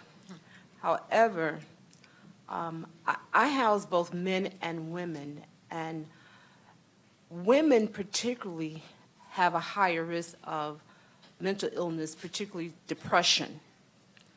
And that we see that in their clinical presentation and their therapeutic results. And that's when you really begin to see the gender differences. And so the mental health issues that we are learning actually should be primary in their assessments, and from there we're able to give them a proper placement. Housing is absolutely elementary to male and female, but for this panel, females, successful reentry. Thank you. I'm going now to Judge Venable, and thank you for the great work you do. Now, you've worked with many programs over the years and many different female clients. The criminal justice system focuses largely on men. Are there decisions and actions that judges can take to help women individually in an effort to help reunite their families? Well, there's different divisions. There's the criminal division, and there's also family. And a lot of times the family division is what tries to also reunite family members. I'll just say this story from the Bible, and one was, and I'll just paraphrase it, but a person who was robbed and hurt, and two people passed him and just let him lie there. But there was one person from Samaria, that's where we get the Good Samaritan, who not only took him to an inn, but also paid so that person would be able to be there to recover. And I see here the providers, the people here are the Samaritans who are helping. Now, when you talk about the judiciary, we have certain tools that we can utilize. I was a drug court judge for many years, as well as chair of the Drug Court Advisory Committee, Supreme Court Committee. And that is a way of helping people once they are in drug court, where we use providers such as Most Excellent Way with Reverend Walton, where we try to help them because of the fact that, but for their addiction, they would not be before me. So that is a role. But as far as some of the things the judiciary, we cannot do. But the things that we can do, at least for Hudson County, I know, and we have a wonderful drug court judge, Judge DeFazio, we try to help those who qualify for drug court. Those that do not qualify for drug court, we still have probation with some of the requirements that we can put in place to go to certain programs to help them. And once we help that individual, we then help the whole family. Absolutely. Thank you so much. Now, Pastor Regina Thomas, as a pastor and civil rights advocate and former Secretary of State, what's the most important challenge for reentry for women particularly? How can state government place a greater priority upon women in prison and reentry services? I want to first say that I want to thank Governor McGreevey for having this here today. I've talked to a lot of folk who've gone in and out, and of course we want to put on point that we want one in South Jersey. And I'm going to make that statement when the governor comes in here. We want one of these in South Jersey. I'm here today representing the American Federation of Teachers, and I think one of the points behind sort of the women in reentry is a level of bias. And so we at the AFT want to work very closely with reentry organizations, because when we're dealing with women, we're dealing with children, you're dealing with spouses, you're dealing with the whole entire family. And so it's very important that we understand sort of the nuances of one being a woman and the impact that we as women have across the boards. And so I think one of the major hurdles that we have to deal with is that bias. Society is used to dealing with men. in the system, but when it comes to us, that level of sensitivity, that level of depression, when a woman is no longer caring about herself and what she's going through, but what she's put her family through. And that is systemic, as I think Reverend Sharpton said. He can't replace his father. There's nothing he can do if his father's out of the house. Now, couple that if your mother is not there, if the very nurturing support system that you have in your life goes awry and children have to go with. And so I think what the faith community has to do is to assist the public as a whole in sort of doing what the Samaritan did. And we in the faith community cannot be judges. All too often, I think folk come to us and you assume that you already got to be there. We need those that are least and lost, and you should feel free to come into our doors, and we should allow you there. Yes, thank you so much. I'm going to shift now to Tanya. Tanya, share with us your story.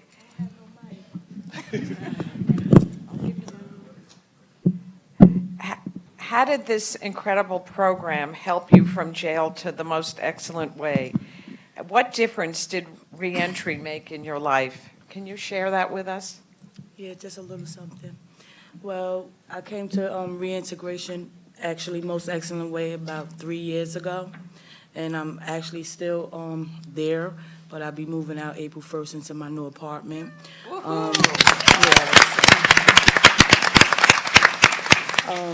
Reintegration is a, well, most excellent way. Spiritual program. We have a lot of different things that we do there. We wake up and pray together as a family. And when we do same sky bracelets, we come together as in a table, and we kind of like sisters. You know, we share each other. We cry. We have different moments, and you know, we just there for one another. I don't like to talk too much. Wait a minute. Tell us a little about high school. Come on. Whew. That was a journey for me. A whole year in high school. I mean, actually, high school, switching classes in there with a lot of young ladies. It was a journey for me, but it still didn't end. It just was one door closing and more opportunities opening. I was not open to it, but I actually got to grow on to something different that I knew at the end of the day was going to save my life. So I stayed, and I got the help that I needed. It been struggles, do all of it, but I stuck and stayed, and today I'm actually a high school graduate.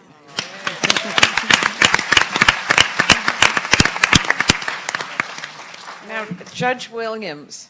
Yes. How are you? I'm well, thanks. Women remain deeply attached to their children, whether in county jails or a federal prison. Are there electronic ways, for example, video Skype, to help maintain a connection between mothers and their children? How is the Camden Federal Court assisting women and their children to stay connected? All right, so apparently there's a little disconnect because I'm on this panel, Women in Reentry, because I'm a woman and I do reentry. We don't currently have any female participants in our program. But to speak to your question on what can the federal government do, what can we do as part of our court system, our federal government system and prisoners, to facilitate the relationship between families, women and their families, families in general. The invention of electronics and telecommunication, this is all very new. The only method currently in use for Skype, remote video conferencing, things like that, are for court appearances. But you raise a very interesting issue. Can we, will we, should we do these kinds of things?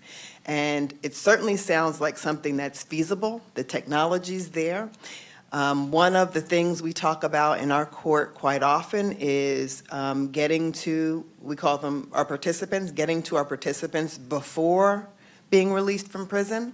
And that would certainly seem like something that should be put in place prior to release to start working on that very important integral relationship to all of us prior to release. So it's something that I'm sure all the folks here are so involved in reentry will take up that cause. It's something that we know the technology is there. It's just a matter of, you know, whether Bureau of Prisons will allow such remote access to prisoners. How do you control it? Things of that nature. We know it's there. We use it for court appearances. This is also would be a good use and something I think we should explore. Thank you so much. Former Deputy Administrator Selika Gore. Not having a driver's license may be difficult for a man, but for a woman who's trying to secure an apartment for her and her children, not having a license or identification is almost certainly going to result in her living in a shelter. How can we improve services for women who are also trying to be responsible mothers? Before I started working at the Motor Vehicle Commission, I was a criminal and corporate defense attorney. And in that regard, it was clear at the lack of economic power that women had, and probably 99% of my clients were men. I fast forward to my years at the Motor Vehicle Commission in New Jersey and had an opportunity to work with Chairman Plosis and many members in Jersey City in the Fugitive Safe Surrender Program. Nelson Mandela had a saying that was, if you want to know about a country, you need to visit their jails. And what happens is there is a lack of hope, not that they're not going to get out, but the lack of opportunities and obstacles when they do get out is what continues to perpetuate this hopelessness while incarcerated. For women particularly, if you don't have an identification, just like a man, you're not going to have an opportunity to get a job, have a difficult time leasing an apartment. The things that we take for granted on a day-to-day basis. Can't get a bank account without an ID. But especially for a woman who has children, the opportunity sometimes to even enter the building that your children go to school in. The opportunity to prove residence so your children can attend the school district that you do live in. These are unique situations that women face. And one of the things that I think I'm probably most proud of in terms of my tenure here in New Jersey was the work that we did with Martin's Place and to create a nexus from the Motor Vehicle Commission and this wonderful organization to provide people with an opportunity to gain their ID and to get a license. Far too often, thank you. Far too often you're released, but there are additional impediments to your getting an ID based on non-motor vehicle acts that have occurred in your past. Those are legal decisions that are far beyond my ability to change, but your opportunity to get an ID or a driver's license should not be tenured to something that has nothing to do with your ability to prove who you are or an action that you've taken while driving. And until we start to correct that, not just here in New Jersey, but across the nation, we're going to continue to put people behind the 8 ball when they're released because they won't have the opportunity to have an ID or to have a driver's license. Thank you. That's really great.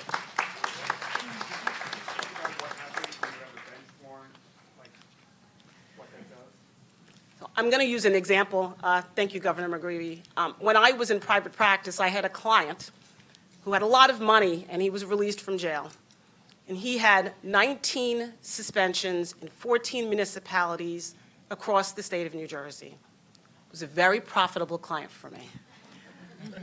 We essentially had to undo all the things that had taken place, all the suspensions that resulted in bench warrants for minor violations that had occurred, some of them almost 20 years ago, for as simple as a parking violation. It was very expensive and incredibly timely, with motions before municipal courts across the state, in order to undo all the things that was preventing this man, who finally had gotten his life together, from getting a driver's license, getting a car, and getting a job.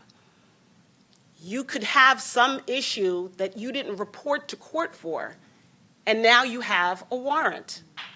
That warrant's going to prevent you from getting a driver's license. And many of you in the audience are volunteering your time and your efforts to represent people who are released and have an opportunity to deal with those issues in municipal courts. But until they're dealt with, that person who's released is unable to get an ID or a driver's license in many, many instances. And one of the things I can say to attorneys out there, if you have a client who's going to jail for 2, 3, 4 years, try to wrap up their municipal court violations in that plea up front, so that when it's time for them to be released, it's not a noose hanging over their head, preventing them from being a part of society and keeping them in the underground. Thank you. I know that Gloria deals with that every day. That is so important. Women, I love the topic of women, because for every woman there's a child, in my home as it is. And having their ID and their driver's license, because unfortunately, because of the judgmental component that so many of the employers still have, they have to look outside of the local communities for employment. And yes, in the inner city, we have easy transportation, but being transported for possible employment outside of the local community is very important. Visitations to their children, when their children is in care, whether it's relative care or foster care, those mothers are responsible for getting themselves to wherever the visitation is held. Unfortunately, sometimes our children are out of county. So being able to transport themselves there for the sake of family reunification is absolutely a must for women. Thank you so much. I want to turn our attention to the fabulous Nicole. Nicole, who's a Same Sky artisan, tell us your story and how Same Sky helped you with your financial independence. How did making the jewelry, which is this is the jewelry, compare with the chaos on the streets? What does Same Sky mean to you as a woman? And making something beautiful and knowing you're helping people in Rwanda too, how does that feel? Good afternoon, everybody. My name is Nicole Freeman. Given the chance and the opportunity to have a second chance at life and at Same Sky, as well as the Most Excellent Way program, I was very appreciative to have the opportunity to have that second chance. Working with Same Sky bracelets gave me a sense of tranquility in my life. I put my headphones on, put my music on, and I just get to work, and knowing that the bracelets I was making was going to benefit the women in Rwanda and the stuff that they needed. It came from the love of my heart. And if you have love for yourself and your children, you can have love for anybody and the compassion for it. Since then, I have actually graduated my program at Integrity House. I've successfully finished my program at the Most Excellent Way. I'm working, and I am a worker at Blue Apron. I'm in the packing department. I pack the food that is shipped out to people's houses. Successfully been there now 5.5 months, going into my 6th month at the end of this month. I'm also glad to say that it's been a 1.5 years clean and sober for me.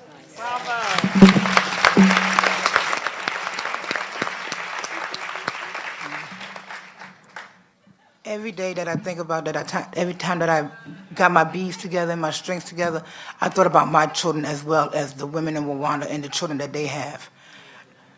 given the opportunity to think that I'm making these bracelets for these women and the money that I'm going to receive, if the money wasn't going to me, I have 2 children. My money was going to my boys. Mommy, I need this. Mommy, I need that. I'm always going to do a motherly duty. So being that I'm doing something for love for somebody else, it's also showing that the love is coming back to me and it's going to my children. Which I'm happy to say that my 2 children are very happy that I'm home. My son is becoming a minister, and my other son, he's going to the 2nd grade as of this year. And this is my reunification time. I have joint custody of my children as a result of this, but it still gives me the opportunity to have that connection that I lost for those 9 months that I was 5.5 months incarcerated and the other 5.5 months on the bracelet, going back and forth with my trial and everything. To be able to hold my son in my arms, sleep, and see him there next to me on the weekends or whenever, it gives me, great pleasure to say that, excuse me, I'm just happy to be home and everything has worked good out for me. Well, we're so proud of you. And I thank you, Francine. I thank you, Reverend Walton, Barbara, Tanya, Jim. I thank you for everything that y'all have done for me. Candace, I see you out there. Thank you because for you, you told me that it was okay to cry. Everything that's going on in my life, I have no greater pleasure but to thank the higher power above who got me through it every day and has continued to get me through it as of today. But also your very hard work. You've got to give yourself credit because when Nicole starts making those bracelets and puts her headset on, nothing stops her in the world. She goes 1,000 miles an hour, and the judge was so impressed with the work that she did. He took the ankle off of her.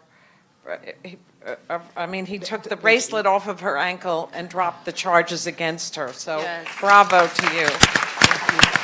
Now, on this subject of women in reentry, I feel like we rushed through it. If anyone would like to make a comment and feel that maybe the question was a little narrow for what they wanted to express, this is your moment.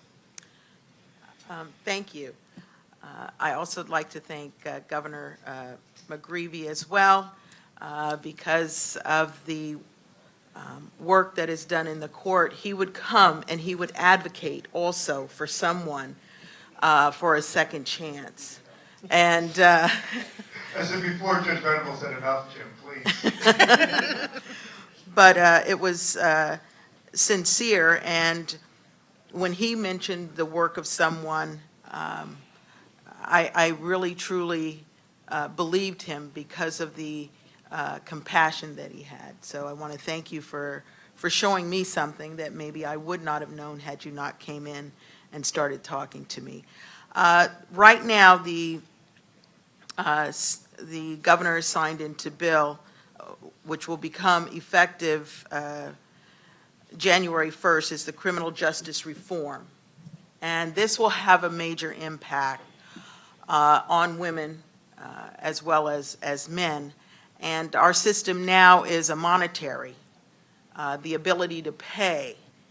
And there are some people who have the ability to pay, but they really should not be out on bail. And there's a majority of people who are incarcerated on bail and they can't make it. So now New Jersey is changing based on research as well as other states, and it is now becoming a resource. It's not going to be resource-based monetary, it's going to be risk assessment. So a person will not have to be incarcerated waiting for their trial, which could be months and months and even, unfortunately, years sometimes, to where they will be able to be out with their family. And the criteria is if they're not a danger to the society and that they will appear in court. And so that, I believe, will help and families where somebody might not lose their job if they're working because they're incarcerated. So as a result of not being able to make bail. So that is, it's a major step That, I think, is one of, and it's a collaboration between all three branches of government. And when all three branches work together, this is what happens. And the same thing with drug court. The same, and drug court now is almost like, it's a norm now, where before it wasn't, where people were like, no, we're gonna let these people out who have committed some like burglary or whatever, but they would not have done that had it not been for their addiction. But now people see that these are people and they have a problem, a substance abuse problem. But when that is corrected, when that is dealt with, it's almost like saying, welcome home, welcome back, because they are just like everyone else. They love their families, but yet for this problem. So I commend everyone, and I remember when, and I'm going to be short, Reverend Walton came and visited me, and before there was even excellent, most excellent way, and where she had a desire and a heart to do what she is now doing. That says something. And we all here, the best that we can do, whatever it may be, to be that Samaritan, that good Samaritan. Even if you help one person, I say you don't help just one. You may be helping a generation. So that's all I have to say, and I thank you again. Thank you. I'm sorry. I'll be just as brief, but thank you, Judge Venable. A gentleman made reference earlier to the abatements that developers receive. I'm sure that that's not just for Hudson County, but there is a desperate need for permanent housing.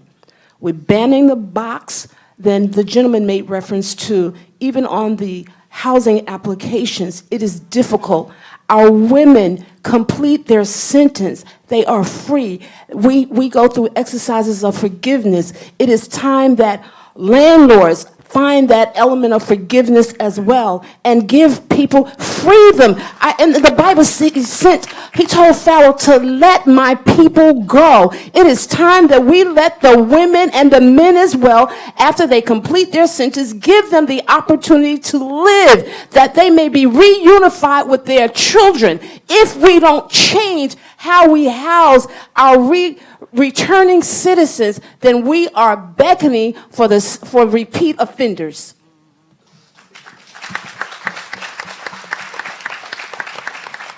So I wanted to go back for a minute to the question that was posed. So two things. I sit in Camden, New Jersey, which is probably the most south any of you have ever been, but it's not the furthest south in the state. And so we have federal reentry in Camden. We've been up for about eight months. Yeah, last June we started. We had our first session. And as usual, with things that happen in the state, the South seems to be at the end of what's happening. Always, right? So now we are up and running in federal reentry in Camden. We do not have any female participants, and so I'm going to segue into one of the issues that is relevant to the reentry and for women like this panel who deal with reentry and deal with male participants. And yet, part of a successful reentry program is the members of the team connecting with the participants in the program. And so, oftentimes, the roles we play are tremendous and varying. Sometimes I feel as though I'm mothering someone. Sometimes I feel like, I'm the girlfriend because you need to get right in your relationship. This is how you do it. And, you're counseling on any and every level, how to be a better father. Now, how am I expressing that? And I loved Reverend Sharpton's comment about how the impact of not having a father present in the home impacted them. A lot of our participants, if not all of them right now, have that situation. And so as a woman in reentry, a woman I run a reentry court in Camden with Judge Hillman, which I'm thankful for, because there are issues that are particular to men that men need to address, even in the reentry court program, even as a judge in reentry. But what we're anticipating, yes, we will have female participants. We will, and that those participants will come in, and we have a reentry team that's phenomenal. We're across the street from Rutgers Camden. So we have Rutgers Law Clinic, we have Rutgers Social Services, we have Rutgers Dean, Assistant Deans, all of these resources available to our reentry program, which will continue to be available. The interesting thing, though, is most of our team members are also women. And so it seems as though women have taken up this cause, no matter who the participant is, but women have taken up this cause and are moving forward, striving forward, and looking forward to returning citizens, as we heard Mr. Walton speak today. Thank you. Thank you. I do want to say one thing. With Reverend Gloria's program and the help that she offers with the court, with the shame, with the drug addiction, with the prayer, and with Same Sky, which is offering a job. So while they're in the program, they're actually earning money. We have, and I'm so proud to say it, a 0 recidivism rate when the average is 75% recidivism. So it completely makes sense because we have a 0 recidivism rate. So I encourage you with some of the women offenders to really try this kind of complete type program and to help them get a job too at the same time while they're going through reentry, because it makes a whole world of difference. So thank you very much. And I want to reiterate again the role that I think that one American Federation of Teachers in particular, but more so labor.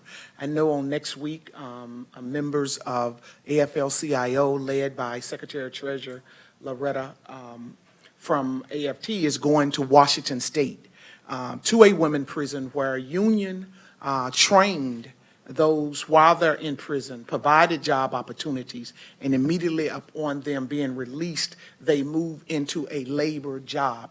We know that when you have not just a job, but when you have a labor job, that you make 54% greater than women who do not have a job. And so I encourage us to seek those of us in labor who are working on this issue in our prison reentry program, and in particularly making sure that the emphasis on AFT, representing K through 12 and wraparound services are included.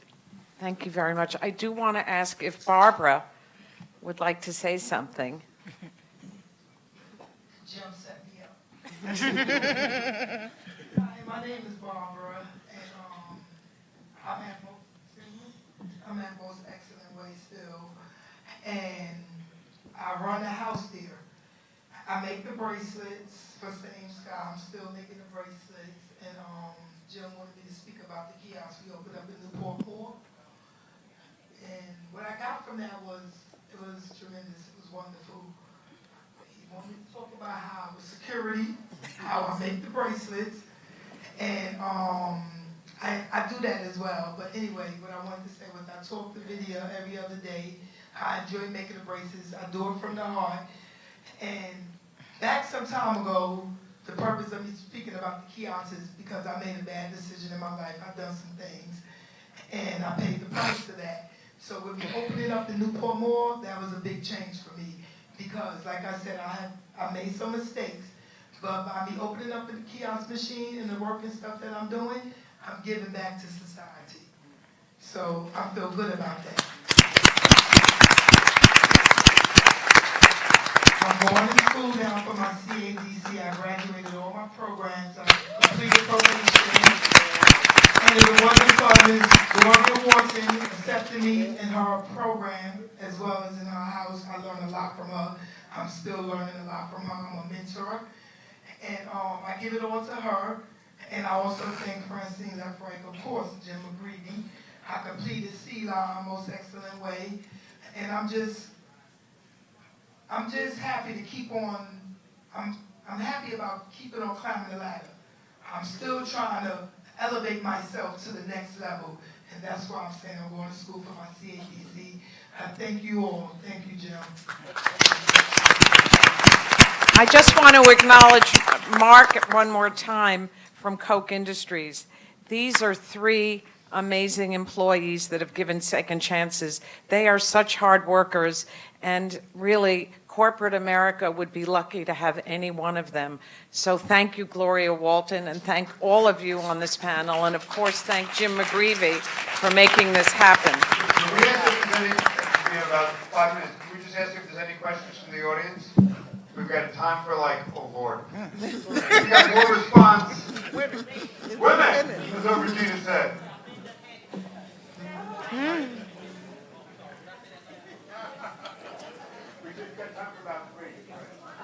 My name is Darla DeLeon.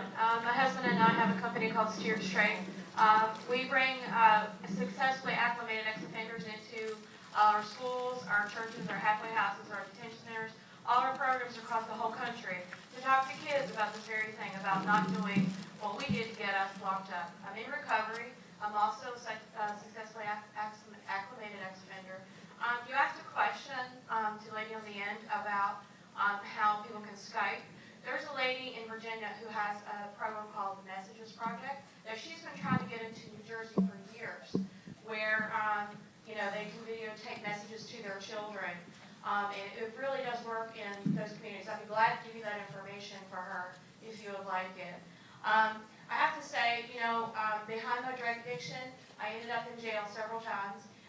If it were not for, and I have children, if it were not for this place called Lady Rest in Newark, New Jersey, it was a homeless shelter for women during the day, and then I would go to the Catholic charities at night as a shelter. I would not be standing here today as a person in recovery. So those things are very important. Very important. I put people into treatment all around the country behind drug addiction. It is so hard to find, in this state especially, a place for women to go with children who need treatment, or women who are pregnant who need treatment. They want to put them on Suboxone, but that's not the best option. So we need more, for the women in this room, we need more resources for women to help us. Yes. We really need that. Women are, a lot of times, women are the most affected by the choices and decisions that people around them make that we're not talking about enough. My husband spent 12 years behind a wall and 3 years in a halfway house, and I was out there struggling by myself for a really long time, making peanuts because I had to support myself and my children. But I did it, and so can everybody else.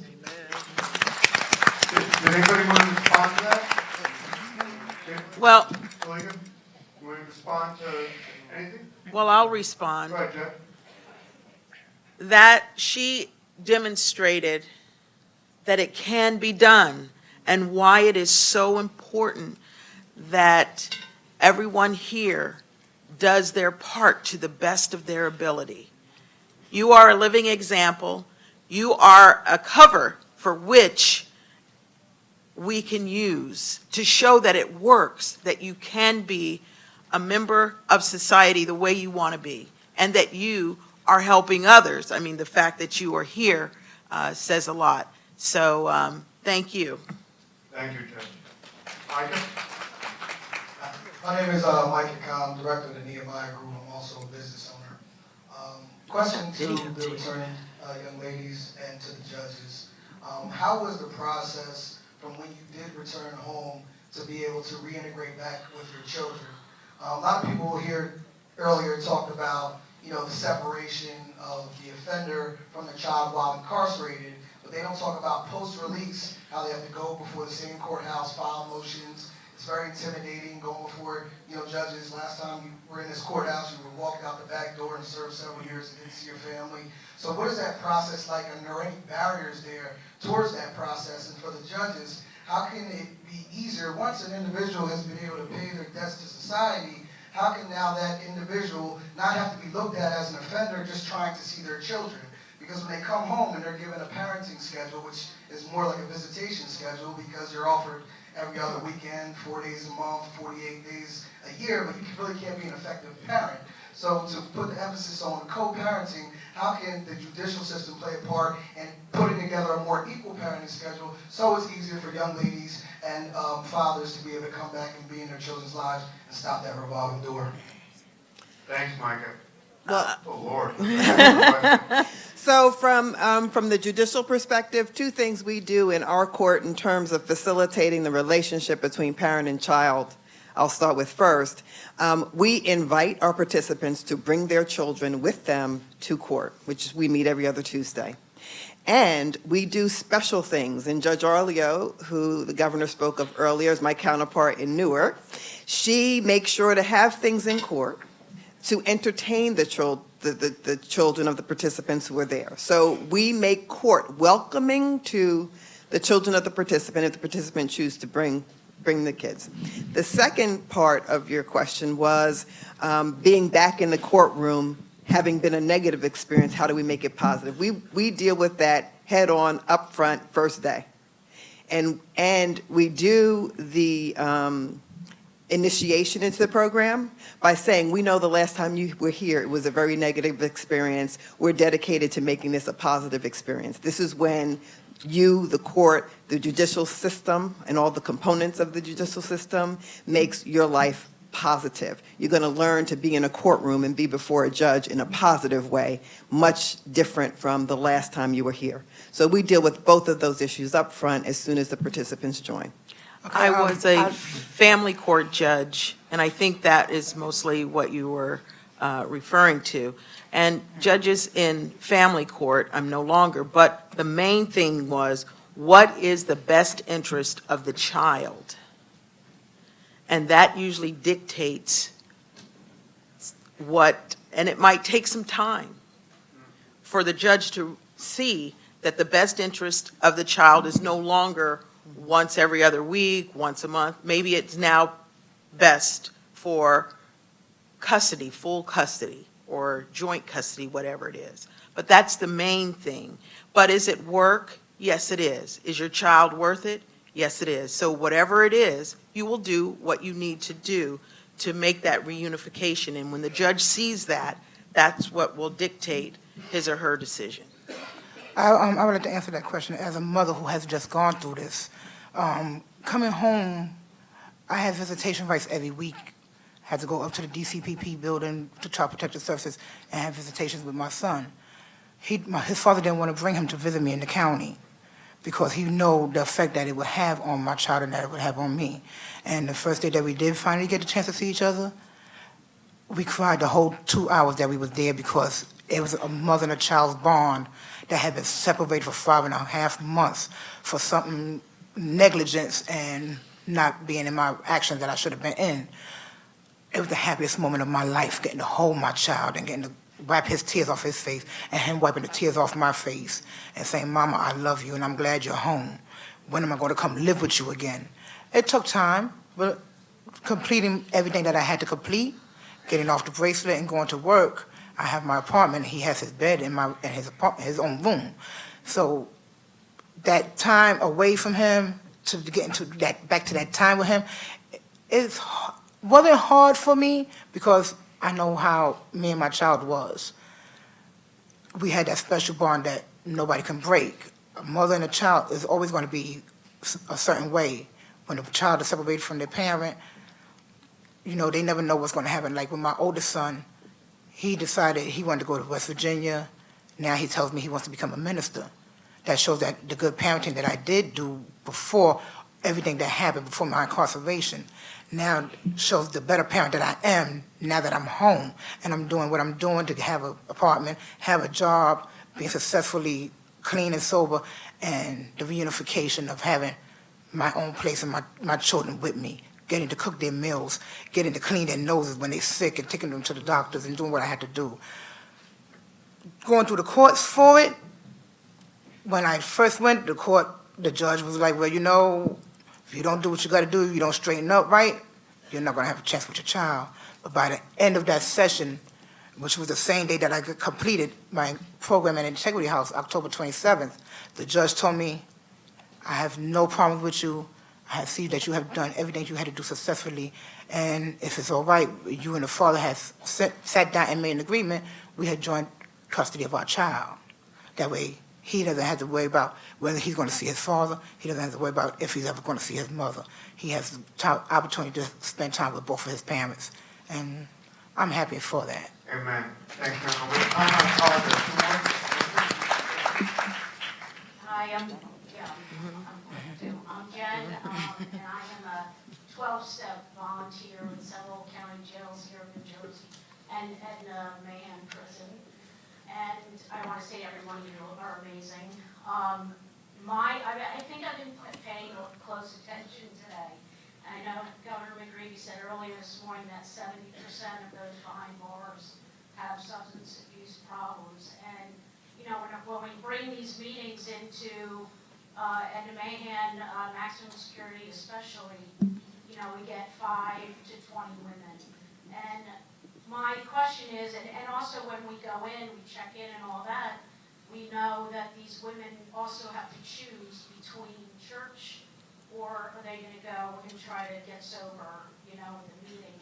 And so my question is where are the partnerships with these jails and the state prisons to help facilitate a lot of this, you know, giving hope to these women who are probably going to spend quite a few more years behind bars, but it has to start somewhere. And the other thing is that getting hope back into those facilities, there's women and men that cannot go in because of their records. And I think that needs to be changed as well. That's all. Thanks. Does anybody want to touch treatment or importance? But again, I mean, I just want to thank the Department of Corrections, Commissioner Lanigan, and all the parole board members that are here. Could we ask the members of the parole board to please stand up on the back table? Thank you for being here. Chairman Pelosi, all the members, thank you. Thank you. It's not often that you have a parole board here at a conference on prison reentry. But, I mean, we work, I know, in Hudson County Jail. Is Penny still here? We do actually yoga, we have AA, we have, whether somebody is of the Muslim faith, the Jewish faith, Christian faith, we have all sorts of offerings in the community because we believe that's part of that spiritual journey is what we helps to reclaim lives. We've got time for 2 more. Jack? Thank you so much. Good afternoon. I wish I was my name is Jacqueline Williams. I am a community advocate. I'm also a founder of a nonprofit organization. My question to you all, especially for the judges, how can we, as concerned citizens, as parents, go about getting help for our children and our young adults? Because the state of New Jersey, for those who are on Medicaid, ceased to provide mental health care for our children. And there are many children in our communities who need this help. So what is out there that we can provide to parents and our children so that they can get the assistance they need? Well, this is the judiciary. So usually there is a reason for a person coming before the court. Now, the way that the court does it is if there is a person who has committed, let's say criminal, has committed an offense, and they have mental issues, then we, through various agencies like the Jersey City Medical Center here, or Ann Klein, to try to provide those types of services for a person if we're going to sentence them, let's say, for probation, and they need that mental health component. But that is the extent of the judiciary of what we can do. But I think you're asking for something even larger of not regarding the criminal justice system. You're talking about every, Well, but then we also, just to jump in, I'm sorry, we also have the ability now to register every returning person with the American Affordable Care Act, and so that they can access both mental health treatment and medical care, and through that also register their children. And I know that we do that, as Judge Venable said, with the Jersey City Medical Center and local federally qualified healthcare center. So that's possible. I mean, I think that's a very significant change in federal healthcare law. That is. So that's so powerful. Joanne, 30 seconds. My question is for Ms. LeFrak. I'm a Jersey City resident for 16 years and a former small business owner. Are there grants available? How can we, people in the community, create jobs and do similar things to what you're doing at St. Scott? Yeah, I think it's a wonderful question, and we've been struggling with us, and we do want to create grants for people now. We want innovative solutions. We want to be able to work in the transitional homes. We want to get there early. So we're looking for very innovative solutions that we want to support. So hopefully you'll come up with some really innovative ones. And I just want to pick up on that question because Ms. LeFrak Francine has supported microloans for women that are ex-offenders that are returning. And so we do that with our great team in Jersey City, and I don't know where Kathleen is, but we work with Same Sky and helping women that are returning citizens receive the necessary capital. So not only is Francine supporting in terms of employment, there's Kathleen, don't be so shy, not only is it supporting, but also these microloans are really important of giving women capital. But thanks, Joanna. If you want to see Kathleen afterwards, more than welcome. And our last question. Thank you very much for having this female panel. We need to take this on the road. My question is, how in your roles do you take all the mitigating factors that make me an ex-offender or getting ready to make me one, because there's so many rules and regulations, seriously. With the driver's license issue, all of us get ready to be an ex-offender. Because if I don't pay my parking ticket, that suspension is coming. That warrant is coming. So this system is so bent on making us ex-offenders, there's very little help. When families are returning, how do you get diapers to really help?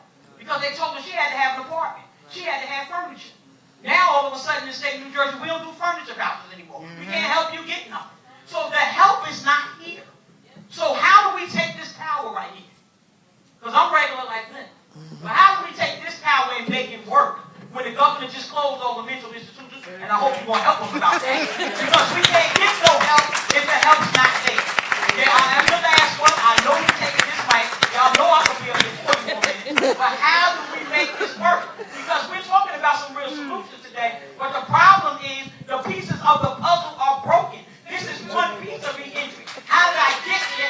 And what are we going to do to keep our children from continuing to come here? Because it's a recidivism cycle, because all the support services are not there. And when will we hold providers accountable? Everybody's not delivering the same level of care, but everybody's making money. Sister, wait a minute. I got an answer. I got an answer. I got an answer because I got an answer, and me and you gonna get together. And me and you gonna get together, and we gonna stay here while the governor here, and we gonna when they talking, we gonna get in line for the question get asked. Here's what we need to do, and this is for real. This coming from the bottom of my heart. And I think it was said earlier, we got to elect people who are sensitive to our issues. You got to run for office. You have to run for office. Some of us got to begin to not allow folk who do not have our vested interest run politics. And the best way to do it is to elect those persons who are sensitive to our issue. This is a nonpartisan forum. I don't want to put no politics in this thing. But I'm saying, if they not doing right by you, remind them and vote somebody else in. Okay, I specifically... Mark, are you leaving? And Hillary Clinton be looking for you. So I want to speak to that issue particularly. So, is my mic not on? No, it's okay. I became the Deputy Administrator of the Motor Vehicle Commission in 2010. I joined in 2010 as an appointee.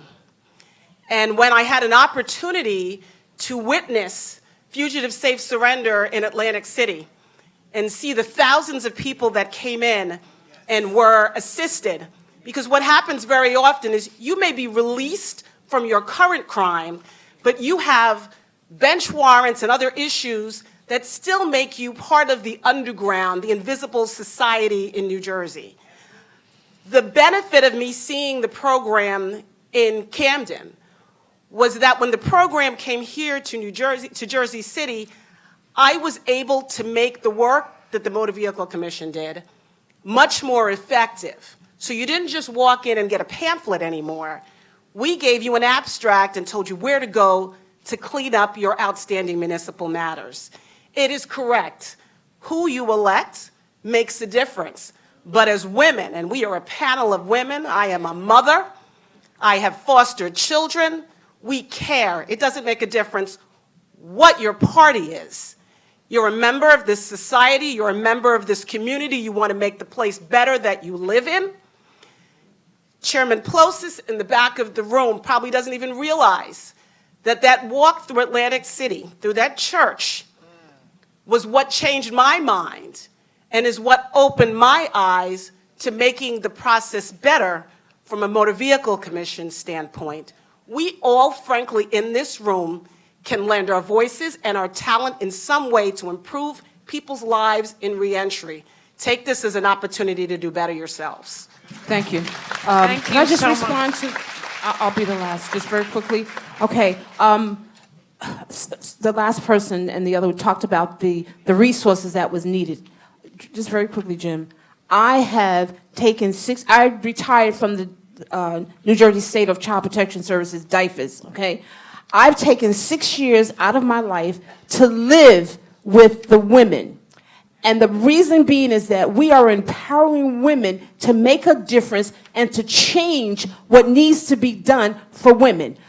She said she's a mentor. That's what we're doing. We are raising and empowering women so that they can come to the front line and tell not just their story, but also inform the policy makers of what is really needed. Not what's read in the books, but what the reality is for women returning to society. I just want everyone to give a round of applause to these amazing women. Reverend Walton, Judge Venable, Pastor Regina Thomas, Judge Williams, Nicole, former Deputy Administrator Selika Gore, and Tanya. Thank you so much for coming. They deserve our standing ovation. Thank you. Glad to see y'all. I'm so glad to be with y'all, Judge. All right, now, just on the question of the driver's license, because it was raised, and then we're going to hear from Tom Riegel, who's the focus of the last film. But John, if you could just touch base a little bit about what we're doing with MPC. And again, I just want to thank Chairman Pelosi and the Parole Board. I want to thank the Governor and as well as MPC. John, can you just talk a little bit about what we do with the abstracts at the New Jersey Reentry Corporation? Yes, thank you. And thanks to Chief Martinez of the MVC and Selika Gore. What we did is we realized that a main barrier were these driver's license issues. And the problem was people often couldn't even identify what their issues were. So what we did was, thanks to Selika Gore and Chief Martinez, we now have a program where we can get an extended abstract which lists all of these docket numbers and violations around the state emailed to us. When we get that, we give them to one of our 55 pro bono lawyers around the state, who then start to clear it up by trying to convert old fines to jail time. And that program's been about 95% successful in fines. Thank you, John. Thank you, John. And now I'd like to call upon, and the Governor is on his way, he'll be here literally in about 2 minutes. I'd like to call Tom Riegel to the front. And Tom, could you just share, you saw the video with Tom earlier, and Tom's been somebody, Tom, could you move a little faster, please? Lord, And Tom's somebody who's gone through our program. And Tom, if you could just talk about the program and where you are now in life. Okay. Yes, everyone saw the video earlier. In 1985, as a result of my... Could I ask everybody, please be quiet while Tom is speaking? I'm sorry. Thank you. In 1985, as a result of my drug addiction, someone lost their life. I was convicted of capital murder here in Hudson County. Fortunately, the jury did not give me the death penalty, but I had to do 30 years in prison. And on April 11th, 2015, I was released. But, you know, I had a lot of time to prepare for my release. But up until about 4 months before I was released from prison, I really didn't know where I was going, what I was, you know, I didn't have any connections to job or housing or anything. And when I found out about the program, I contacted John Kufos, and before you know it, I was enrolled, and 2 weeks before I got out of prison, I got a letter telling me that I was going to have housing and job training and counseling. And I'll tell you, coming out of prison after 30 years, I mean, it was like people, I bought a cell phone and I looked at it and I was like, well, how do you turn this thing on? I mean, that's how you know, uneducated I was about a lot of stuff. So in any event, the program really made the transition for me very easy.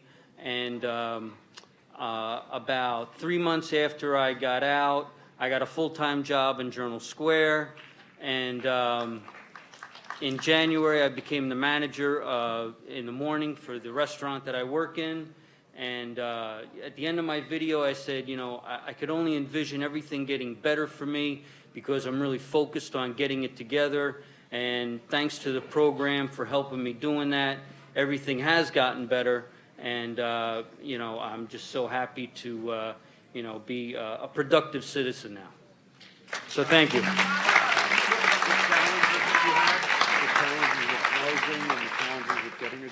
Oh, absolutely. I mean, yes, absolutely. The challenges for housing, I mean, you know, when you're getting released from prison, you go to the social services and they say, well, you know, this shelter is available and you can go to this shelter. Or so. There's no programs in place that when you walk out of that prison where you can, you know, have housing and be, you know, assisted. And Martin's Place, you know, doing that for me gave me the ability to transition, of course, from being in prison for 30 years. But it also, you know, enabled me to get day jobs and then eventually get a part-time job.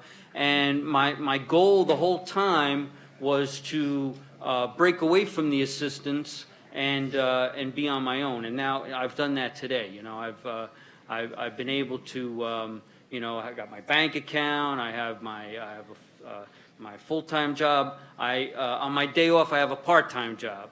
So, you know, I'm able to pay for everything. And, you know, if I wasn't given the opportunity at Martin's Place to really, you know, have everything come together, it wouldn't have worked. You know, so really, you know, the reentry program in Martin's Place is essential for someone transitioning back into society. And, you know, I would have been here earlier today, but I had to work until 11:30. And I just wanted to stop by and you know, tell everyone how wonderful this program was. And, you know, that's about it, really.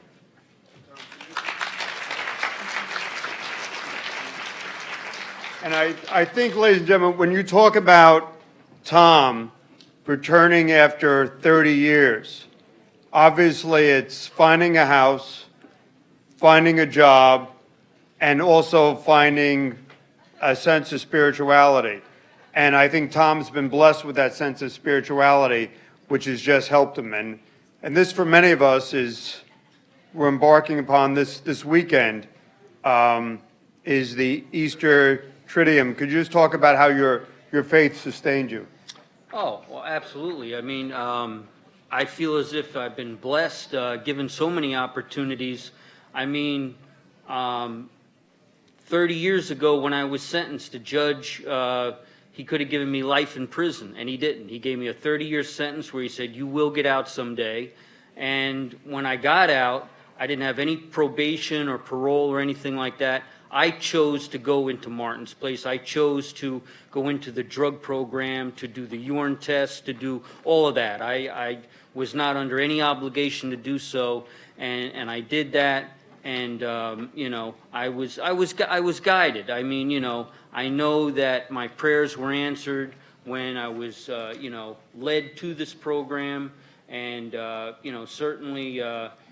I've been blessed with just getting it together, and you know, my faith has gotten me through this, and you know, it's just a wonderful feeling now to you know, when I work in the restaurant, I have regular customers that come in, and just making something good for them to eat, and seeing how you know, they like it and what have you is really gratifying.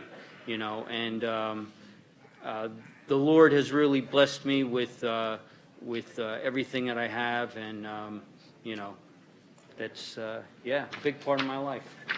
Thank you. Can we have a round of applause for Tom Regal? 30 years. Thank you. And now, as our governor comes up, could we just, we're going to see the last video of the day. And the last video of the day talks of our work with at-risk youth. And again, this is a grant that's provided by the governor's office, the Department of Labor. And Michael, I'd ask you to show this last video. I ain't drop out, but I was slacking over the halls. I didn't want to get my work done. I had a problem with my old school. But then I had to look at it like, it ain't going to be nothing in life.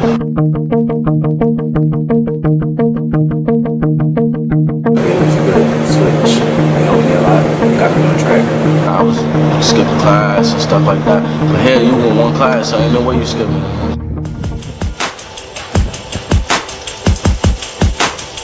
The Working Scholar Program is a pretty fun environment. It's a good place to learn, build bonds with people, get a lot of different work ethics. I like the teaching. They teach me like they actually sit and help me. Even when I'm stuck or something, I don't know, I ask them, could you help me with such and such, and I get my work done.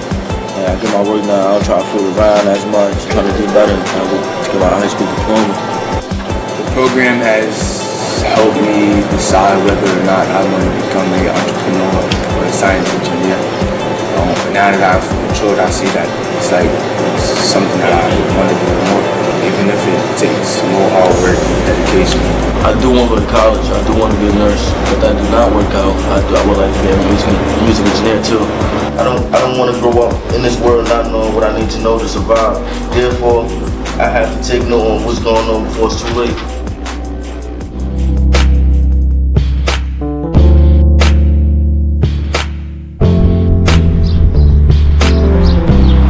I'm serving food right now to the relatives and friends I enjoy seeing. Make sure they have food and stuff, you know. We fed about, I wasn't here for that long, so in that short time I had to see like 100 people I fed. I used to come here when I was younger, and it made me really look at it like, dang, if I was behind the counter, like before when I was getting served, dang, and I was just putting a view behind the counter and just looking at these people coming in, it really touched my heart.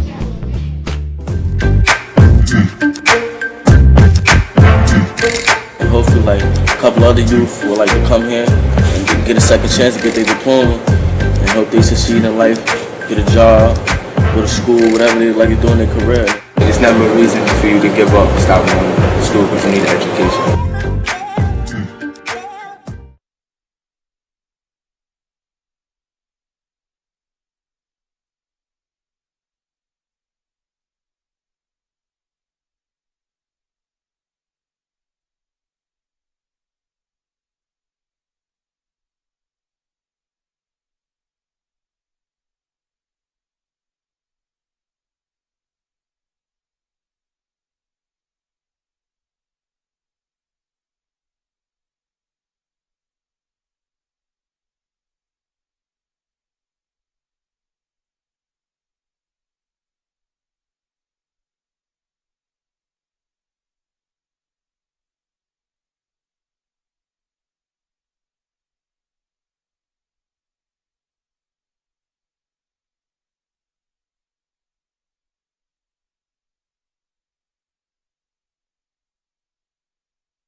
folks were getting worse. Their addiction was getting worse. Their behavior was getting worse. And then we did nothing to help them to reenter society in a way that would help to give them the tools they need to be productive. So I think through a lot of the things that you and I have worked on together, and members of the legislature have been extraordinarily strong on this as well. Everything from making sure that people are getting treatment as best we can, to make sure that we take out the stigma of this by doing, and I see Senator Cunningham here, we work together on Ban the Box as a part of the overall reform that we did on parole and sentencing. These are all things that you need to do. So we've come a long way in that regard, and I think the place where we have the longest way still to come is stigma. I still believe that people view this differently. And I was in Monmouth County, and John Brogan's here, Dan's here, they're recovery coaches in our pilot program in Monmouth County. We were talking about this just the other day, that when people get cancer or heart disease or diabetes, even though often in those illnesses, your own personal conduct has contributed to the development of that disease, whether it's smoking, whether it's eating the wrong way, not exercising, all the different things we know, drinking, that contributes to these things. We don't say to anyone who gets those diseases, we're not going to treat you. We're not going to give you the tools you need to get better because you are getting what you deserve. You made bad choices. As a result of making bad choices, you're now ill, you're getting what you deserve, and we leave them alone. We never would do that. Yet with drugs and alcohol, we still have that sense of moral superiority. That somehow this is a moral problem and not a physical, psychological, mental problem. We know that it is, and we have to keep talking about it. And I think the biggest thing that you and I can do as people who are in the public eye is to continue to talk about this as an illness, as a disease, because that's what it is. And we have the tools to help people help themselves. But we've got to first strip away our moral judgment about their initial choice of choosing to use drugs. If we strip that away, we can then get to the important work of making them better. But if we don't strip that away, we'll never get there. And those folks and their families will hide in the shadows, will not come out to ask for help, and will be ashamed of themselves rather than getting help. And that just leads to broken families and lost lives. Could you talk, thank you for that. Could you talk a little bit about the opiate addiction and the crisis that New Jersey and the nation faces? It's everywhere. New Jersey has it, but there are other states that are even in worse shape than we are because they haven't taken some of the really smart steps that we've taken to begin to more broadly offer treatment and to give people the opportunity to help themselves. But so this starts in lots of different ways. Yes, we have, people on the streets, young people, older people, who decide to try heroin, and that's their first crack at this. But there are plenty of folks who start because they go in for a medical procedure, surgery. They get prescribed Percocet, Oxycontin, and they get addicted. I will tell you that 2 summers ago, our now 20-year-old daughter's 18. She was getting ready to go off to college. She needed to get 2 wisdom teeth taken out. She got 2 wisdom teeth taken out, and the surgeon, the oral surgeon, who took the wisdom teeth out, prescribed her 30 Percocet. 30 Percocet for 2 wisdom teeth. We went and got the prescription filled. We didn't really look at it, how many there were. When we got back, it was so many there were. Mary Pat and I looked at each other, and we told her to take a couple of Advil and, be okay. And we just got rid of the Percocet. And so many people think they get hooked based on following their doctor's orders. And that's something that, we're now, I think very soon, I'm hopeful that very soon Governor Cuomo is going to join me and 5 other states in linking together our prescription monitoring program. New Jersey is leading the way on this, and I've had a lot of conversations with Governor Cuomo, and I think they are ready hopefully very soon to join us. And that's going to make sure that we don't have the doctor shopping that goes on, and that we can also monitor the doctors, quite frankly, who are pain pill mills, who are doing it just to make money and doing it at the expense of the lives of people. And so the opioid problem comes from 2 places. It not only comes from the drug trade on the streets, it comes from the drug trade in doctors' offices and the drug trade in hospitals, where people think the easiest thing in the world to do is give somebody a pill. And the worst thing is that it lulls, especially folks who aren't aware of this problem. They think, well, I'm just doing what the doctor told me to do. And then they get hooked. And then on the black market, we know that Percocet and OxyContin are much more expensive than heroin. And so when you need to get that same high, most people cannot afford to go out and buy Percocet and OxyContin on the black market, but they can afford to buy heroin. One of the things that we're trying to work with the Department of Health and Human Services is medically assisted treatment. And there are new avenues that literally block the neural receptors from the, if you will, the attraction to the agent, Vivitrol being one. And we're working with, right now in Ocean County. Is there, and I know in the legislature and the governor's office, there's been a discussion of medically assisted treatment, which we believe is the next generation of treatment. Could you just touch on that, Governor? Sure, and I think, I've been working with Senator Vitale on this predominantly in our office, and I'm hoping that we're going to be able to make even more strides between now and June, when the legislative session ends, to be able to do it. We were in Monmouth County with a young woman yesterday, or 2 days ago, I guess it was, 2 days ago, who, 21 years old, and she's on Vivitrol. And she has talked about the fact that not only the 12-step program that she's in, which is a large part of her success, but Vivitrol has helped her for the first time feel in her heart that she does not want to use. It's not just that she's saying no to it. She doesn't want to use. And John and Dan were both there during that meeting. That was one of the most powerful parts of that meeting to me, was hear a young woman who's using a number of different approaches, both psychological and physiological, to get herself to a point at 21 years old where she said she's lived in addiction for 4 years. She's been a multiple user of Narcan to bring herself back to life after she had overdosed on heroin. So I think medically assisted treatment is I think you're right, is the next avenue that we need to put in our arsenal. It by itself will not be a cure, but it will, along with 12-step programs and other aspects of the treatment, give our caregivers and our addicts a full arsenal to be able to fight this disease. It's just like any other thing that we do in any other disease. When new drugs are developed to fight lung cancer, breast cancer, colon cancer, we embrace it. We should embrace it with this too. Because one of the things that we're looking for is the idea, Governor, of having one dosage before somebody leaves jail or prison, so that they begin to have all the full array of treatment that you discussed, but they start, frankly, breaking that medical chemical urge to reuse. All of these different avenues that we can pursue, I think, are important, but they have to be done in conjunction. Yep. We can't kid ourselves. All of us would love to believe, with no matter what disease we're dealing with, that there's one shot or one pill that we could take that would cure us. And in this, at least at this stage of our understanding of this disease, there isn't one. And so the one thing I don't want anybody to do is to think, okay, well, we have Vivitrol and that will fix it. We need recovery coaches. We need recovery navigators to help them with their legal problems, their educational challenges, their workplace challenges.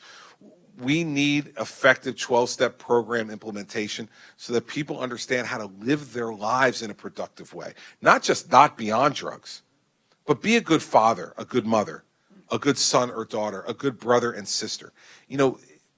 This breaks families, not just when there's death, but also when there's life.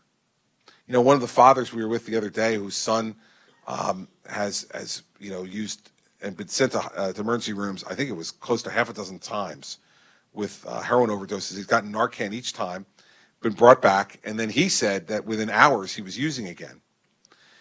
His father said, don't just give him the stuff. He needs more than that.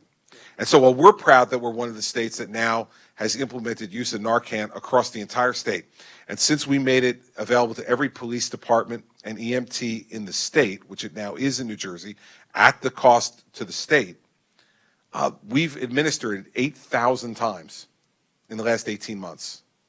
8,000 times. That's 8,000 individual lives that were threatened, that were saved. But If they just go back out in the next 12 to 24 hours and start using again, we did a good thing, but not a lasting thing. I want to do lasting things on this problem.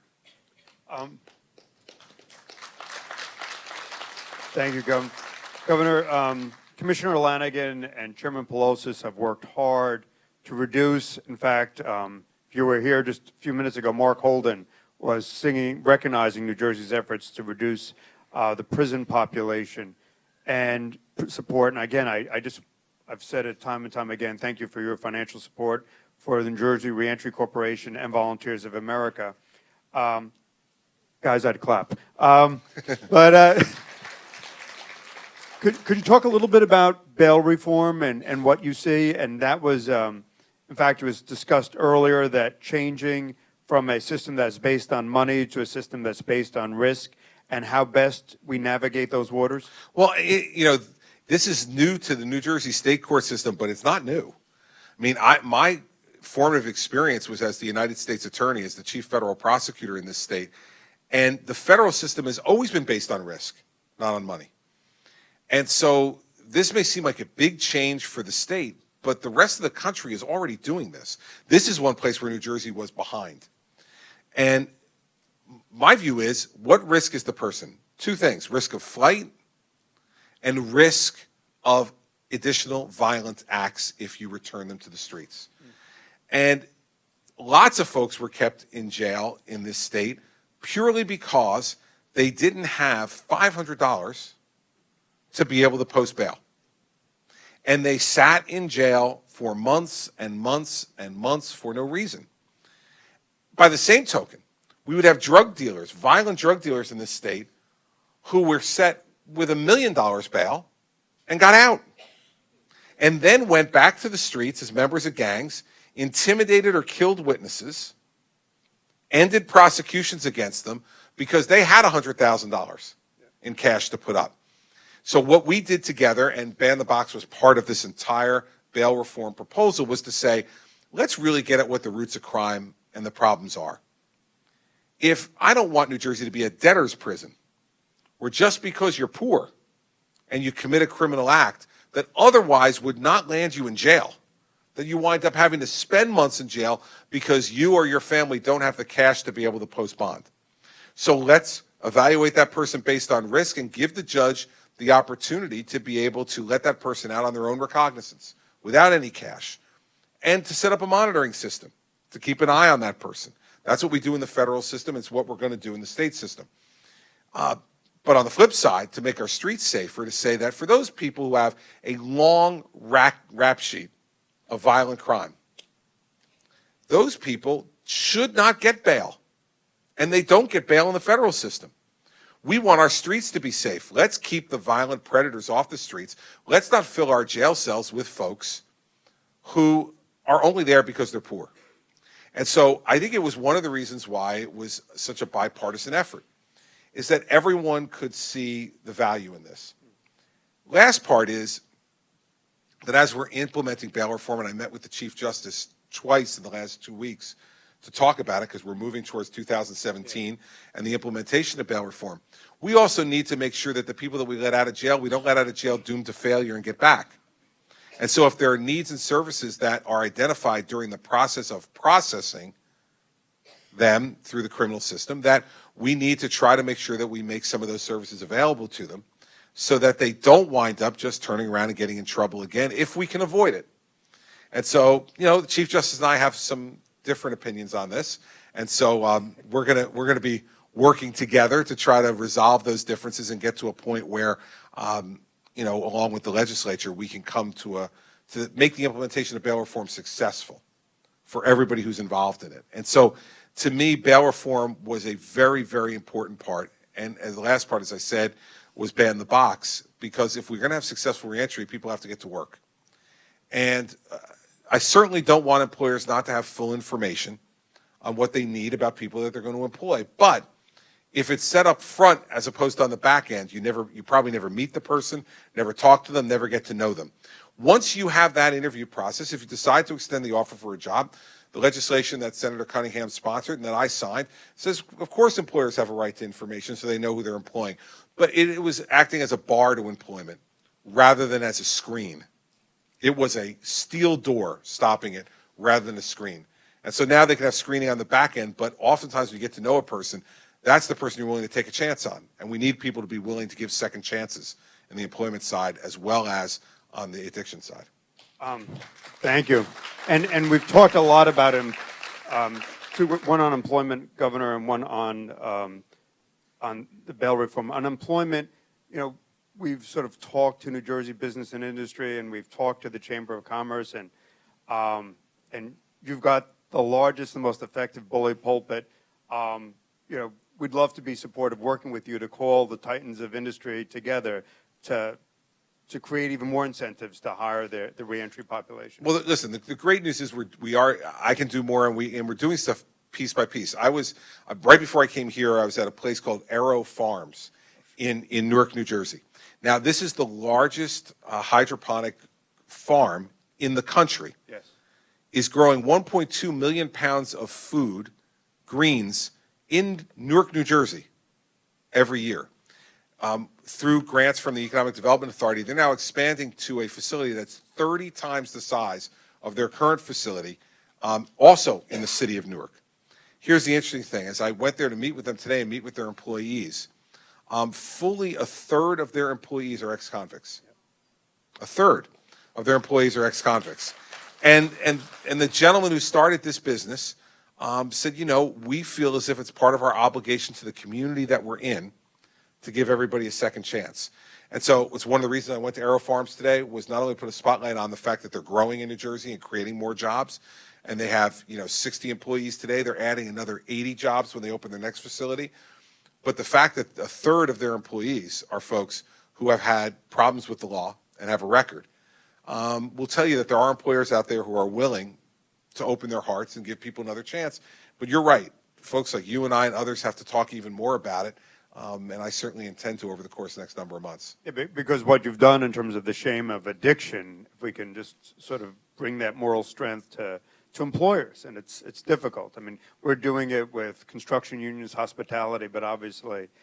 The second, the question is on the services and the bail reform, Governor. I mean, we've had conversations, and for many of us that are involved in recovery and addiction, as well as housing and employment, we just want you to know that we want to be of service to the judiciary in linking. And then Judge Venable was here, Judge Barisa was here, and I just think, frankly, the state funds our program, and we want to help not only people that are maxing out, people that are on parole, working with the parole board, people on probation, but also that population that's pre-adjudicated. Well, it's a new population for the state, right? I mean, so my pitch to the Chief Justice has been, we've never had to deal with this population in these numbers before. Exactly. Because so many of them have been incarcerated.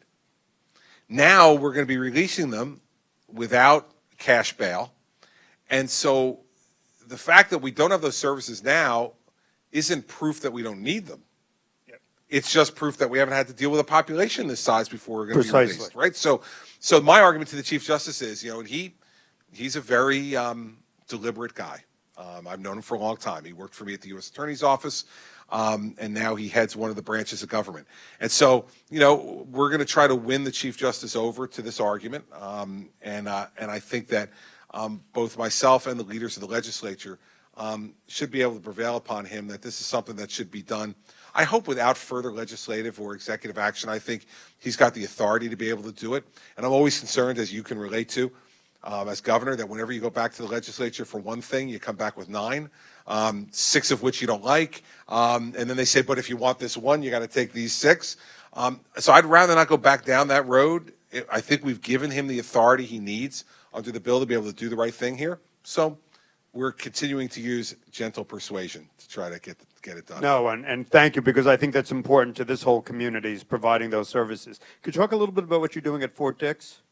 Well, listen, Mid-State Correctional Facility was a facility that we've closed. And one of the reasons we've been able to close it is because of the real drop in prison population we've had in New Jersey, based upon all the different things we're talking about, that people, first-time nonviolent drug offenders, no longer go to prison in New Jersey. They go to mandatory treatment. Could you tell me, has that been a success? Are you happy with it? Enormous success, and we're seeing recidivism rates drop in double digits for the people who go through the program. And the drug court program in this state, which by the end of this year will be expanded to the entire state, is something that we're enormously proud of. And it diverts people out of the normal justice system, gets them into treatment, gets them into detox, and gets them on the road to recovery. And I quite frankly don't feel as if, especially for the nonviolent folks, they need to serve time in prison. They need to get their lives in order. And so it's allowed that prison to close. And what the commissioner and I have decided to do is that Mid-State is being renovated and will reopen as a fully certified drug treatment facility. So what we're going to do there is that anyone who is in the prison system who has a demonstrated drug or alcohol addiction problem for the last year of their sentence will be transferred to Mid-State, and we'll have over 700 beds available at Mid-State.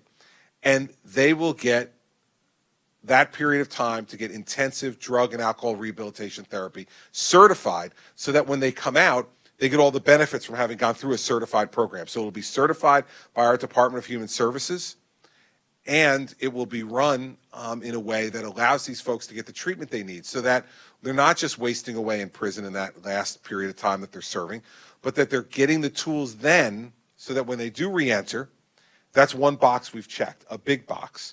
And then that support system that you're helping to set up and Volunteers of America are helping to set up for our reentry program will be able to focus on the other important parts of reentry and support for the recovery program they've already gone through in prison. I think it'll be the first of its kind in the country at the state level to be completely dedicated and certified to drug and alcohol rehabilitation. And it's, again, part of our philosophy, which is this is a disease. And if someone turns up with cancer in state prison, we get them treatment. If they turn up with heart disease in prison, we treat them. But if they turn up with drug and alcohol problem, that disease, we don't. It's illogical, and it leads to greater recidivism and death and the breaking up of families, and we shouldn't be doing it. And so that's why I'm really proud we're going to do that at Mid-State, and we hope by next year, 2017, the renovation, because it's a pretty significant renovation to turn it into that kind of facility, but Corrections is working hard on it, and I think by next year we'll have it open and ready to receive prisoner patients. And that's incredible that the governor's closed the prison and it's being turned. Governor, you know, we heard time and time again, I wish you were here for Gary's comments on expungement and the fact that people carry the scarlet letter F for felony throughout the entirety of their life. And do you see any possibility in these next months and time to look at that question of grappling? Because, I mean, frankly, it's such a difficult question for us. It's such an expensive, lengthy process that we don't do it because it consumes all of our legal time. Do you think there's a possibility of looking at just mitigating or reevaluating the process? Sure I do, and I think that but what we have to do is do it in a really thoughtful way, and not in a piecemeal way. The same way that I fought very hard against bail reform being done in pieces.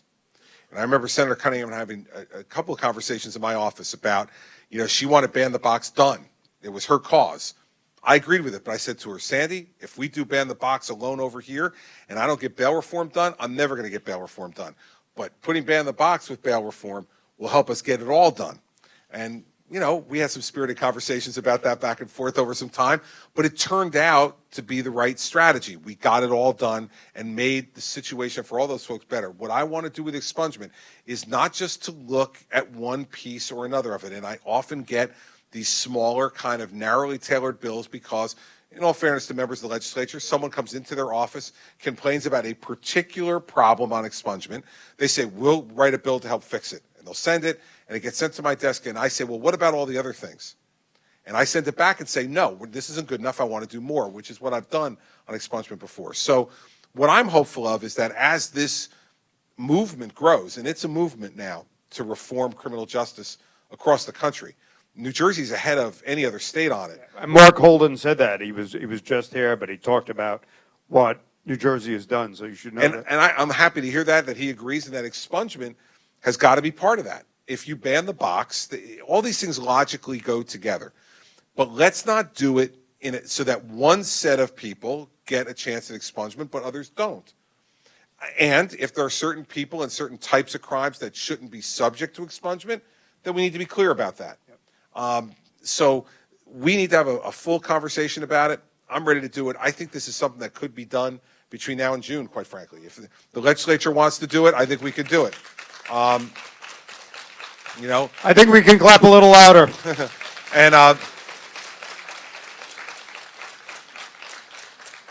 And I know I'm getting together in the next week or two with Senator Cunningham, and I'm sure this is one of the topics, saw it on my calendar. So this is one of the topics of conversation I'm sure we're going to have, and she's been a leader in dealing with, and the reason why I like dealing with Sandy on these things is this.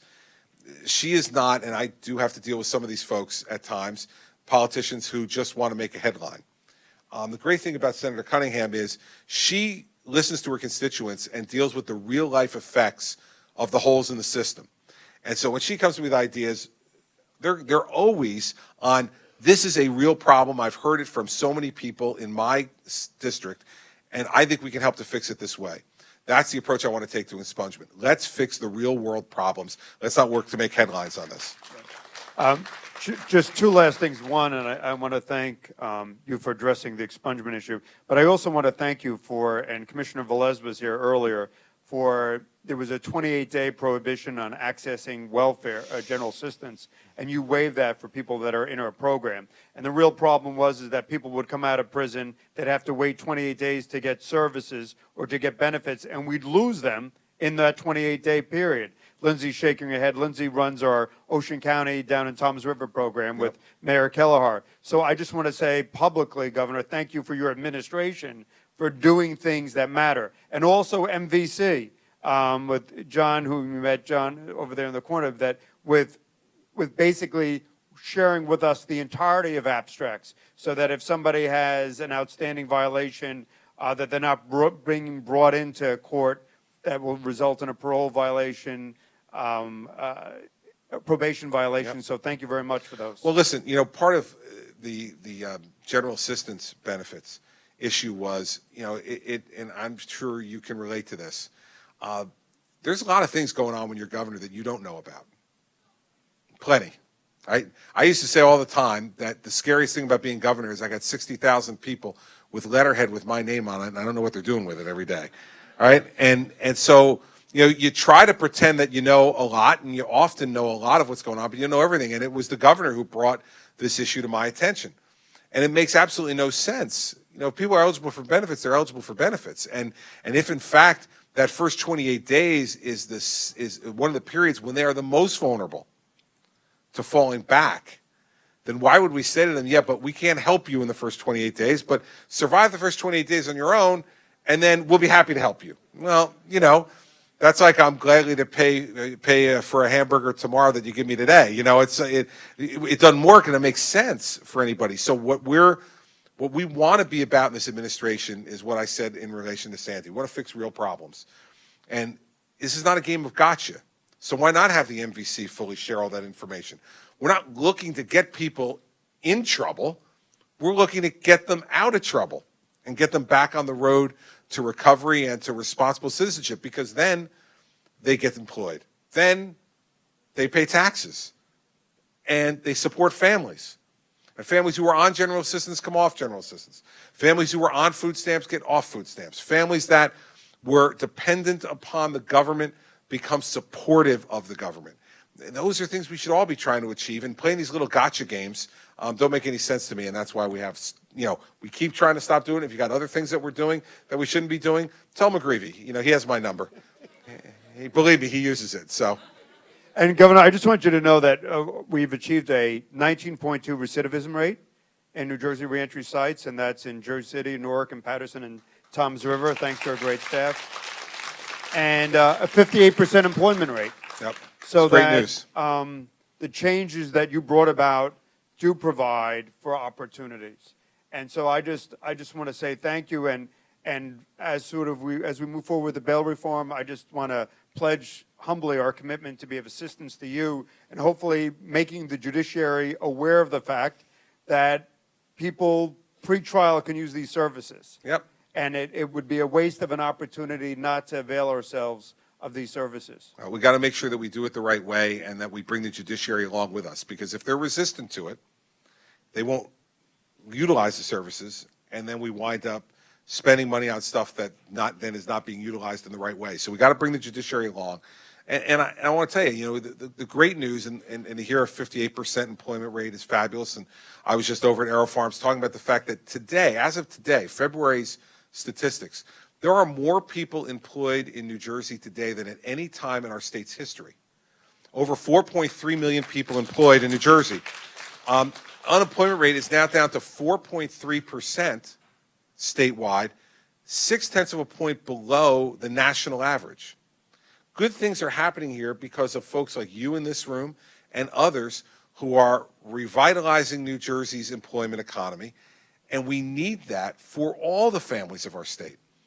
We want folks to be able to be employed, to feel good about what they do every day, to work hard, and to support their families. And when mistakes are made, that we give them a pathway to a second chance.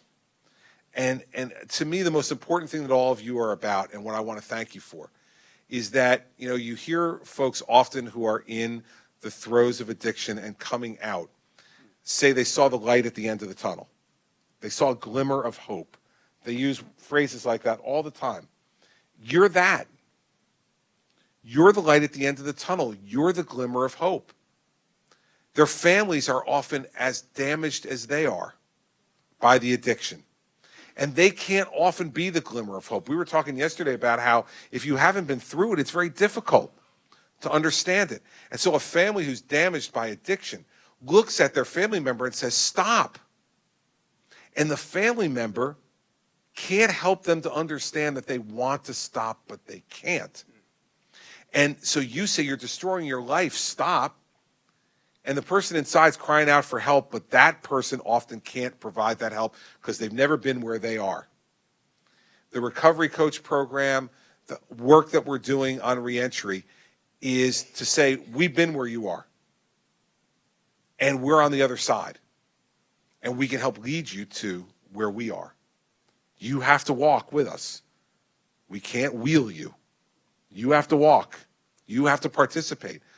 But I can't tell you how impressive what you all do every day is and how much it's making a difference in our state. And I'm just proud to be a small part of it, to be able to let all of you know that the state is going to stand there and be your partner in it. And the governor deserves great credit for continuing to talk about this. There's not a time that we're together when he's not talking about this, believe me. But that's good. It's good because I've watched him over his entire career. When he has a cause, he knows how to advocate for it. You all need to advocate too. He talked about the bully pulpit before and me talking about these issues, and I will, and I'll continue to, but I need you all to do it too. We need people from every neighborhood in this state, every color, every race, every religion, to say it happens in our families too. So then it becomes everyone's problem, not someone else's problem, everyone's problem. And we need to acknowledge that. That will continue to lower stigma as well. Because if you think it's just in somebody else's family, you can look askance at that, right? And say, well, not good parents, not good, whatever. We tell you, we know that's baloney. We know that every family in this state has been touched in some way by addiction, whether it's a member of their family, a coworker, a colleague, a neighbor, a more distant relative. We've all felt it and seen it. I have, everyone else has. And so no one is above this problem. It's non-discriminatory. It's one of the ugly, non-discriminatory things in our society, addiction. So I can't thank you enough for doing what you're doing. We need people to help each other and understand that it's all our problem, because when a family breaks up, we, the taxpayers, the citizens of this state, step into that breach, and we're not very good at it. Moms and dads are much better at it than, government officials, so let's do that. And the last question is, Governor, and I appreciate your time, for the governor goes, this is, whether it's the Quran, whether it's the Bible, the Hebrew Bible, this is a season of faith. And you've spoken very powerfully, and we have a lot of supporters of faith-based movement here. Can you just talk about your sense of faith and the role of recovery and reentry and how that's transformative? I know my dear friend, Reverend Gloria Walton, was sitting right up. I mean, the women pray every day, every morning, and it's so can perhaps on this, and the imams can pray, and Rabbi prayed earlier, and Father Schiller. Can you just talk about the importance of appealing to our better angels, both personally and as a community? Well, it's indispensable, right? I mean, there's no substitute for believing in the fact that there is a higher being and a higher calling in our lives. Now, listen, we're all human. And in my view, God created us with our flaws. And so we don't respond to our better angels every day. I don't, you don't, and I don't suspect anybody in this room. And I'm looking around, I don't see a perfect one here, but if I missed one, raise your hand. All of us have our flaws and our shortcomings. And the thing that provides us with the possibility of salvation from those flaws is the idea that we do answer to a higher being. And for those who are in the midst of addiction, sometimes that higher being is the only person they can turn to. The only person that won't judge them. The only person who will say, I love you unconditionally. The great thing about faith is that faith is rooted in unconditional love. In my faith as a Catholic, we believe that Jesus Christ loved us unconditionally and gave his life in order to give us a path to forgiveness and salvation. And so if you're an addict and you're a Roman Catholic, your faith in Jesus Christ has to be one of the touchstones that brings you back from where you've been. Not the only one, but one of them that brings you back from where you were to where you want to be. And that's no matter what your faith is. That's mine. That's the one I can speak to and the one I personally relate to.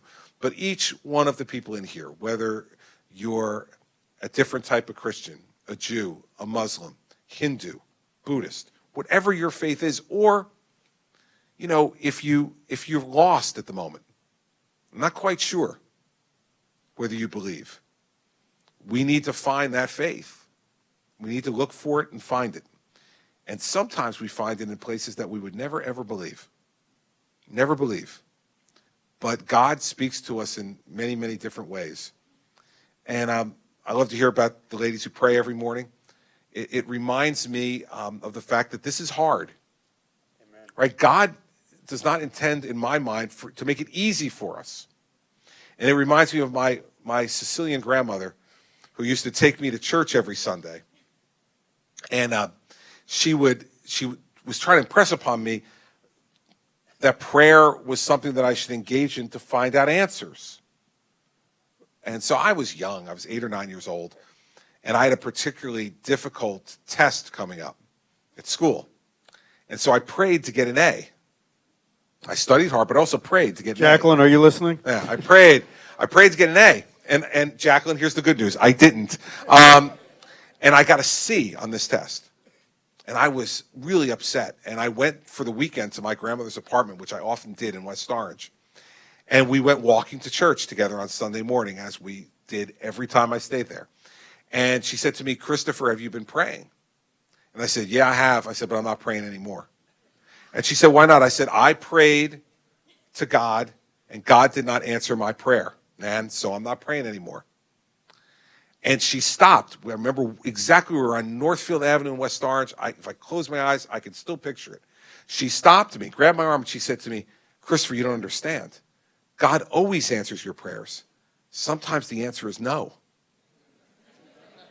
And so I remember my grandmother saying that to me so vividly, that just because we don't always find the path we think we want to travel, just because it doesn't go exactly the way we think it should go, at the speed we want it to go, and in the way we want it to go, it does not mean that God has abandoned us.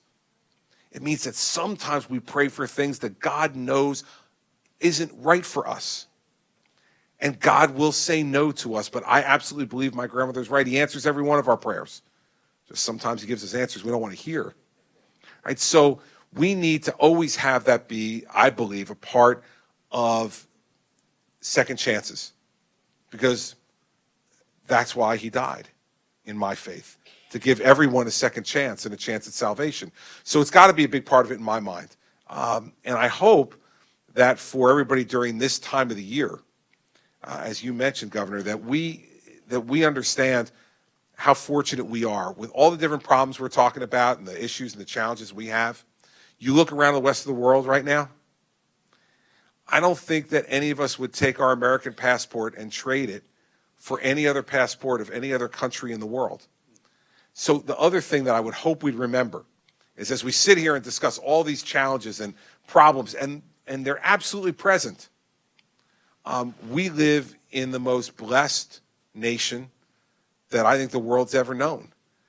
And not only because we have a democracy, which we do, but I've often said that democracy's not the greatest system in the world because we don't have problems, but it's the greatest system in the world because it's the one that gives us a chance to fix our problems. So we have a responsibility to do that, and I hope that we do, and I hope that I can continue to be a part of solving problem, part of my job. So thanks, Governor. Thank you, Governor. Let's have a round of applause for the Governor.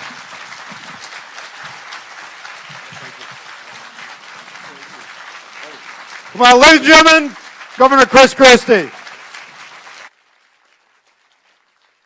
And can we escort the Imam up?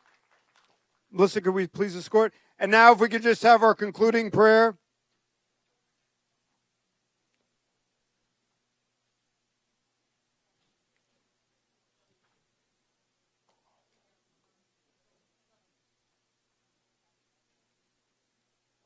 We're having the prayer now. I'm sorry. Yeah, can we, or I can bring, yeah, that'd be great.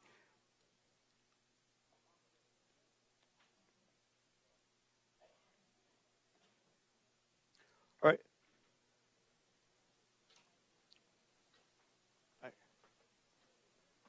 Thanks, Imam. Thank you so much for honoring us with your presence. Okay. Salam alaikum. Thank you. Just right here. You can just say concluding prayer. Okay. All right. The microphone's on. Yes.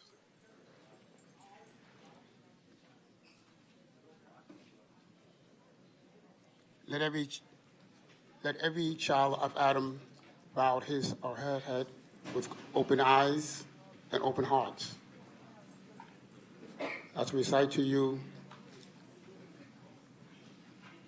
Surah Al-Asr, the chapter of the Quran called Time, the token of time. أعوذ بالله من الشيطان الرجيم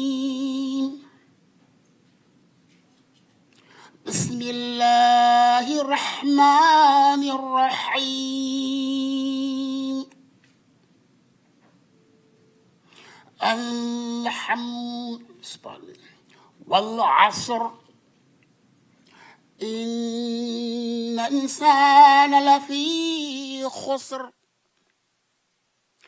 إلا الذين آمنوا وعملوا الصالحات وتواصوا بالحق وتواصوا بالصبر. In the name of the Creator of heaven and earth, the most merciful benefactor, the most merciful Redeemer. By time, verily the human family is lost in destruction, except for those who believe, who work righteousness to their fellow human being. Those who enjoin truth and those who enjoin righteousness upon one another. We ask our Creator that He would guide us, the citizen of this great city, this great state, that we would consider our neighbors, as we do consider our very own family ourselves, in solving our problems, in uniting ourselves, and that he would guide us and forgive us, and that he will always be forever around us as we move forward in this great state, in this great nation. God bless America. Amen. Thank you very much, sir. And now I just want to say thank you. I just want to say thank you to everyone, and we'll continue to be in contact with you through both our website and email. Thank you very much, and thank you very much for being a part of this conference. Safe travels. God bless.